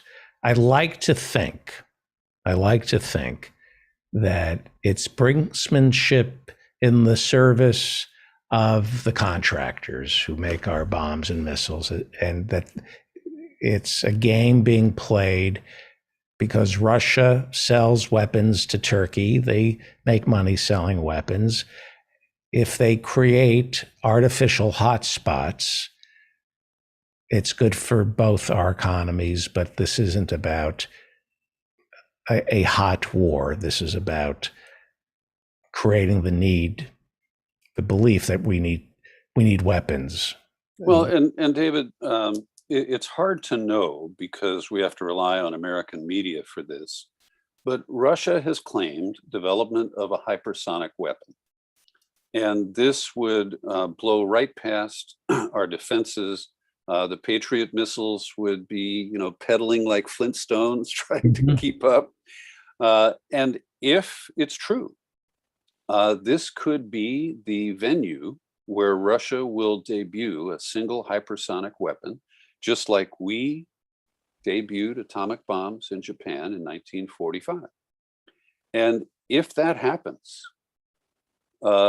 this could be very short.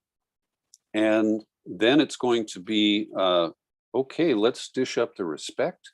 Let's appease this guy. Hey, you want Poland?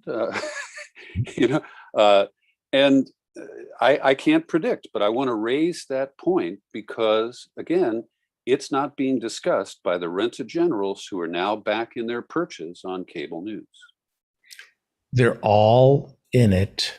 We have to wrap it up. It's what Michael Corleone observed when he was in Cuba, when the rebel jumped on the hand grenade and said to,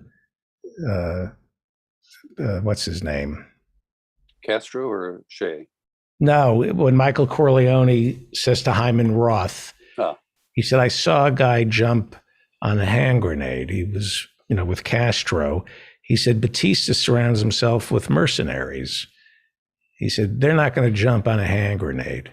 Mhm. Not to take anything away from our military, but there are a lot of mercenaries, a lot of contractors who work in our military. And the people at the top are eyeing jobs for contractors, Boeing, Eric Prince. It's why we haven't really won a war since when? I'll get back to you on that. Yeah, not take anything away from our soldiers. I support our troops. I don't support the people in the military who send our troops into hotspots without the proper equipment. Mhm. I do not support the generals because they're all going to get rich once they leave. Well, and they can be as bad as Petraeus and these other people who kept the Afghanistan war going for years, knowing what the end game would be, and filing false reports and spending billions of dollars and putting American lives on the line. So, yeah. David, before I exit here, I just wanted to give a brief update. Back in September, I was sharply critical of the FBI based on BuzzFeed's revelations regarding the so-called Wolverine Watchmen. They Yes. were reportedly plotting to kill Governor Whitmer or kidnap her and hold her hostage. Let me bring Professor Marianne here because Sure. she's also been on top of this story before. Hi, Marianne. So finally today, what are we, 5 months since we discussed it on your program, the New York Times has finally published a piece in advance of the trial coming up on March 8th of 5 men charged with participating in that plot. There were a dozen FBI agents and a handful of others who were paid informants or aligned with the FBI. There were more government infiltrators and handlers than there were schemers. And the FBI wrote the script, paid people fairly handsomely for orchestrating all this. And the New York Times gets a little bit of credit for actually covering it and presenting the defendant's side of this story. But they do it in that typical, false equivalence presentation, where they still give the government credence for the claims that it has made. And so I just want to encourage people to watch this critically. It's not likely to get much coverage because it would force the networks that bought the story lock, stock, and barrel in 2020 to admit they were wrong. And I don't see anything in this article in the Times today that even hints that they got it wrong. But I do encourage people to keep an eye peeled for it, because it is another case of a big FBI frame-up. And because it is not Muslims this time, it's white Trump supporters from mostly Michigan. It'll be very interesting to see if the right-wing media play this up as a way to try to demonize the FBI, which it deserves, and to blame all this on Biden somehow. So I'm all for honey traps that lock up white militia members. Okay, go ahead. I have no core. I think if you're in a militia and you're playing with AR-15s and assault weapons, and you can convince these people that they have no idea if the guy they're playing war with is legitimate or an FBI agent, I like that. Sorry. The problem with it is that it became part of the election dynamic. And for the FBI to stage that and pull their ripcord just weeks before the 2020 election, I have a problem with that. Yeah, I'm not a fan of J. Edgar Hoover. Although, if you look at the FBI infiltrating the KKK,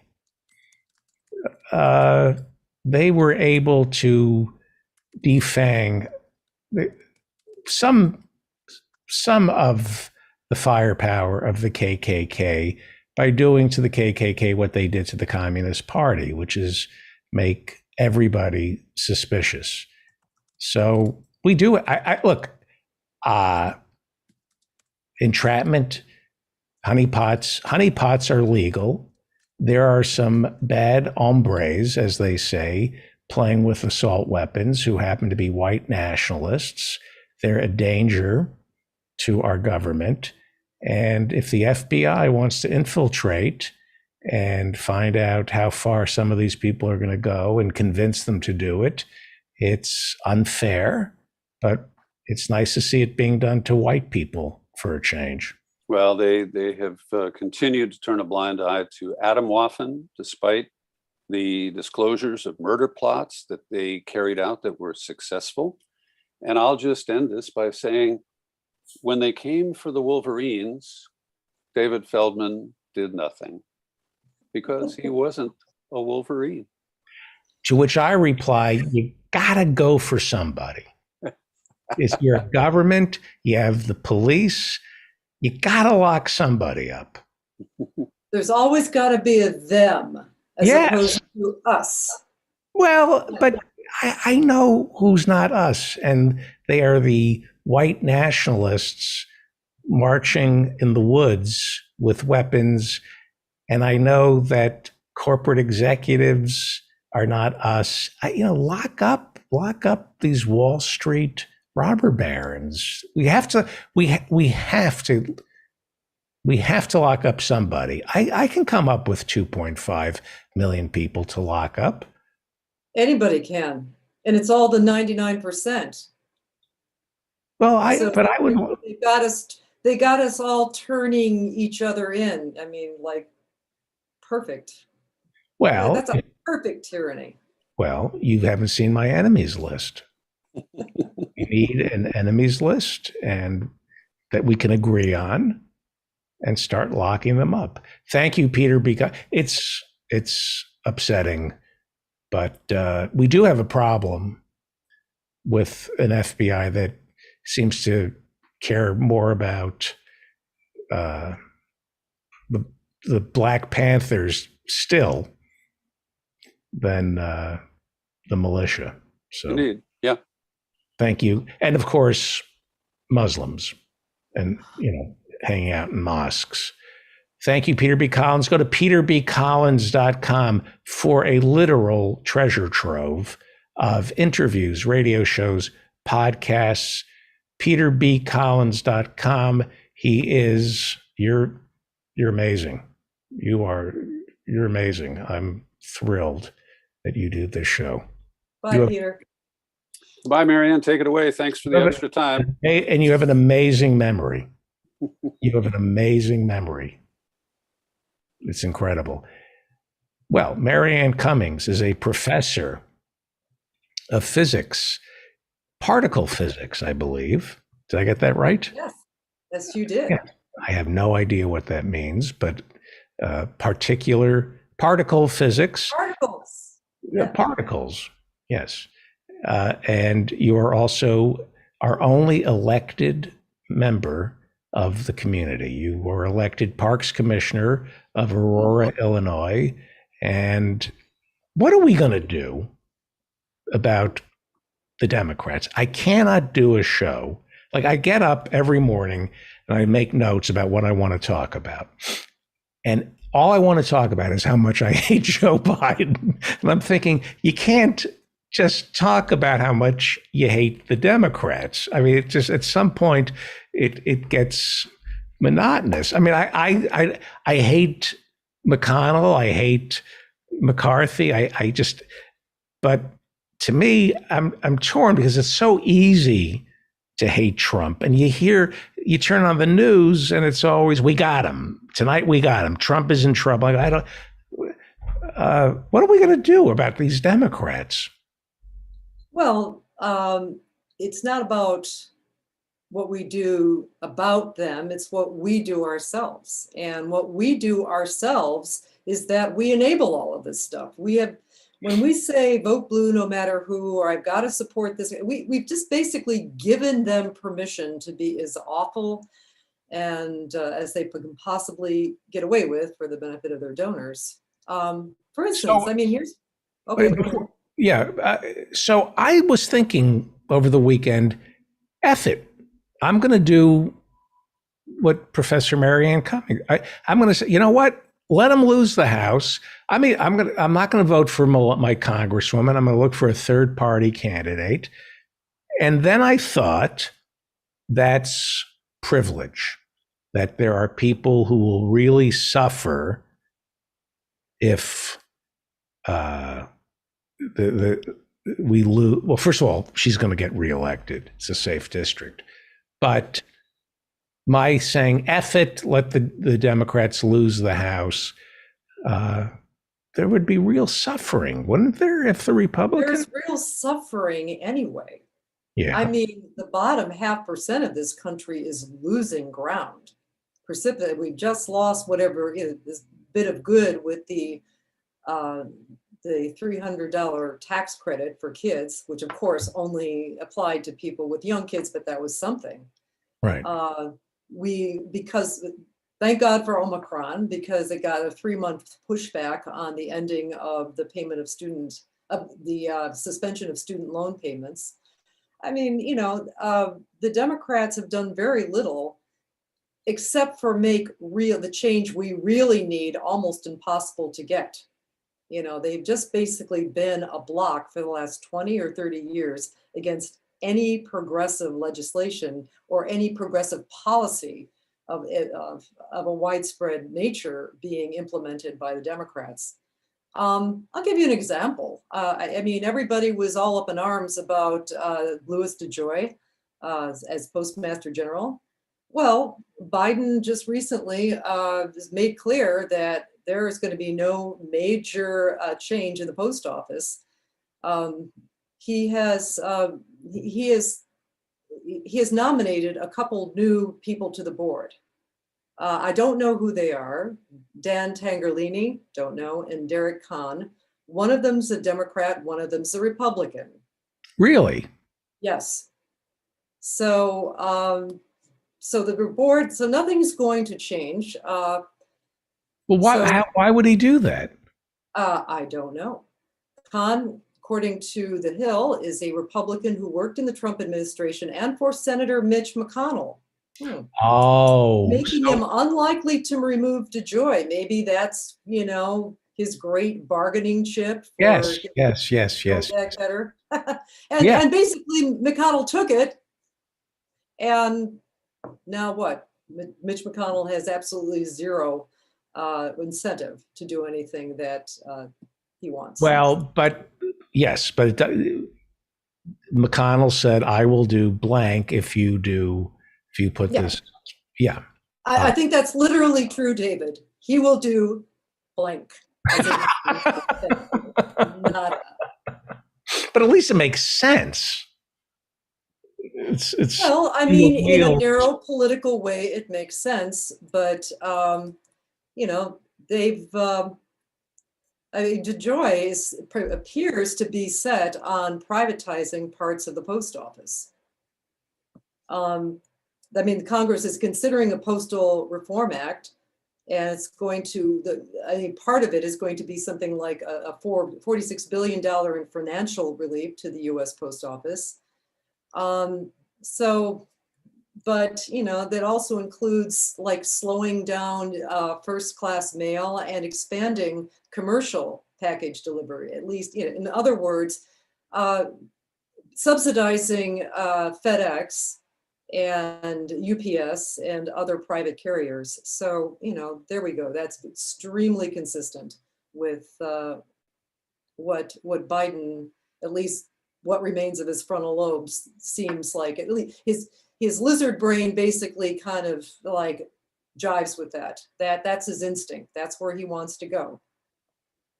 He doesn't want anything to do with any FDR reemergence in the Democratic Party.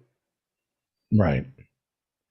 How So- bad is it in Illinois right now in terms of the weather and the homeless and COVID? And what are you dealing with as I've got to like dig my car out of my driveway, but I should have done that earlier, but I need some exercise, so I'm going to do this.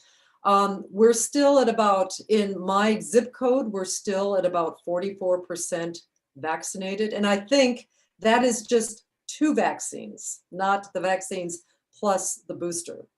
It's a poor, largely Hispanic zip code, and nobody at City Hall seems to be interested in the fact that a big chunk of the city is not vaxxed. poor Hispanic, you say? Mhm.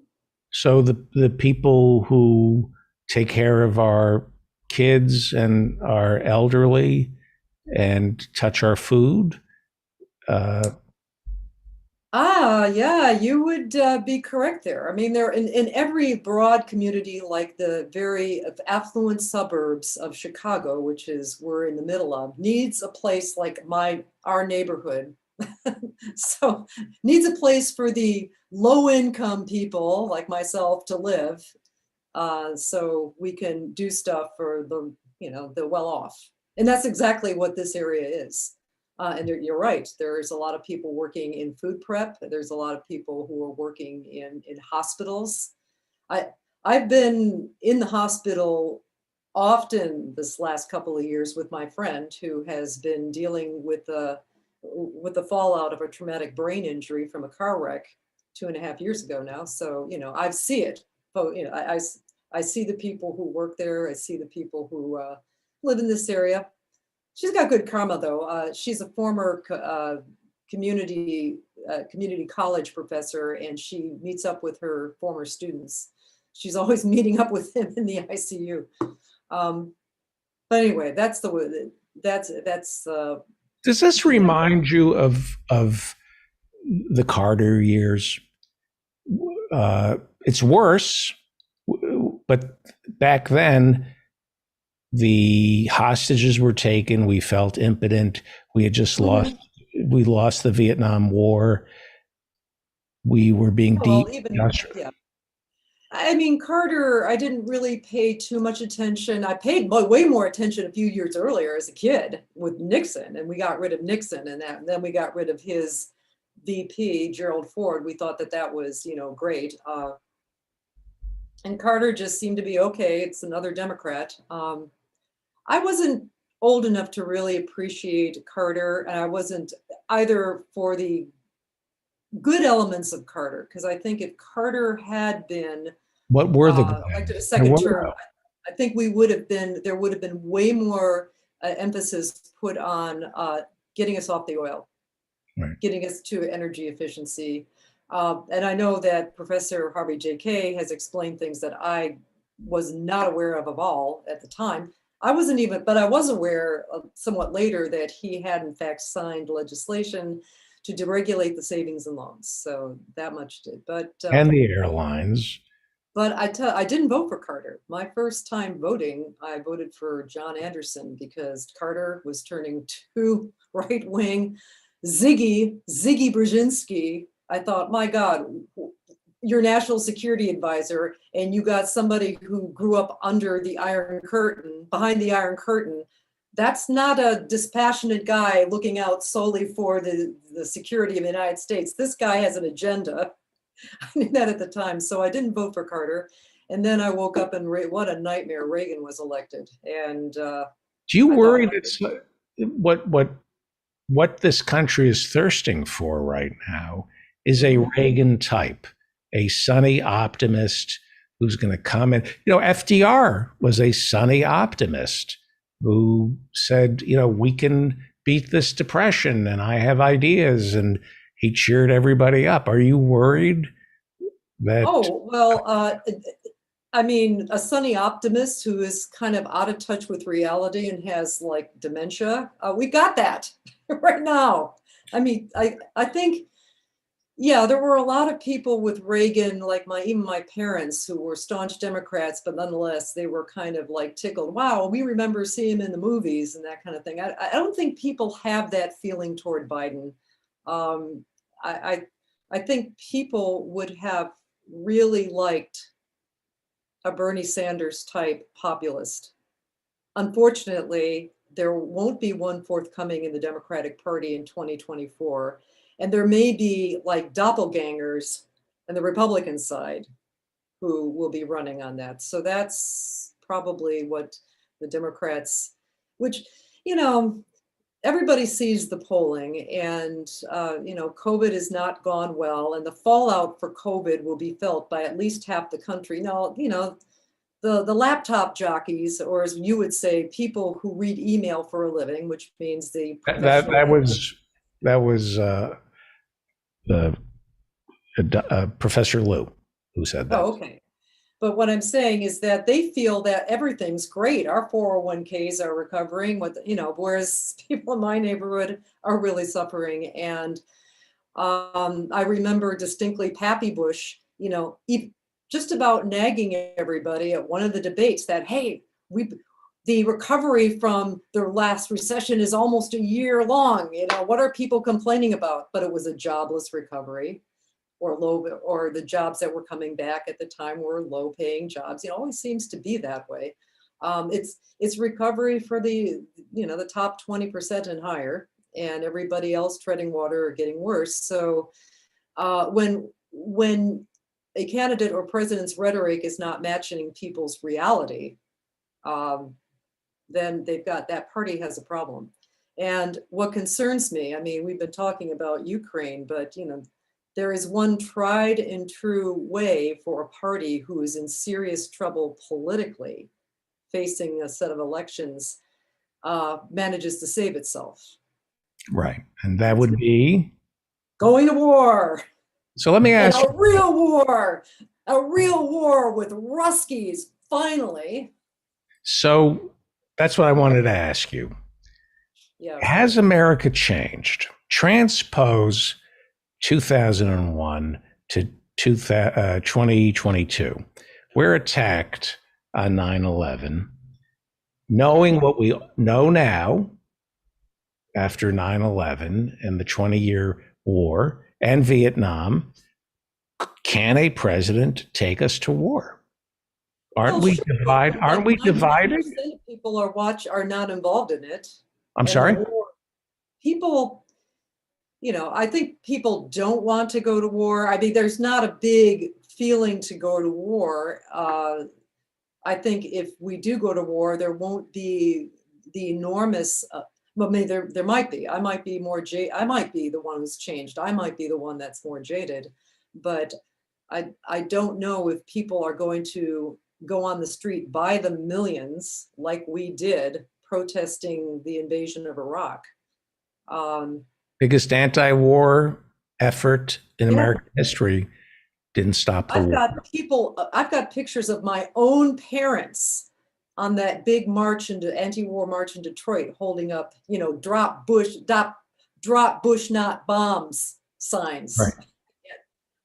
Right. Were pigs flying that day? I don't know. That was an amazing day. So when you saw Milley testifying after Afghanistan, before Matt Gaetz, before Republicans being disrespected, can this president lead us into war without the Republicans trying to stop it? Oh, the Republicans might try to stop it, but there might be one thing holding them back.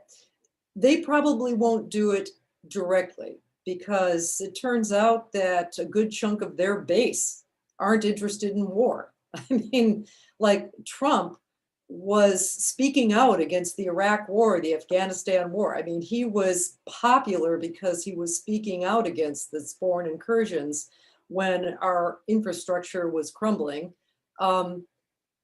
He made the deal, but he negotiated us getting out of one. But he expanded Obama's drone program. He basically did what the military-industrial complex wanted him to do.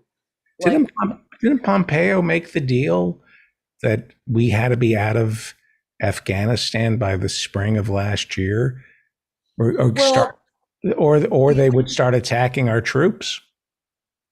I Wasn't there- don't, I know that the original deal was pushed back against by the Democrats the year before. And Liz Cheney, Liz Cheney, not Lynn Cheney, that's her mom, Liz Cheney, suddenly became, who had been pro-Trump completely up to that point.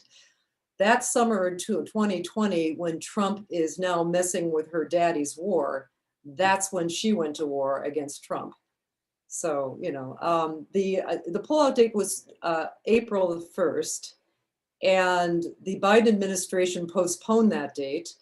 And I think people are trying to give Biden credit. Okay, give Biden credit, but really the Taliban decided they'd had enough and they were just taking over. The government we spent 20 years propping up fled. And, but it seemed like the Taliban pretty much, abided by the terms worked out by the previous administration. Right. There was this bombing, it wasn't them at the airport, but they pretty much let our troops, it was a remarkably orderly withdrawal of our troops without major incident to our troops. And, but Biden is very much at war with Afghanistan, and it looks like there's going to be some massive starvation unless we reverse some of our policies withholding international aid to that area. So, that, and we've bumped up our war budget. I know Mila does not like me referring to it as the defense budget, and she's got a point. I'll refer to it as the war budget. What was that for? Oh, Well- that's right, war with the Ruskies. God damn it. Never got around to that war. Right. But now we have an opportunity, but we don't have, he can't send us into war. He can't. I just don't, we don't have, Look, what they can or can't do, of course they can go to war with Russia. I mean, they could have war. Can we win? Who wins that? I was listening to a bit of Peter's talk about that, and I forgot about Chernobyl being right in the middle of all that. Going, wow, okay. World's biggest wildlife preserve outside of the Arctic Wildlife Preserve. But anyway, Biden going to war with Russia would be like Biden finding Mamie Van Doren in his bedroom. It's he wants to do something, but the flesh is weak. I don't think he may think he's looking at her. I mean, who knows what goes on in his mind right now? I mean, is he really reading through national security briefings like Bill Clinton and poring over documents and having meetings with the Joint Chiefs of Staff over strategy and diplomacy? That, I don't think he's doing any of that. he's going back to Delaware every weekend. Half his time is in Delaware, and they don't tell us who is visiting. They won't release the visitor logs as to who's coming to talk to him in Delaware. Who do you think? Yeah, well, he's got Antony Blinken running thing. I don't know if Antony Blinken is a Dick Cheney, but he seems to be sort of the guy in charge. And apparently we're going to, from what I read in the papers online, we're going to be sending $200 million in military aid to Ukraine, deadly aid. So, let us recall that the current corrupt government that we're trying to prop up, we and many of the European countries were instrumental in installing back in 2014 or whenever it was. And Our foreign policy is being orchestrated by Blinken, stinking and nodding off. Wasn't that Blinken, Lincoln, and nod? Isn't there an old joke from? Yeah, Lincoln, Blinken, and nod. Yeah, Blinken, Lincoln, and nodding off. That's good. Who's ever came up with that? I just came up with that. Oh God. Okay. mind of a comedian. I just Yeah, well, and it was good. West But Exec guys were far more kind of, financial analysts as much as anything else. So, we're going to this war, it's our perpetual war has kind of been what's driving our economy now, because I think that's our major export. I don't yeah, even think it's Hollywood movies or cars. I understand China is now making movies that are very entertaining that that demonize America, that make us the bad people, and it's very watchable, and it's very easy No, to hate I American imperialists. even Russia is doing it. Okay, so I absolutely adored the series The Americans. I was kind of sad when it was over, but it was very good. However, there's two Russian versions of The Americans. In other words, young Americans who have come to Russia and were raised as Russians and they're spies. And one is a sitcom, apparently, but the other one is very serious, and kind of serious sort of, this is what the CIA has been doing all along. And I've heard it's actually quite good, very good production values and things, like the actors are great. And so I would kind of like to, after I'm done, binge watching Better Call Saul and about a dozen other programs, maybe I'll get around to it.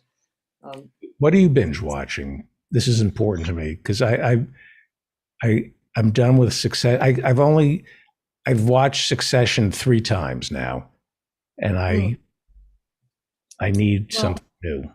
I'm watching The Mandalorian every time I go over to my parents' house. I watch episodes of The Mandalorian with my mother, and then we'll watch episodes of Boba Fett, and then we'll watch episodes of Ashoka, the series, the spin-off series with that Jedi played by Rosario Dawson. I have to finish watching Stranger Things. I have to finish watching Ozark. I mean, that was, I stopped watching. It was almost getting too intense, but I really want to watch that. I want to get back to watching that. And I abandoned The Wire years ago. I've got to finish watching that. And that's sort of what I'm doing. And here there are campaigns in the dead of winter. We are going door to door for signatures. I was doing it for my friend Rachel Ventura this past week. I'm going to be doing it for Junaid Ahmed, who is, I guess, coming on your show next week. Yes, it was going to be this at 6:00 tonight. Tell us about your guest, please. Yeah, well, Junaid was a Bernie delegate, and he was part of, he was loosely connected with our progressives of Kane County, and Kane County is a county that's huge. It still has about overlaps with 4 congressional districts, and his is the one to the north of us, up and up. If you can imagine the Fox Valley River, it's about 35 miles due west of Chicago, and there's all kinds of small historic towns up and down this river. And Aurora is one, then Batavia, Geneva, St. Charles, and then 10 miles further north is Elgin, and that's where Junaid is at.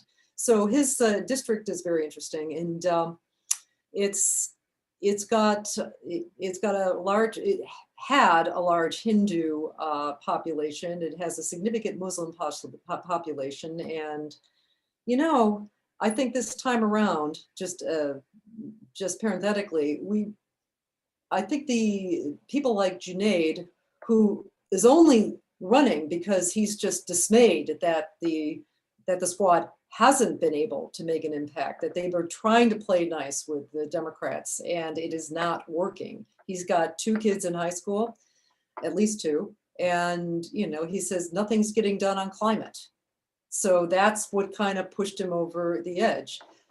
Because this year is the year of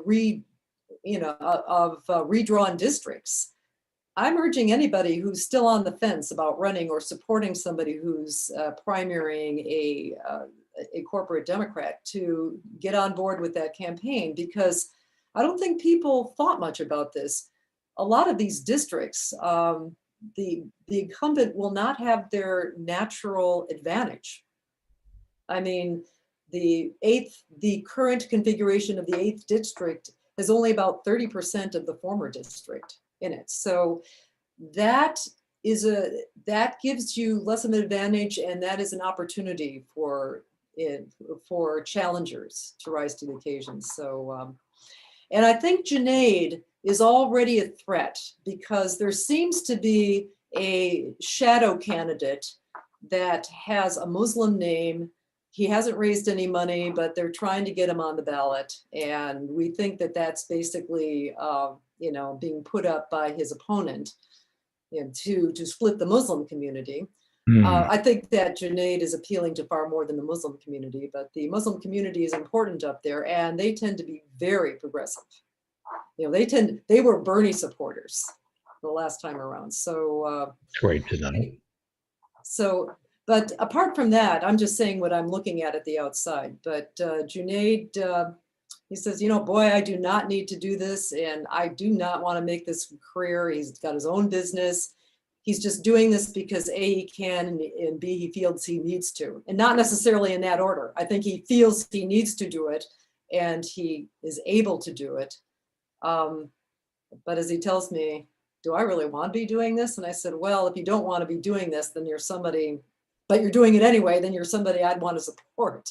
So, right. Well, I'm really grateful. What we're trying to do moving forward is have on every show have a candidate who's running for the House or the Senate.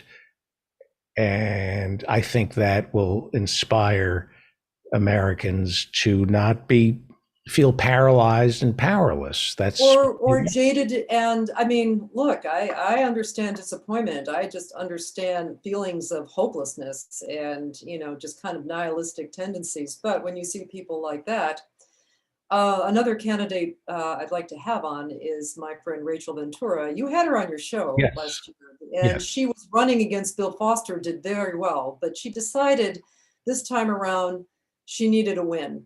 And I think she's in a very good position to win. She's running for state senate. And again, this is, around the Will County, that's just to the south. Joliet is to the south of Aurora. Bring her on, please. Yeah, because, she was so discouraged. She was basically running, she was a campaign manager for John Lash's mayoral campaign last year. And that was soundly defeated, where the Democratic organizations were supporting the Republicans, not John. Now we find out, even though he swore up and down he had no further ambition, the guy who won last April, the incumbent who got reelected, is now just announced that he's running for governor as a Republican. And people are shocked and dismayed. I'm sorry, what I'm telling you guys. Here's my fantasy. We have to wrap it up because Professor Mike Steinel is here. Here's my fantasy before I give up on the Democratic Party. Here's my fantasy. That we're going to lose the House, the Democrats, and rightfully so, because there's nothing, it doesn't matter if we lose the House and the Senate in the midterms, because Biden can't do anything with a Democratic Senate and House. So we might as well have the Republicans in charge. I know this sounds glib. So in 2024, the Democrats have somebody to blame, to run against. And what we see at the end of the midterms are more members of the squad, a far left infrastructure. We're not going to see any third party Congress candidates elected. No, I mean, it's structurally set up against. So my fantasy is that, we support all the left-wing candidates that you want to bring on and that Howie wants to bring on, and we get some numbers on the board. Nancy goes, and we have a radical left in the House of Representatives that sets the stage for 2024. You have to believe in the future. If you believe that the planet is doomed, or that COVID is whatever, you're wrong. You're wrong. The planet is not doomed. We are, but the planet is not doomed. And The planet's going to be fine. yeah, The planet's going to be fine. It's, I think Carlin. I think George Carlin said that. So I want to. I apologize, but we're, even with climate change being catastrophic, we're going to have to keep moving forward. That's what we do. And we have to make sure that we write the future, not Elon Musk. And get angry and know who the enemies are and fight for the candidates who are not corporate owned. And I think that there are, and what's really great is that there are candidates who's looked at, maybe you could say the squad did what they thought might work. Fine, try it. It didn't work. We've got candidates that are willing to beef them, give them a little bit more spine and willing to take on leadership. If the Dems lose in the midterms, unless we go to war with the Ruskies, I think they'd lose anyway. There's a chance for progressives to be challenging Biden, Harris, Buttigieg, whoever. Right, and they're going to be worse than Bernie. If it's my kids, if the leftists coming up, if they could if it's people like me, they're going to beg for Bernie Sanders to win. Hey, quick question. We have to wrap it up. Quick question. As Parks Commissioner, if Aurora, Illinois said, you know what, we're going to take a building and we're going to create a free kitchen around the clock that serves coffee and feeds anybody, no questions asked. You can come in, it's free around the clock. And it's not, if you look at rahima.org, you look at Professor Adnan Hussein's parents' food pantry, $5. You can make a bean lentil soup with vegetables and rice. $5 can feed a lot of people. What would happen? What would happen if you set up? Who would try to stop you, McDonald's? If the city starts feeding people, say, you know what? No questions asked, and it's nice, and we're going to have musicians and artists, and we're going to pay them, and there's going to be free food. Nobody's going to go hungry in Aurora, Illinois. What would happen? Who would fight that? I think at this point, nobody. I mean, people are still stunned that the mayor of our town, who they thought was a Democrat, was a Republican. And now it's like everybody's kind of looking at stuff that he's done and deals he's made and went oh, wait a minute, this guy. So I think that idea, I actually floated that idea or something like that to the Park District. I had several asks and I actually got some of those asks. So, COVID. Who would make an argument? Who would make an argument? No one. Against that. It's not fair. It's not fair to whom? Restaurants that are all going under? It's not fair to McDonald's. It's not. Who isn't it fair to if government money is spent to hire chefs? A Keynesian approach to creating jobs, and these jobs are to make sure that nobody in Aurora, Illinois is ever hungry, or nobody in Aurora, Illinois has to, you know what? I don't want to cook. I'm rich. I don't want to cook. The food is free. I pay taxes. I'm going to go get a free meal. I'll meet you down. I'm a multi-billionaire living in Aurora, Illinois. I pay enough taxes. I'm going to go eat down at the community center. Who would be against free food for everybody with no stigma, where you encourage rich people to eat down there? You So know, we were thinking of something set up for the Hesed House, which is where the homeless live. But now I'm thinking that's probably a way better idea. Just where anybody can get food. Why not? The amount of food that's wasted that grocery stores have to throw out, that restaurants have I'm to throw talking out. about a place, a free restaurant where people sit and there's a community, and we pay people to sing and do comedy and read poetry, and your art. Move your head for 1 second, please. Your art, the government buys your paintings and hangs them on the walls. And who would be against that?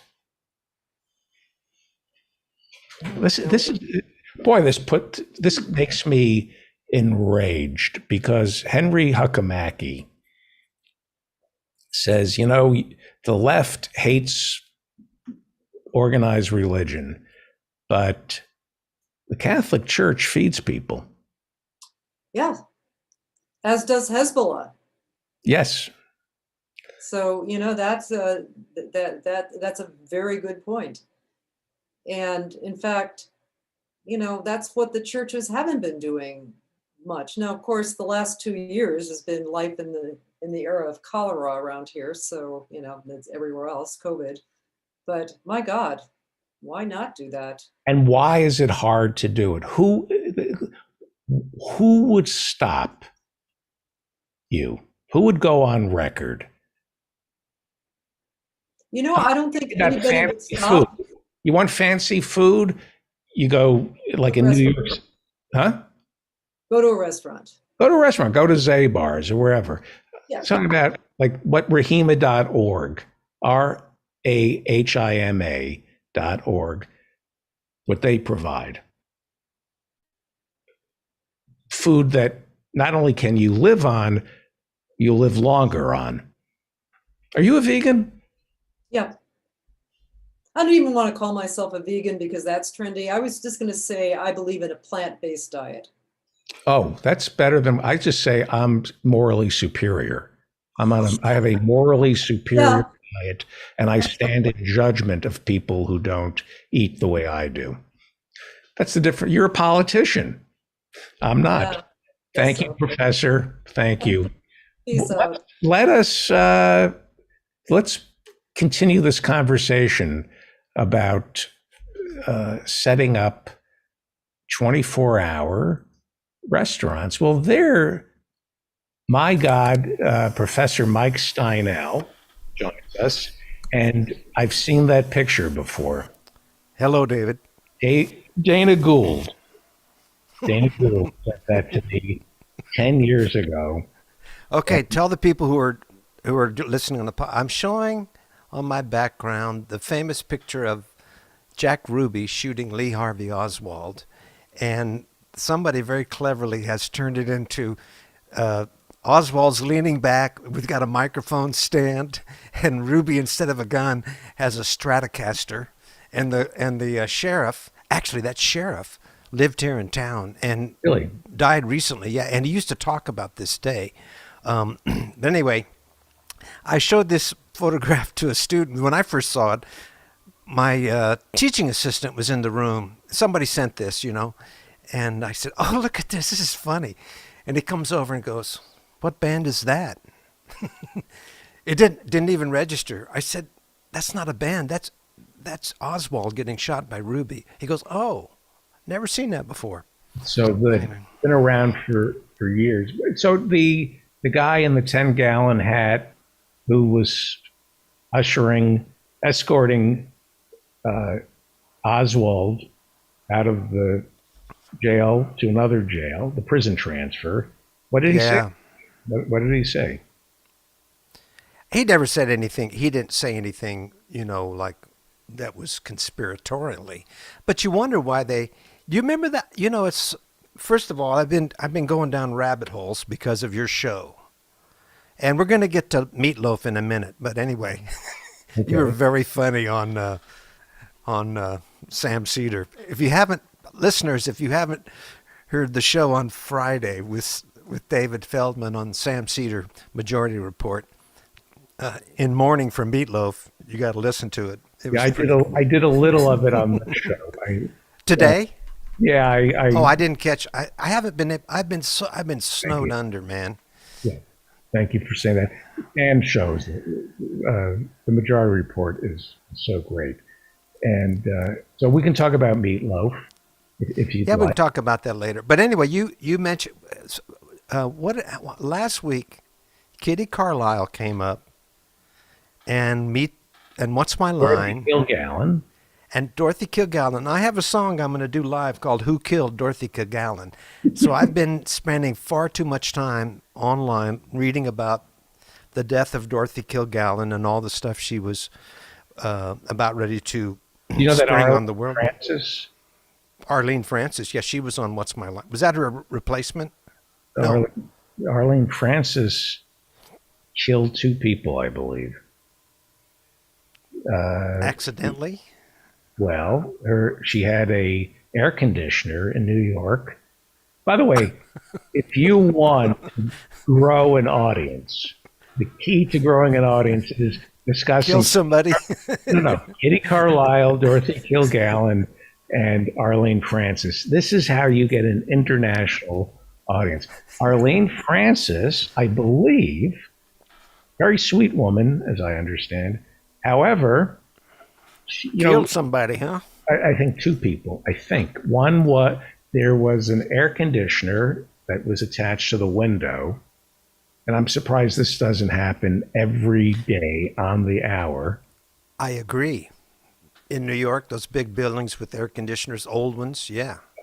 So it fell out of her apartment and landed on somebody. The cleaning lady took the rap on that one, but there was also a head-on collision, I believe. Either her husband or Arlene late at night, I believe. Maybe I'm thinking of Jackson Pollock, but I always confuse Arlene Francis with Jackson Pollock. This is how you lose. This is so Dorothy Kilgallen, gossip columnist. Right. Died under mysterious circumstances.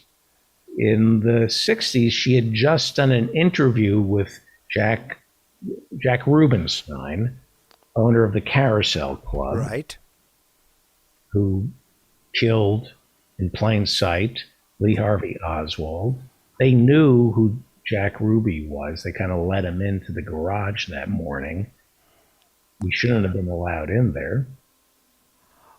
Well, here's the thing. I think it was set up so that everybody could see the killing. If Oswald had been killed in his cell, that would have raised a lot of eyebrows. But you're too young to remember. Jeffrey Epstein. Right, right. Like, you're we too got young to the to bottom of that. You're too. Yeah, we did certainly. We were sitting. That happened on the Sunday after the Friday of the assassination, and my family. Am I too loud or too soft or whatever? Am I good? I'm not going to silence anybody who's talking about what you're. But anyway, we were sitting there at my grandparents' house and watching. I think the football game was on. My granddad liked to keep it on while we ate, and there, I think it was anyway. They broke in, and they said, "We're gonna." They're moving the assassin from this jail to this jail. And then I think we saw that live on TV. If not live, we saw somebody was there to video the whole thing. You know, the TV cameras were there. Ike Pappas from CBS News. Yeah, and you know, I bought Russ Baker's book. Oh my God, I'm in the David Feldman. You had him on a couple weeks ago. Yes. Family of Secrets about the Bushes.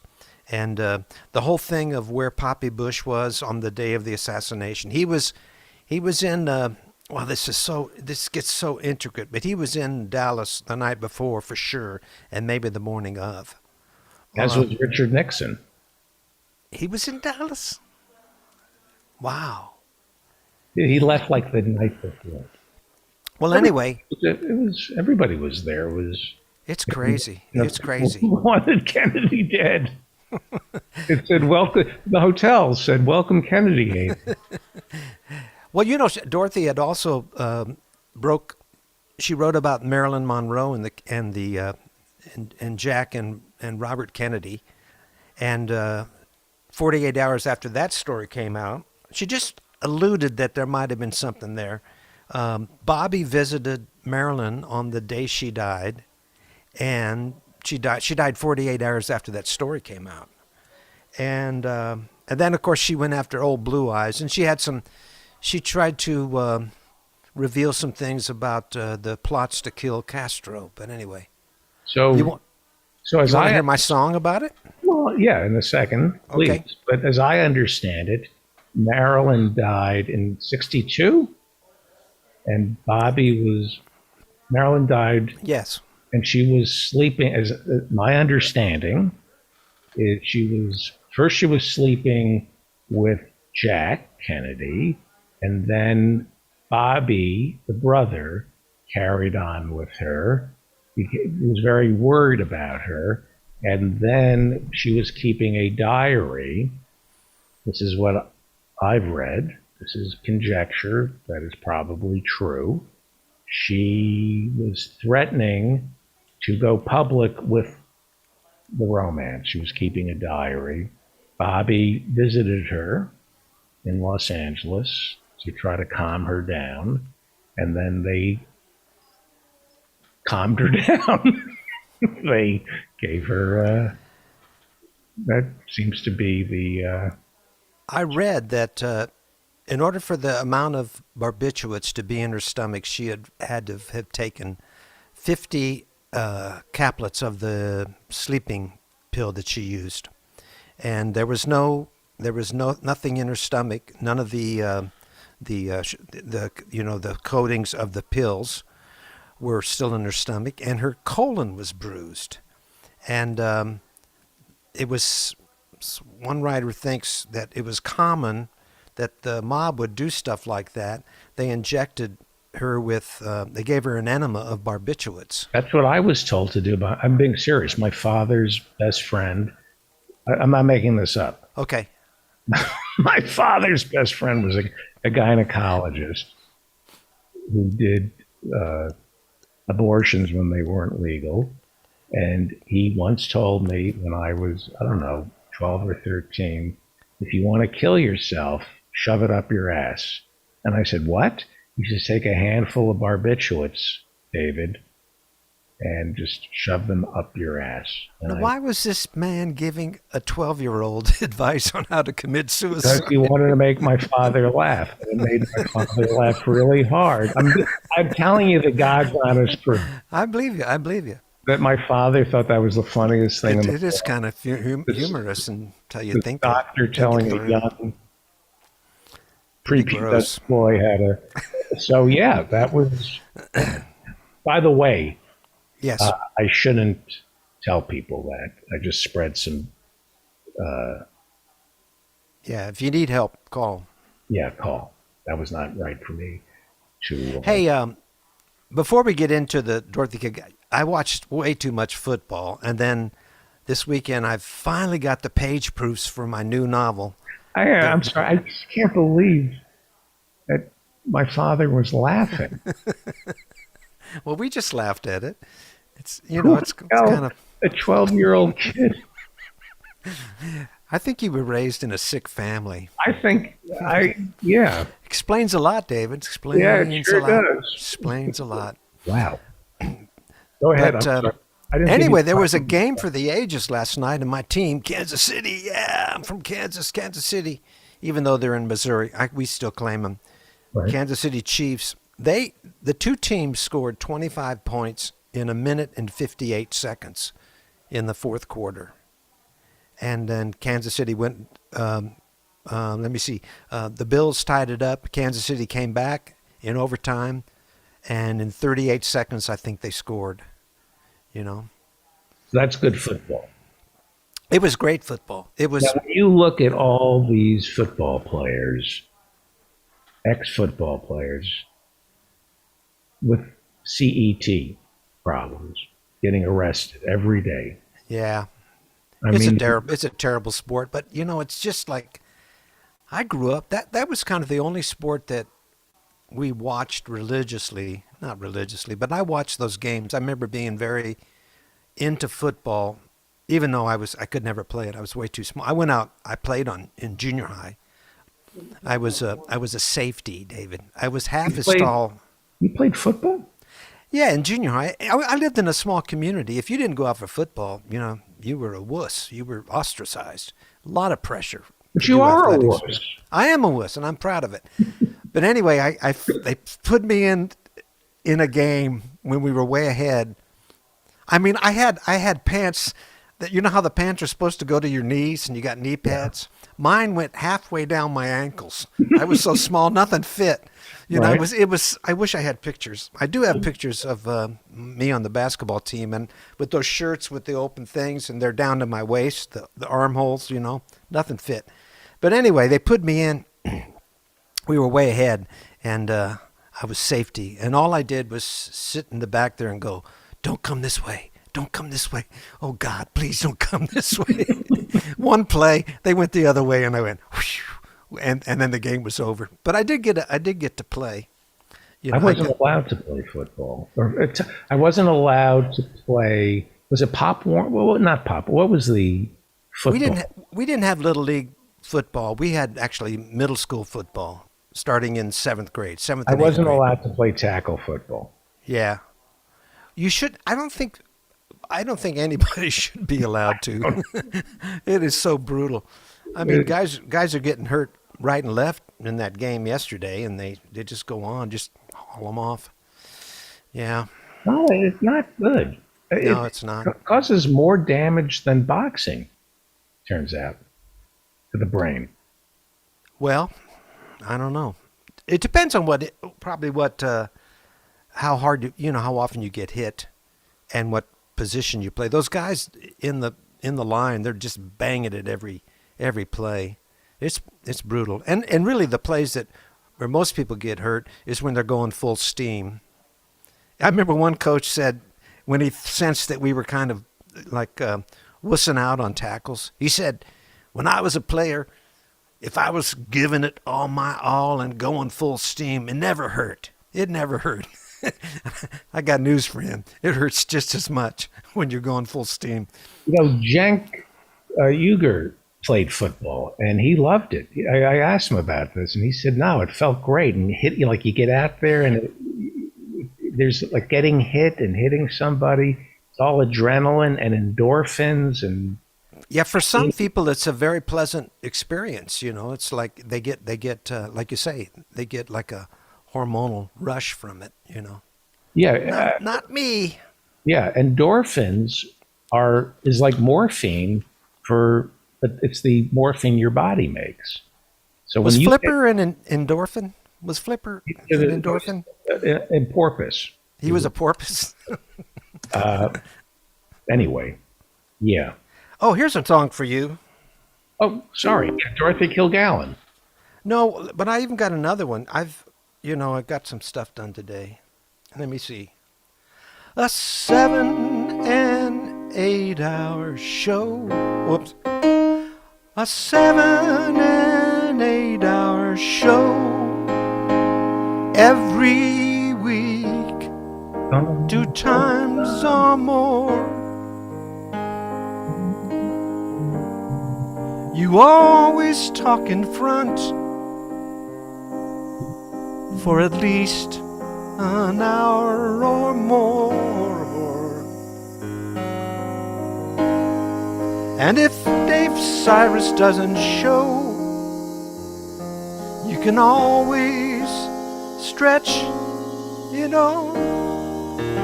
I don't have the chords right. A 7 and 8 hour show. See if we get dinged on that one. I liked it without the wall of sound. Yeah, I have no wall. Yeah. I have no wall. You want to hear who killed Dorothy Kilgallen? And then I sent a little one from the archive It's too. already racked up. I listened to it. I like it. And I like you, David. That's the Who killed- song this is about killed that. Dorothy Kilgallen. Okay, I got to put I'm using the loop, so I do a little harmonic in the front.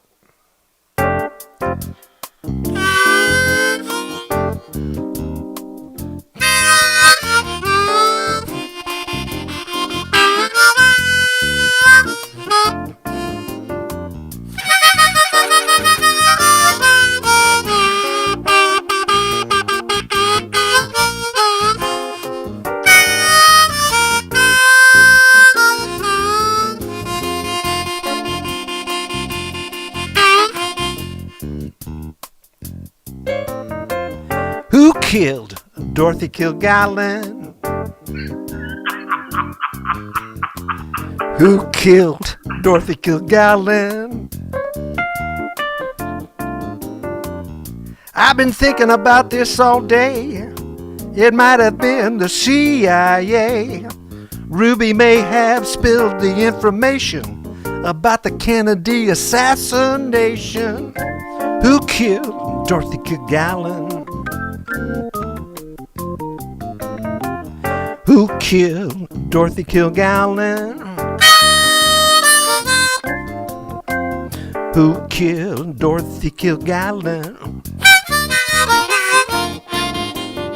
She wrote about the Kennedys and Marilyn Monroe. Some people thought it was a blow too low. Bobby went to visit on the day she died. I guess some people had a lot to hide. Who killed Dorothy Kilgallen? Who killed Dorothy Kilgallen? Who killed Dorothy Kilgallen? You know she went after old Blue Eyes. He said her article was full of lies. Frankie did everything his way. Maybe the mob had a debt to pay. Who killed Dorothy Kilgallen?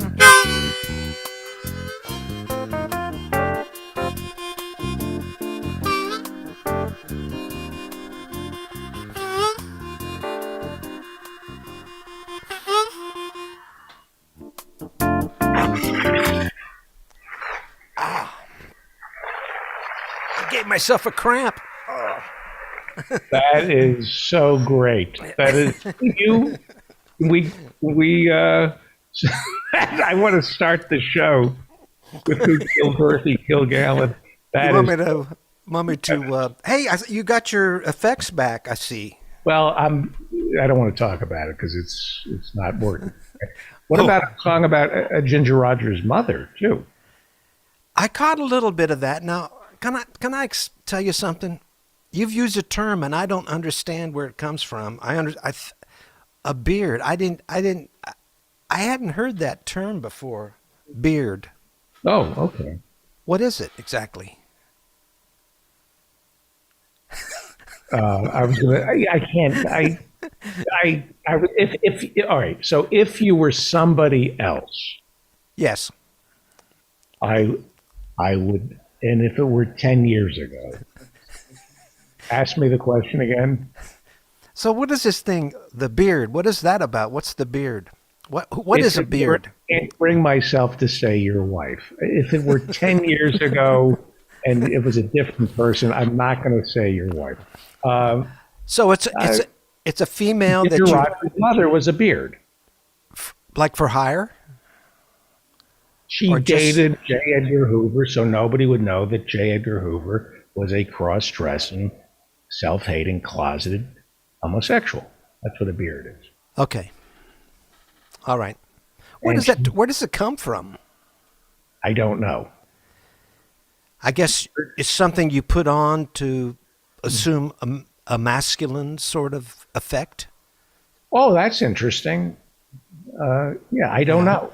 I'll find out for next I week. never heard that term until you used it. You use a lot of big words Like beard. s- That's like beard. beard. That's not very big, but I mean, sclerotic. I learned that from you. And what else? Why don't we do we? Why don't we do a song I love this. I love ideas. Give it to me. like a Gershwin style top hat Fred Astaire number about Ginger Rogers' mother being a horrible human being and how bad a person Ginger Rogers was because she was a red baiter. Bad person. Unless you like Maybe- people who hated the red. Maybe something like, I'm just a beard for love. Like pig for Well- love and a beard for love. Now, here's the thing about Ginger. She was not a ginger, right? She was a bleached blonde. She was a red baiting ginger. She was a self-hating ginger. She was anti-red. You're not interested in She did everything Fred Astaire did except backwards and in heels. That's what she always said. Right. So you got to admire that. Well, J. Edgar Hoover and Clyde Tolson did everything Ginger Rogers did backwards and in heel. You know who Clyde Tolson was? Yeah, that was his companion. His lover. Yeah, and they shared every meal. And more than that. Yeah. You know, Jim Earl, we used to do a sitcom on this show. This had to be 10 years ago. And it was based on the relationship between J. Edgar Hoover and Clyde Tolson. We lived together, we worked together, we slept together, but we were not gay. That was the whole premise of the sitcom that we did with Eddie Pepitone. And whenever we wrote the scripts, it was always based on Clyde Tolson and J. Edgar Hoover. Everybody should know who Clyde Tolson is. Oh man, J. Edgar Hoover. Everybody. Wow. Bad guy. Yeah. And his name is still on the building. You know what? I've been reading that Family of Secrets about the Bushes and about everybody else, Dulles, and about Nixon and about the Kennedys, and it's a lot of bad guys. It's really depressing in a way, you know. Dulles did not believe in democracy. They Yeah. literally are on record saying, Dulles, that not everybody should vote. We don't want everybody voting. Yeah. Yeah. It's a horrible thing. Mike Steinell.com. We'll play your song, but I never give you a proper introduction. Mike Steinell is a jazz trumpeter, composer, and educator, member of the University of North Texas Jazz Studies faculty from 87 to 2019, author of the highly acclaimed Essential Elements for Jazz Ensemble, Volumes 1 and 2, Building a Jazz Vocabulary. His latest is Running the Changes, and Go By Song and Dance, the Mike Steinell Quintet featuring Rosanna Eckert. It's on Origin Records. Go to MikeSteinell.com to find out how to buy all his stuff and see him perform. Are you performing live anywhere? I wish. It's going to be hard. We've got a lot of things we have to be very careful with in our household. My mother-in-law lives with us, and she's 99, and Right. she's doing great. She's so healthy, but she does have some issues, you know. And then we're just really careful right now. So, anyway, her name is Nadine, and she's amazing. Hey, you know who else went to North Texas, University of North Texas? Meatloaf. Oh my God! Meatloaf, did you know Meat? No, I do. I Did the never loaf did. ever come back? No, I don't think so. He went one semester, I think, to he went to a junior college for a while and played football for them. Imagine that. And then he went to North Texas. I don't know what he majored in, but he didn't go for long. Obviously not science. No. I did meet his publisher, though. Let me see. What's the guy's name? Oh, I'm going to forget this person's name. He lives in... Roast biscuit. What's that? Roast brisket. That's good. That's good. Oh, it You know is. why they called him Meat? His father named him Meat in the hospital because he was so red. He came out and he stayed red for about 7 days. And his father, mean father, I think, alcoholic, mean father. And he wanted the nurses, he encouraged the nurses to call this little baby Meat.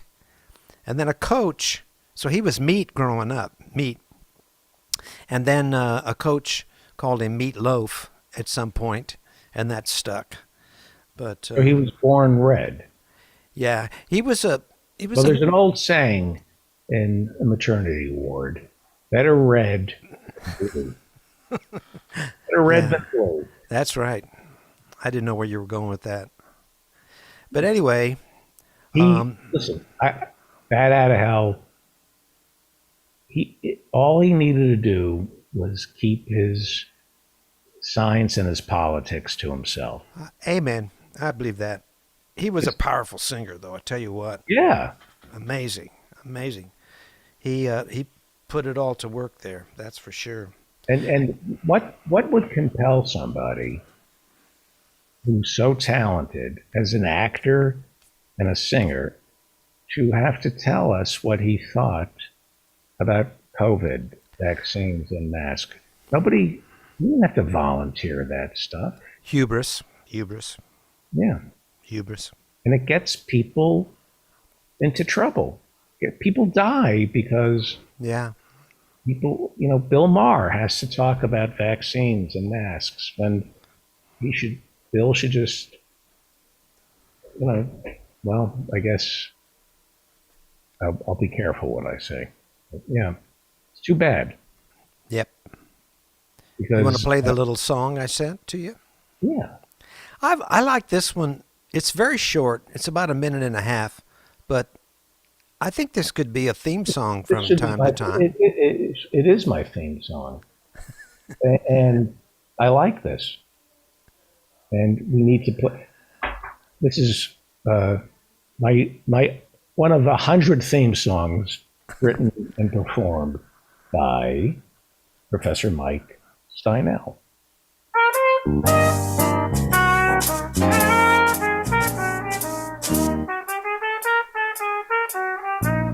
He's groovy like a movie that you watched one time when you were kinda high. But now you can remember exactly why you liked it, but you did. He's charming, it's alarming how charming he is when he's farming. And just like that movie that we watched when we were stoned, we like him, and we don't know why.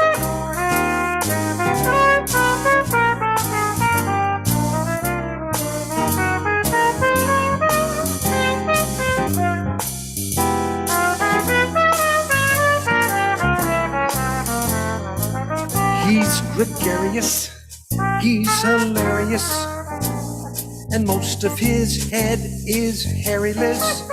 And like the mean girl from school who treated you cruel, you like him and you don't know why. You like him and you don't know why. You like him and you don't know why. That is so great. And it's so great. It's so great. Thank you. Thank you. I haven't heard that. And I am having I need a new computer. I don't want to go into detail, but there's some issues. I have to just get a new computer because there is stuff on a hard drive that I can't access because I'm doing this entire project on one computer. That is so great. Mike Steinel, Professor Mike Steinel. We like you, David. We like you. Before you go, and we don't know why. Before you go, I'm going to take a liberty with Robert Smigel. I'm rolling the dice here. Robert, the greatest comedy writer in the history of television, Robert Smigel. I don't know if I have permission to show this. So if we get into trouble, this was my idea, but it was really Smeigel's. I'm doing, Okay. but since you're showing me the Photoshop of Lee Harvey Oswald, this may or may not have been sent to me by Robert Smigel, who made this.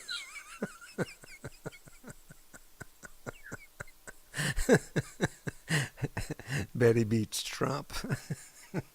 Betty White turns. It's Harry Truman holding up a headline that says Betty White turns 100. There's an actual.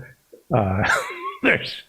I don't know if I have permission to show this. Robert Smigel came up with this, and there's an actual People magazine that came out that says Oh my God, really? turns 100, and the caption is Harry Truman is such a bitch. Problem, I don't know. Robert Smigel made that.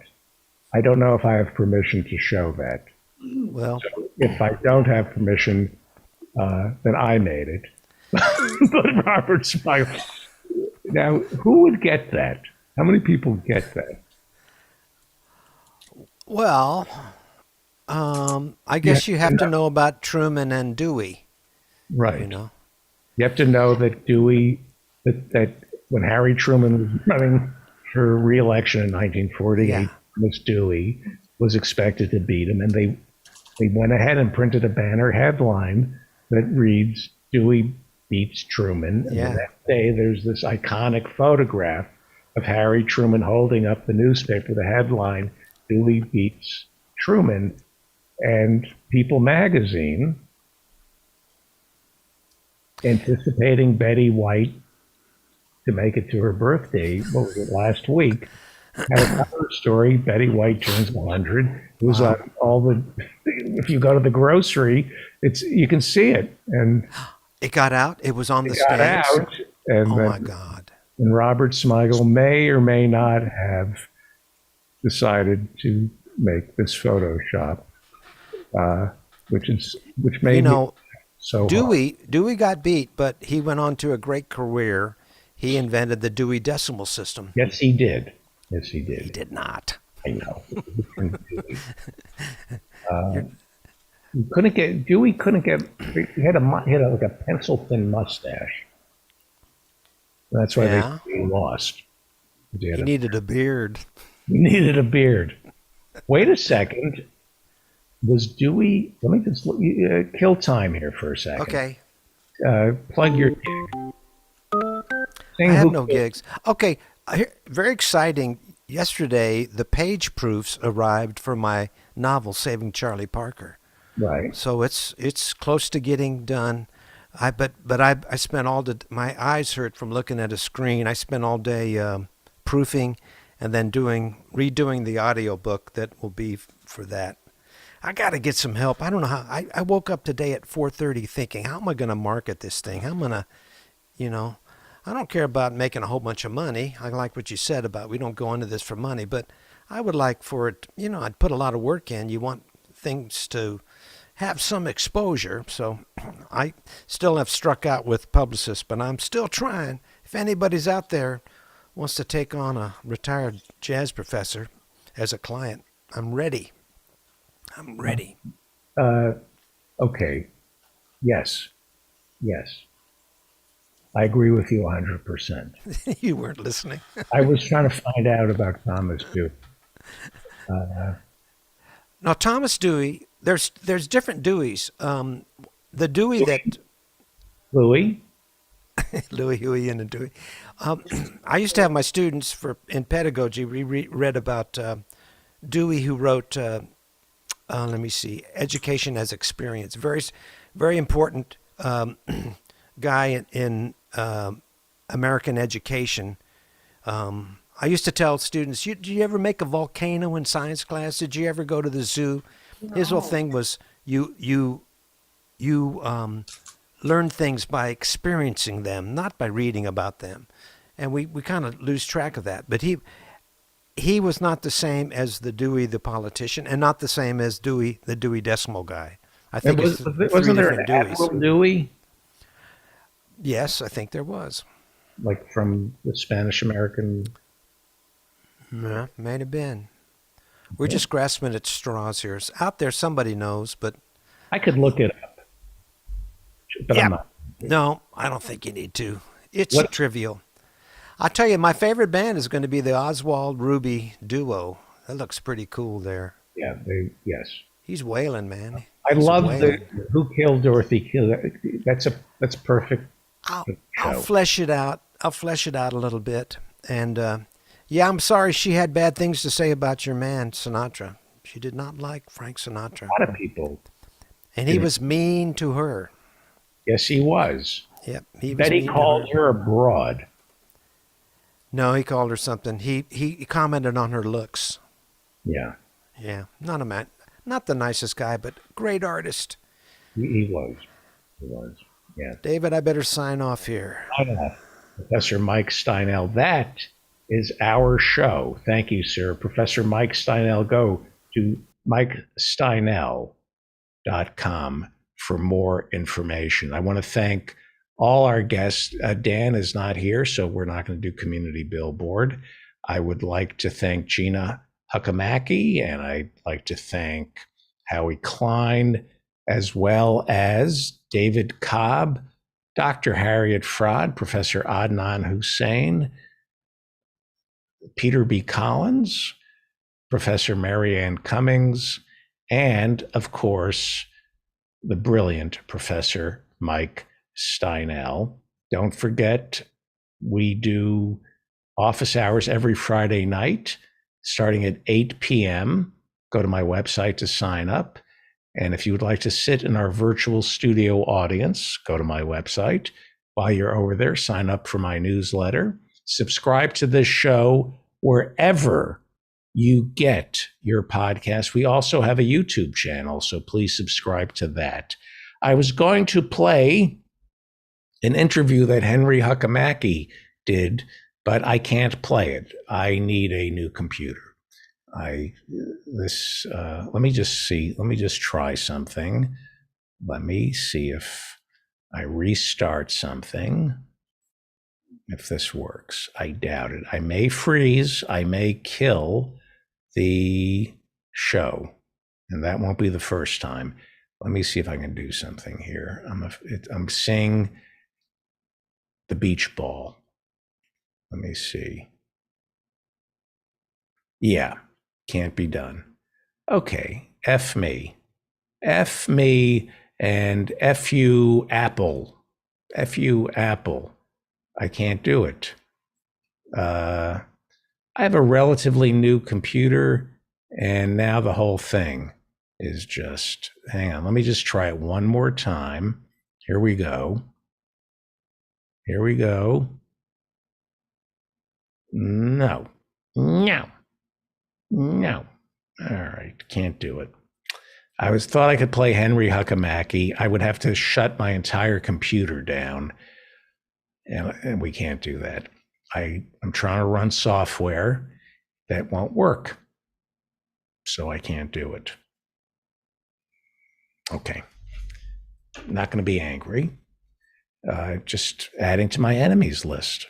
Tim Cook, you're now on my enemies list. Tim Cook from Apple. You made my enemies list tonight. I have a relatively new computer, and now I may have to buy a new one. That's our show. Remember to stay strong, and oh, come on. You can do this, Feldman. Remember to stay strong, and no, that's not what I wanted to play.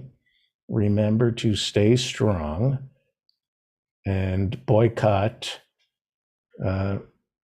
Be a good citizen by being a discerning consumer. Don't buy things you don't need. You want to be a good citizen? Watch what you buy. Remember to stay strong and protect the weak.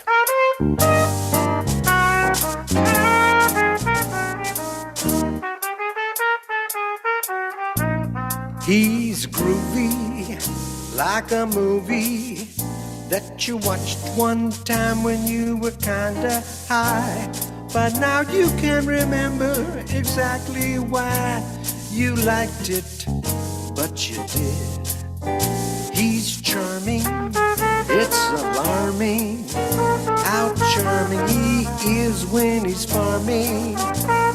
And just like that movie that we watched when we were stoned, we like him, and we don't know why.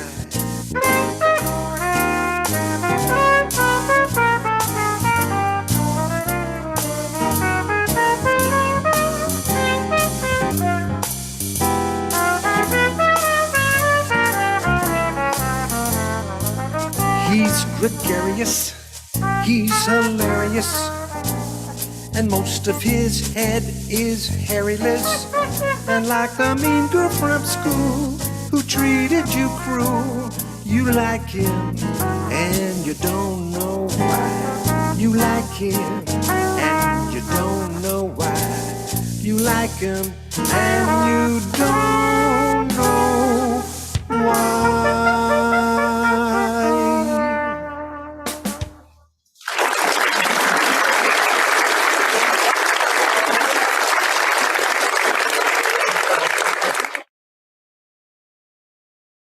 All right, that's it. That's the show. I didn't call on Rodrigo very quickly and Randall. Can we do it all next week? I apologize. Randall and Rodrigo, let's do it next week or a Thursday, okay? Rodrigo?